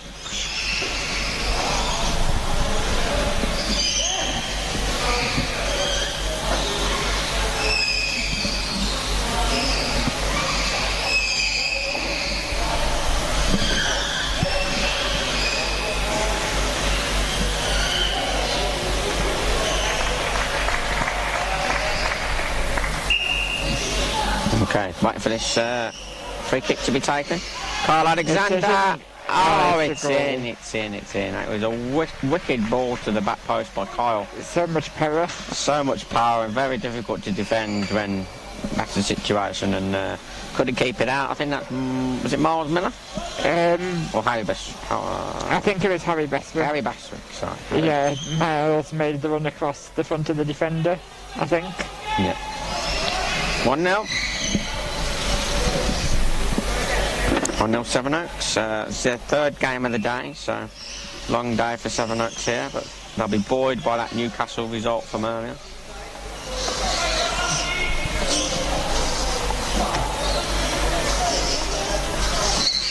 Okay, Kyle takes a good ball out to Miles, stretching the play more. Good control for Miles. I don't see what he's going to do with it, be able to do with it now. Unless he can hook it back to Kyle, who's set his chair waiting, or Greg is also there.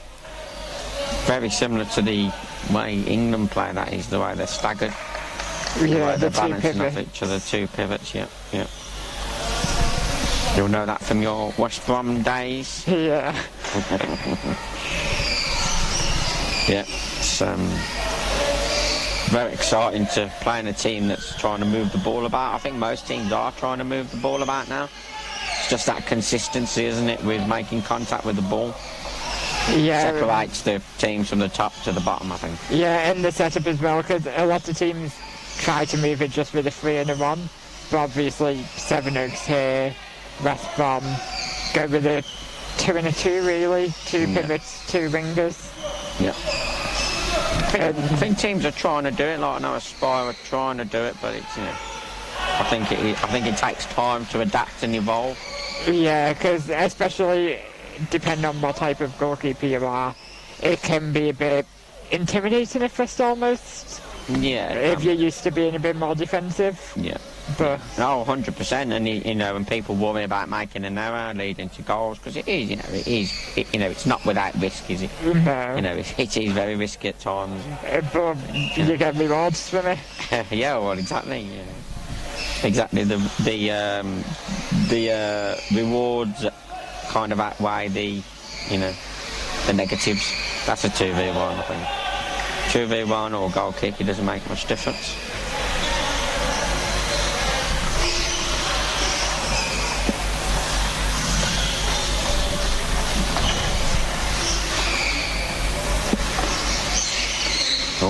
Just didn't connect. Didn't quite connect with that on the reverse spin. It goes out for a Bournemouth kick-in. I haven't really seen Bournemouth attack much yet. No, they've been good defensively, but much better defensively. Not really offered much forwards yet. But I guess all it takes is a chance. And it's gone straight out of play. That's a race of a throw-in. Yeah, this is where they need to set up properly, try and get their angles right.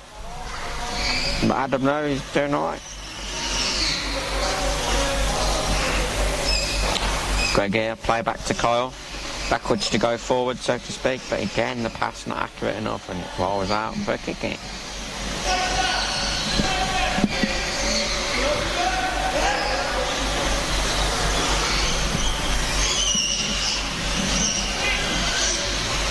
It's a not bad pass by Chris. He's got some good contacts on a couple of passes.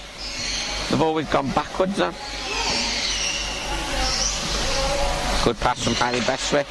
It's a little bit straight and wow, reverse spin from the goalkeeper there. He just needed to get a bit wider, Kyle. Looks like a 2 there at some point for someone, but play answers the referee.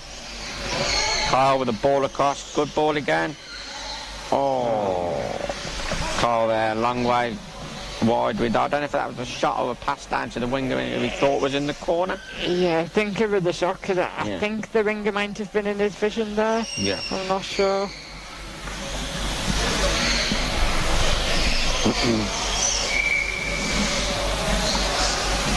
Kick in Bournemouth. Chance for Bournemouth to venture into the Sevenoaks half.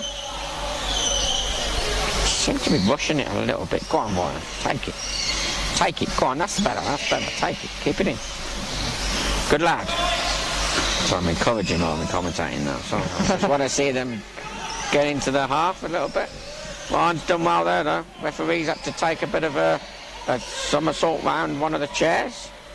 Nearly went, I think Miles Miller nearly took Cowan out there.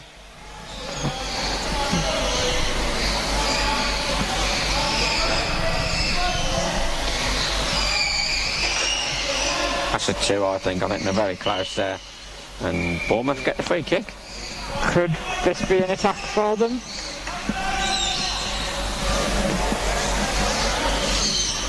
Adam here to take it to really, but Bournemouth, in fairness, pushing their goalie out too.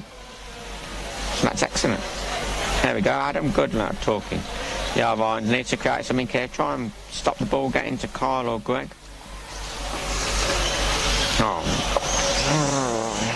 I think they've got to try and set something up better there. It's just left, but it wasn't the worst ball in the world, I don't think. Just didn't seem to leave it on the second phase. Oh, he's intercepted. Go on. Isn't that come off Greg now? Greg, yeah. I think it would have been a Bournemouth ball anyway, but it's definitely now.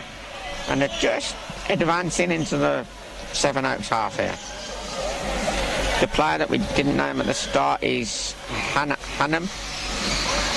I think he's new to the team, new to the Premiership.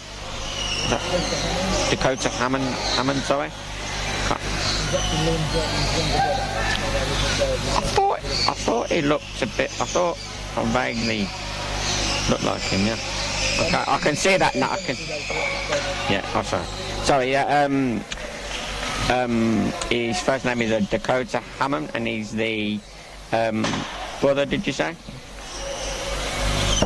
He's the brother of a former player who sadly passed away a few years ago now. So yeah, I haven't seen him before, so yes, nice to see new players at the National League, and he's got a chance here. Oh, if he was set for a spin there, Dakota could have had a shot on goal, but just rather nudged it towards. So Ryan is trying to stop Greg progressing up the pitch with the ball. Opportunity there, Barris, half a chance. Yeah, just seemed to rush it a bit. He had more time than I think he realised, and he could have set himself a half spin or a full spin. We've got a situation here now where goalkeeper Ryan is outside the box, so it's left Adam on his own, but Ryan is now able to get back. I don't know how he's got back there, to be honest. No. He has. I thought Greg was just going to dribble by into an empty net. What stopped him? I don't see what stopped him, really. Too straight from Kyle. That wasn't straight enough.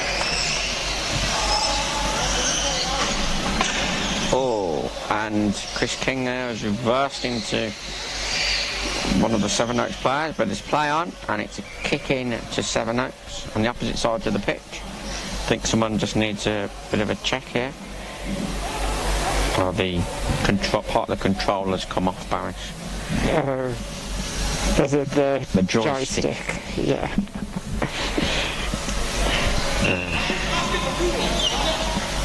We're having a chuckle to ourselves because we usually call it something else, but we're live. Families are watching. Oh, Carl there. He wants too much time in there. I think he just needs to get that ball moving. Yeah. They know what he's trying to do. And he had the ball. For him, you'd have thrown that ball across to Harry Bestwick would have been simple. Well, you would have thought so. It just seemed to take too long, and it's we're coming up to the final few minutes of the half, and it is only 1-0 to Sevenoaks. Bournemouth have defended very well, and they've even started to put a couple of attacks together. So it's not a foregone conclusion, this match. Just think Bournemouth just need to rush things a bit less. Well, that's a great little turn and touch from Harry Bestwick when he's took it to the corner. But trying to dribble it in, I don't get that. Great work at the beginning, but I don't get why he's not releasing that ball then. He's got good angles passing the ball back. Kyle trying to get it moving, but he's there's number 9, Dakota, getting involved in the match. Excellent work from Dakota, staying on the ball, causing not letting Sevenoaks get the ball moving. But just took it deep into the corner there, so probably in the box, I would have thought. Free kick this been given for contact on the back wheel. It's almost like they're trying to get people back into the corners and then one drops out the box. Yeah. It's kind of a different tactic. I can understand it in their situation though, they just want to stop teams playing at the moment.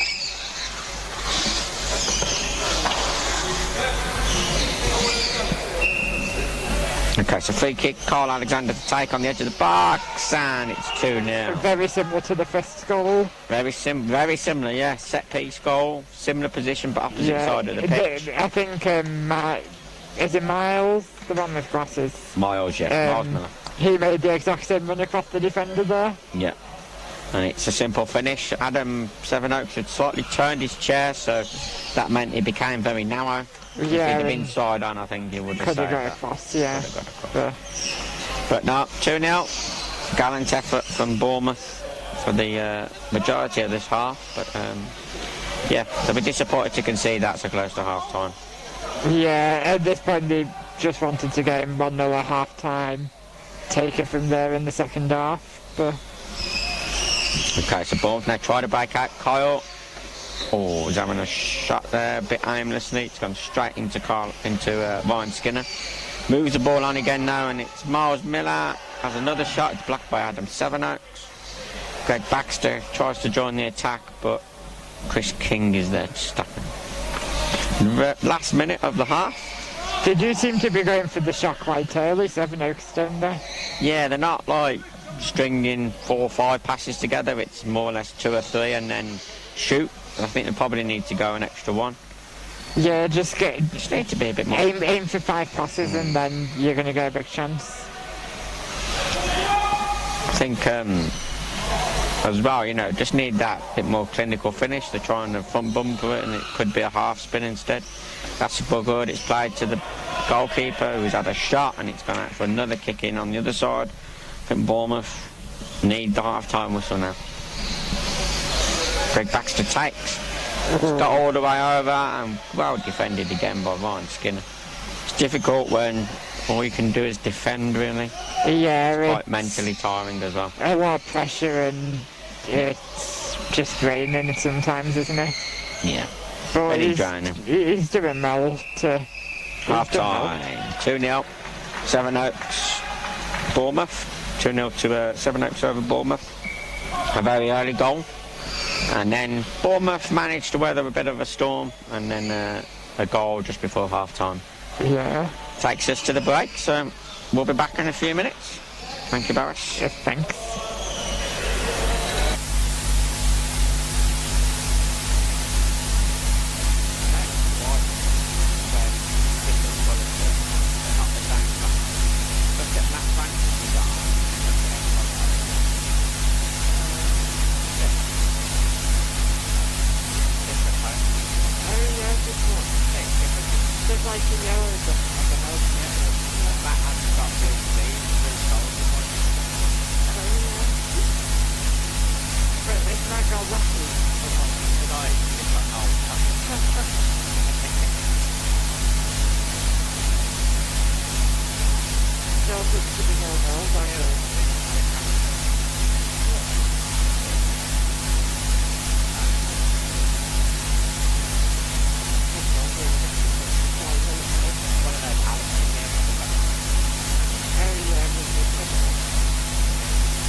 kind of, you know, the one on Chris Gordon near the end of the game?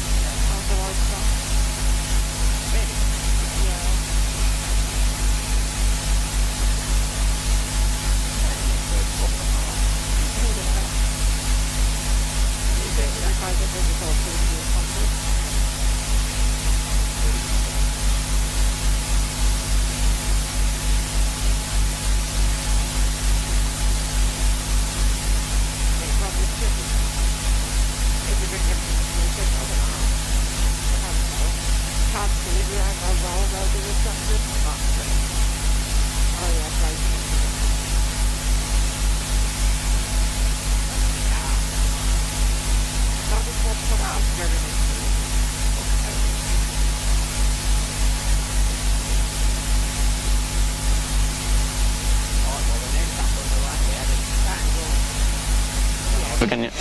Hello, we are back for the second half. We were just looking at the match on the other foot there just for a couple of minutes while we had a break this end, and a lot of collisions, and it's turning into a game of bumper cars, Barris. It seems to be, yeah.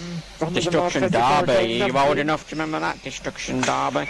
No. I'm showing my age again. It's half time on the Court B between Newcastle and Brighton, and I reckon a game of football might break out second half. No other A lot of clunking, lots and lots of crash bang wallops. Yeah. Did see Brighton have a decent chance at the end of the half, but didn't finish it. Didn't finish it. I saw Leeds beat Brighton. Did they? Yes, earlier on. I saw Seb over in the student union, he said Leeds beat Brighton, so I'm a little bit surprised by that. And then 7-0 beat Newcastle earlier, so coupon busters.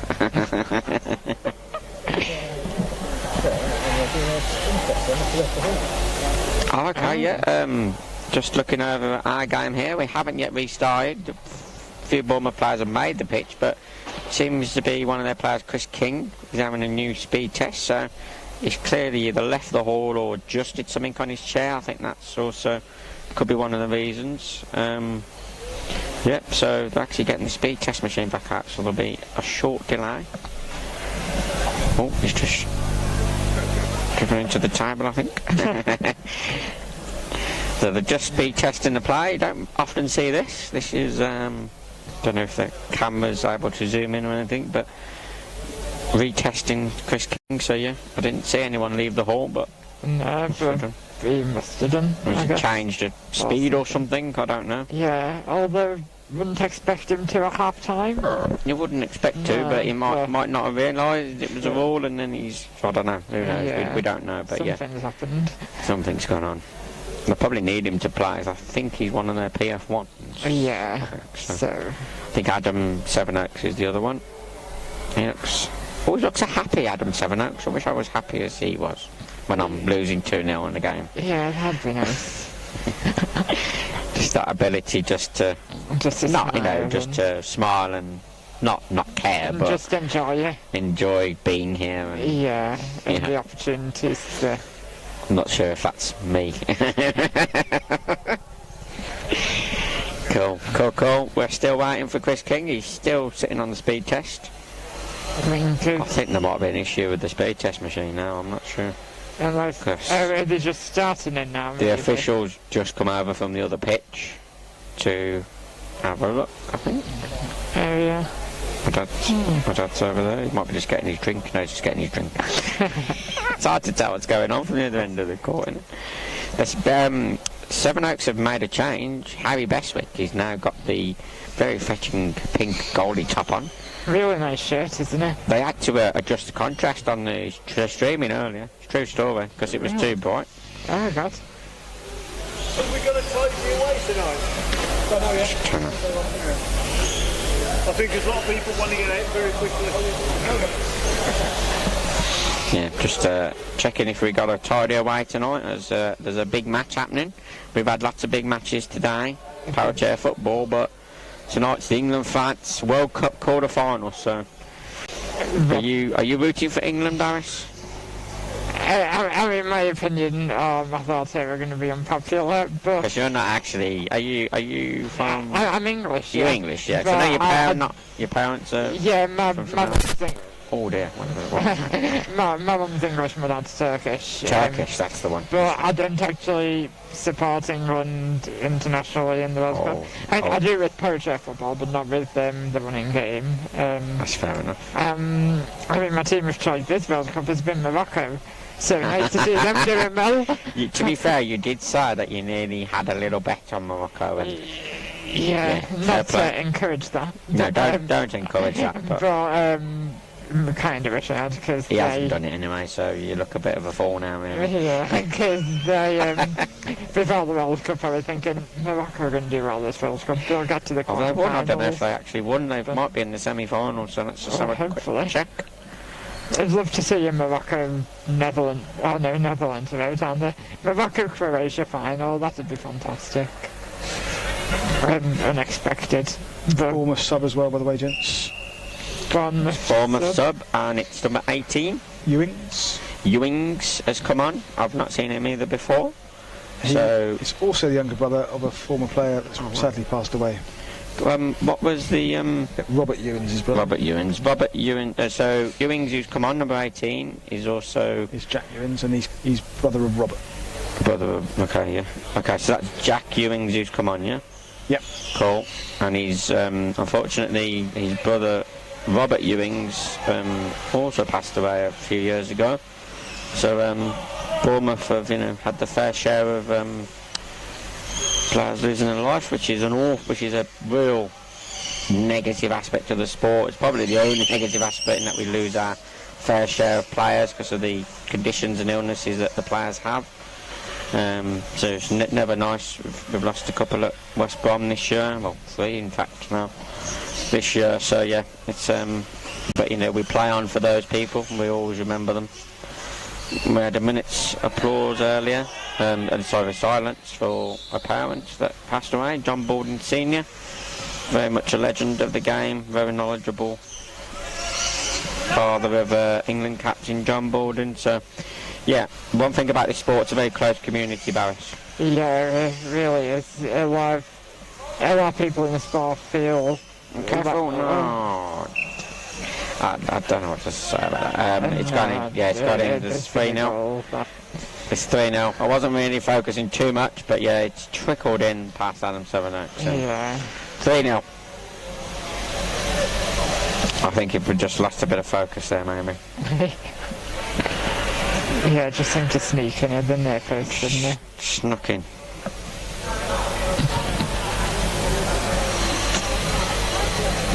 No, but it's all a learning experience. Just want them to score a goal, try and create an attack. Oh, careful. Get a bit each other's way there. Great spin, but I'm literally going to get a touch here. Oh, brilliant touch, Dave. It's the best touch of the day, that is.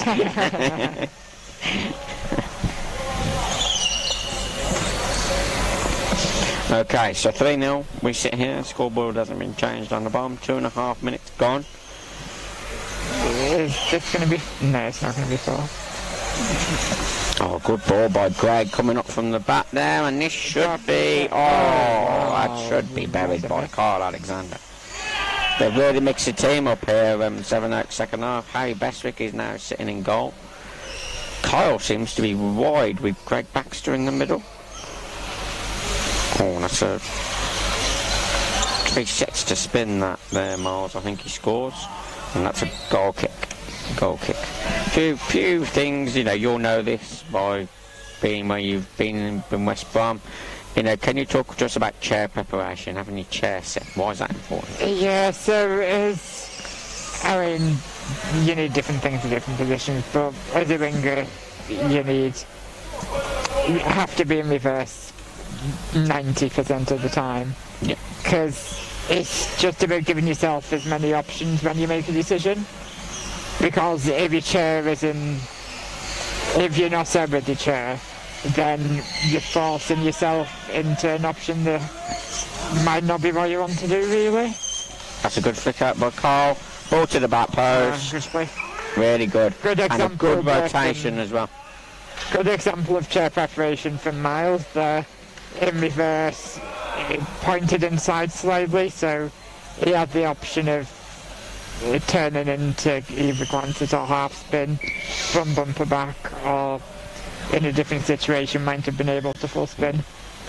You could see that was a clear, Kyle couldn't move the ball down here, so he dribbled across the pitch, dribbled to the corner, flick out of the ball to Harry Bestwick, whose chair was set beautifully, as you said, and then a tap in at the back post, and that's what it's all about, really. 4-0. Yeah. Yep, okay, so 5 minutes gone, 2 goals in the first few minutes of this second half. Well, comes a big shot from Kyle, and it's nearly hit him on the head. I thought it was going to be a moment. Nearly, it's going to happen one day, a ball's just going to hit someone in the head. Yeah, the balls seem to have been bouncing a bit today, don't they? I think they are when they're pumped up a little bit. It's I'd rather have it like that though, not so it's dangerous, but yeah, but I'd rather, I think it's just. Here's Ewing's on the ball now, number 18, getting his first real involvement in the National League, I think. And that's a good ball across, nearly got to the back post. Greg moving the ball well. Harry Bestwick, Miles Miller, I beg your pardon, gone out for a corner. Does he have enough space on I don't know. I don't know. I ain't got a clue what's going on. Oh no. Do you reckon we're good? We're good, Miles. We're good? Yeah, you're good? Yeah, you're nice. Good, yeah, we didn't have to move on too easy for that. Just felt the wire pull, so I didn't want to move too much. Brilliant. No, absolutely. No, it's nice to see some good football playing. You don't often get many opportunities where the players can try different positions. So, Miles could set and spin that. Too many from bumpers, man. Smash it.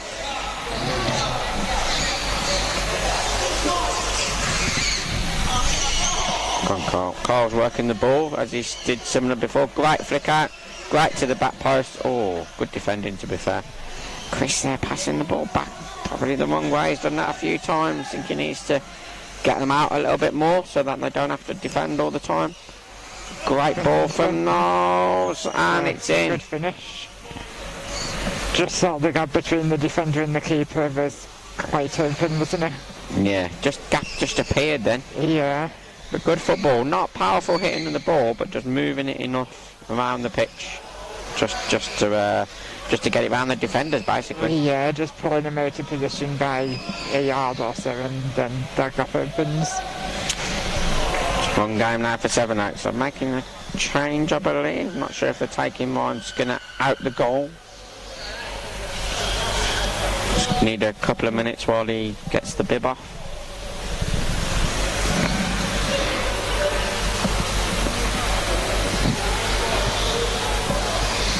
So tomorrow, shall we have a little look at what fixtures we got, if you're coming? Yeah, sure. See if I can find them on my phone. Take the reins a minute, Barris. We are having a break at the moment because of the changing goalkeeper. Yeah, so, I mean, in the other game, if anyone wants an update, it's still 0-0, so no update to give. There's been less clanging and bashing. Yeah, not heard as much noise this half on that pitch. We haven't heard so much yet. See if I can find the document. Right, so first thing in the morning then. Thundering Newcastle. Oh, there's a tasty one.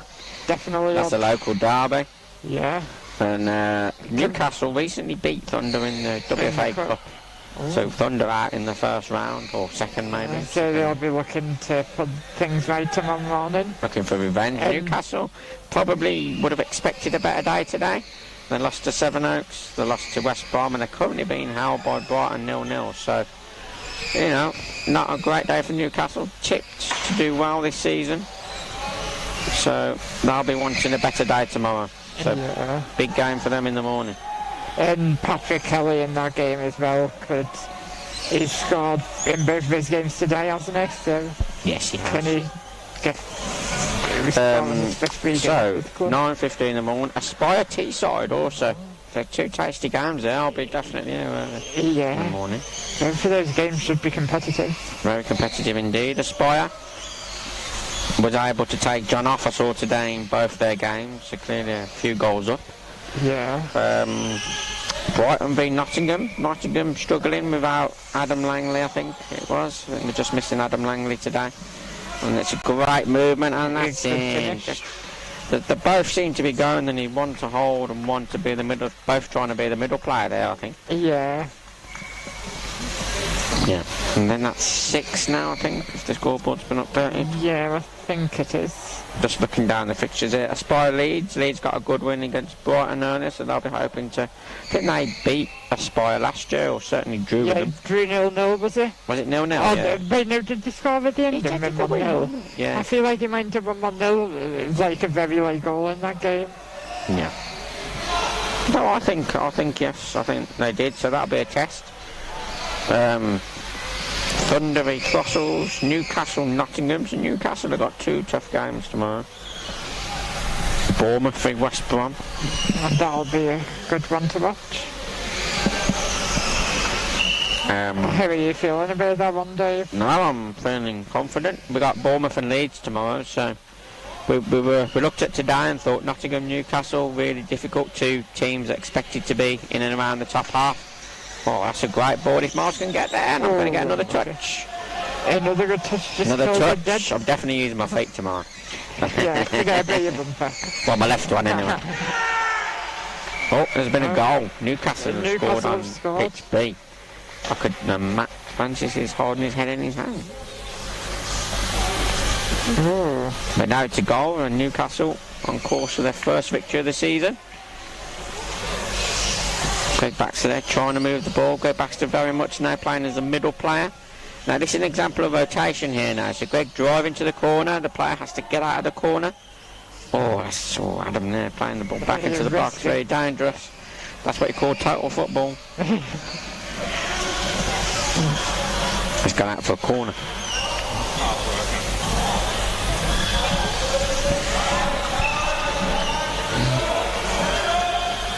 Corner to be taken. Carl Sevenoaks. Carl Alexander. Carl 4 Sevenoaks. Just saying, this is like, we said that, it was like Sevenoaks v Sevenoaks. I said, when is the last time a player has played a team that the same surname? So Ewing's here in Sevenoaks, setting up to defend this corner. Great ball by Kyle. Harry Bestwick now playing as a goalkeeper who's very high up the pitch. Ewing's trying to drive the ball out. Just needs to get around the outside there, needs to be a bit more aggressive. Good pick off by Adam Sevenoaks. I think that's a 2 there, and Gibbon. 2v1, called that, Gibbon. Yeah. It's just a week, Sevenoaks Teesside tomorrow, West Brom Leeds, Bournemouth Villa. Interesting games all the way down. Brussels got Thunder and Brighton. Brussels-Brighton could be quite a close game. Yeah, could be quite a close game. Brussels lost 1-0 to Villa earlier in a very tight match. Very, very, very tight. You've got to be able to score goals in this game, haven't you, Barris, in order to get points, wins. Yeah. Oh, no. It's one of those games where... They're trying to pass it in their own box again now. It's not very wise to do, and they're going to score! Bournemouth are going to score! It's in! It's in! Yes! Well done. It was a ricochet, but it does not matter. It does not matter. Yes, well done. There are smiles on faces, which is good to see. After a very long day, they've been at it all day. They've had 3 games, haven't they? I think Bournemouth as well. I think so, yeah. Yeah, just checking. Yes, they're Brussels, Thunder, and then this one, so yeah. I'm pleased for them now, I'm genuinely pleased. Yeah, it's nice for them to get that goal, and I mean, to be fair, the coach this morning. With the performance in this game, especially the first half, they defended well. Did put Sevenoaks under a bit of pressure at times. There was a 10 or 12 minute period where they really defended well, so yeah. They can take that as their baseline and move forward for the season, and I think they'll get better and better. Yeah, definitely. I was very pleased to see that goal go in. Yeah, I put the fixtures away now. So yeah, more to come tomorrow.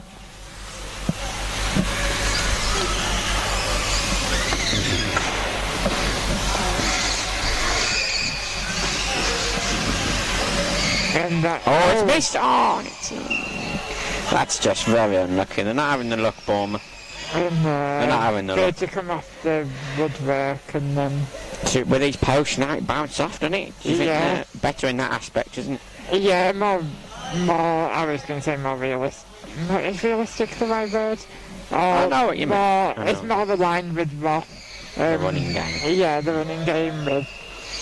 It's a coaching thing now, because you can actually coach people to set for the rebounds, whereas before, post would have probably fell over. But I noticed a shot earlier, post would have been on the floor if that was, you know what I mean, whereas it bounced back and it was like past the winger. It like couldn't react in time to get there, but you know, you could actually score off the rebounds now. Yeah, so it adds, probably is more of an advantage for the attacking team now, isn't it? Definitely, I would say so. Chances from rebounds. It does hurt if you drive into them as well, because I am one for like taking everything out, and it's you hit the post, you're like, ow. But no, they're much better for the sport, much safer.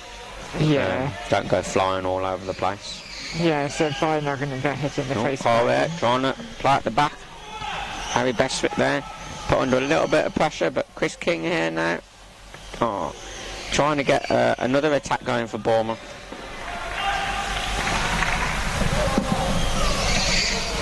We've just had a text. We've just had a message. I probably shouldn't say it, but thank you for the text. And we're actually doing a good job at the commentary. That's nice. Should we say who it is with that? Should we say Helen Chapel, if you're listening? Thank you very much. Thank you. We should be back tomorrow. I can be here early tomorrow, so should we do the 9:15 game? Shall we do it? Should we, yeah. We should do it. I want to do that one. It could be a bit tasty, that one, and I think I can't quite reach to get that ball back for them, but no. Yeah, I would love to do that one in the morning. I'll see you here if it's all okay. Yeah, if we're able to do it, then... We'll book ourselves in there. Yeah. Okay, Miles Miller letting it run to Harry Bestwick, not quite set probably, but Harry Bestwick looking to get the ball moving. Really impressed me today. I think he played really well. Yeah, it was quite a good game, wasn't it? I think anyone who can play multiple positions, and that's a great ball by Chris King. Little two-touch reverse spin, but couldn't quite make a connection on the far side of the pitch, but shows they've got the potential to pass it, Bournemouth. Yeah, they can hit it if they just need to string a couple of them together, and then that's when you start creating chances. Yes, absolutely. Miles Miller there, good from Ewings to get that ball out of the defensive area. Dakota here now, jostling for the ball with Carl. Just needs to go around a bit more aggressive there, go around the back of him. He's not. If he'd got the ball, excellent closing down by Adam Sevenoaks there. Just two players very close together though. Gone, Harry Bestwick there, taking it across the pitch, trying to take it on the reverse to switch play, I think.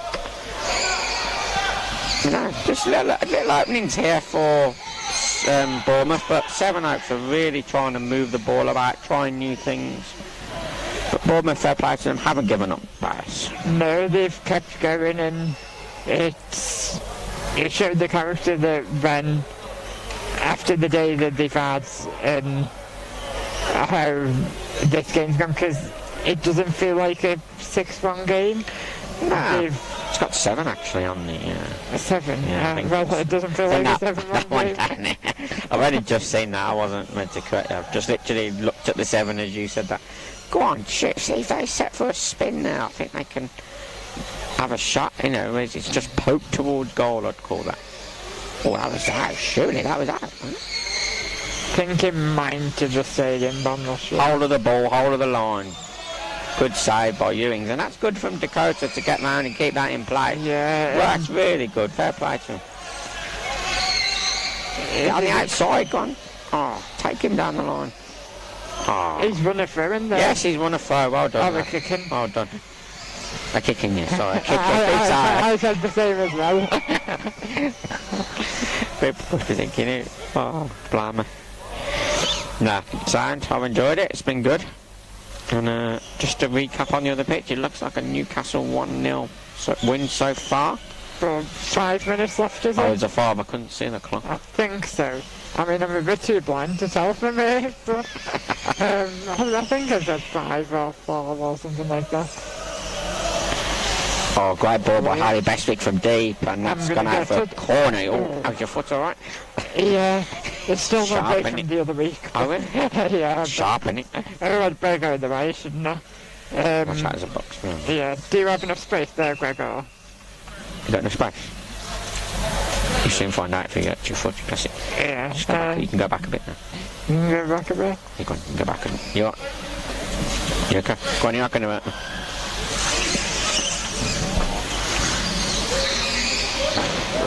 Okay, Greg struck the corner.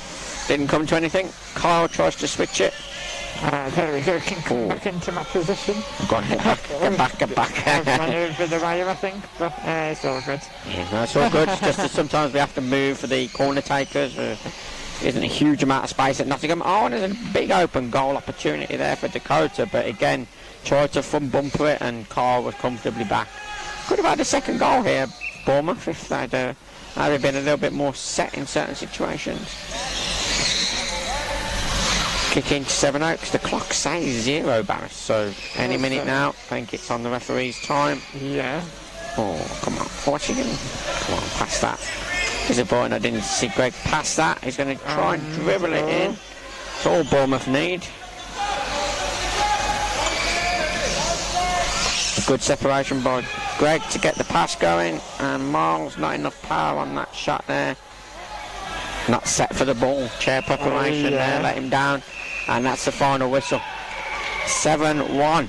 Well done to Bournemouth for getting a goal. It's been a long day for them, and I hope to see them do a little bit better tomorrow. Yeah. A good day for Sevenoaks. 2 wins. Yeah. 2 wins. So yeah, against Newcastle and Bournemouth. And they lost, I think, the first game to Brighton 3-0, yeah. So they won 6 points. So yeah, so good start. Good start, good solid start. I think they'll be happy. Yeah, and on the other pitch, it's coming to an end. 1-0. 1-0 to Newcastle. Okay, so I'll see you in the morning, Barris. Yeah, I'll see you on, Dave. A local derby. Should be a good one. Nice one. I've enjoyed it. Thank you. Thanks for your time, and good night all. Come on, England against France. Yeah, hopefully. That should be an entertaining game. Cool. Nice one. See you tomorrow then. Thank you, folks. Bye. Bye.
That's him on the yeah. Good to see you. Yeah, good. What birthday? What's that? 9 at the late. Not this time of night when there's a game on, no. Tomorrow, mate.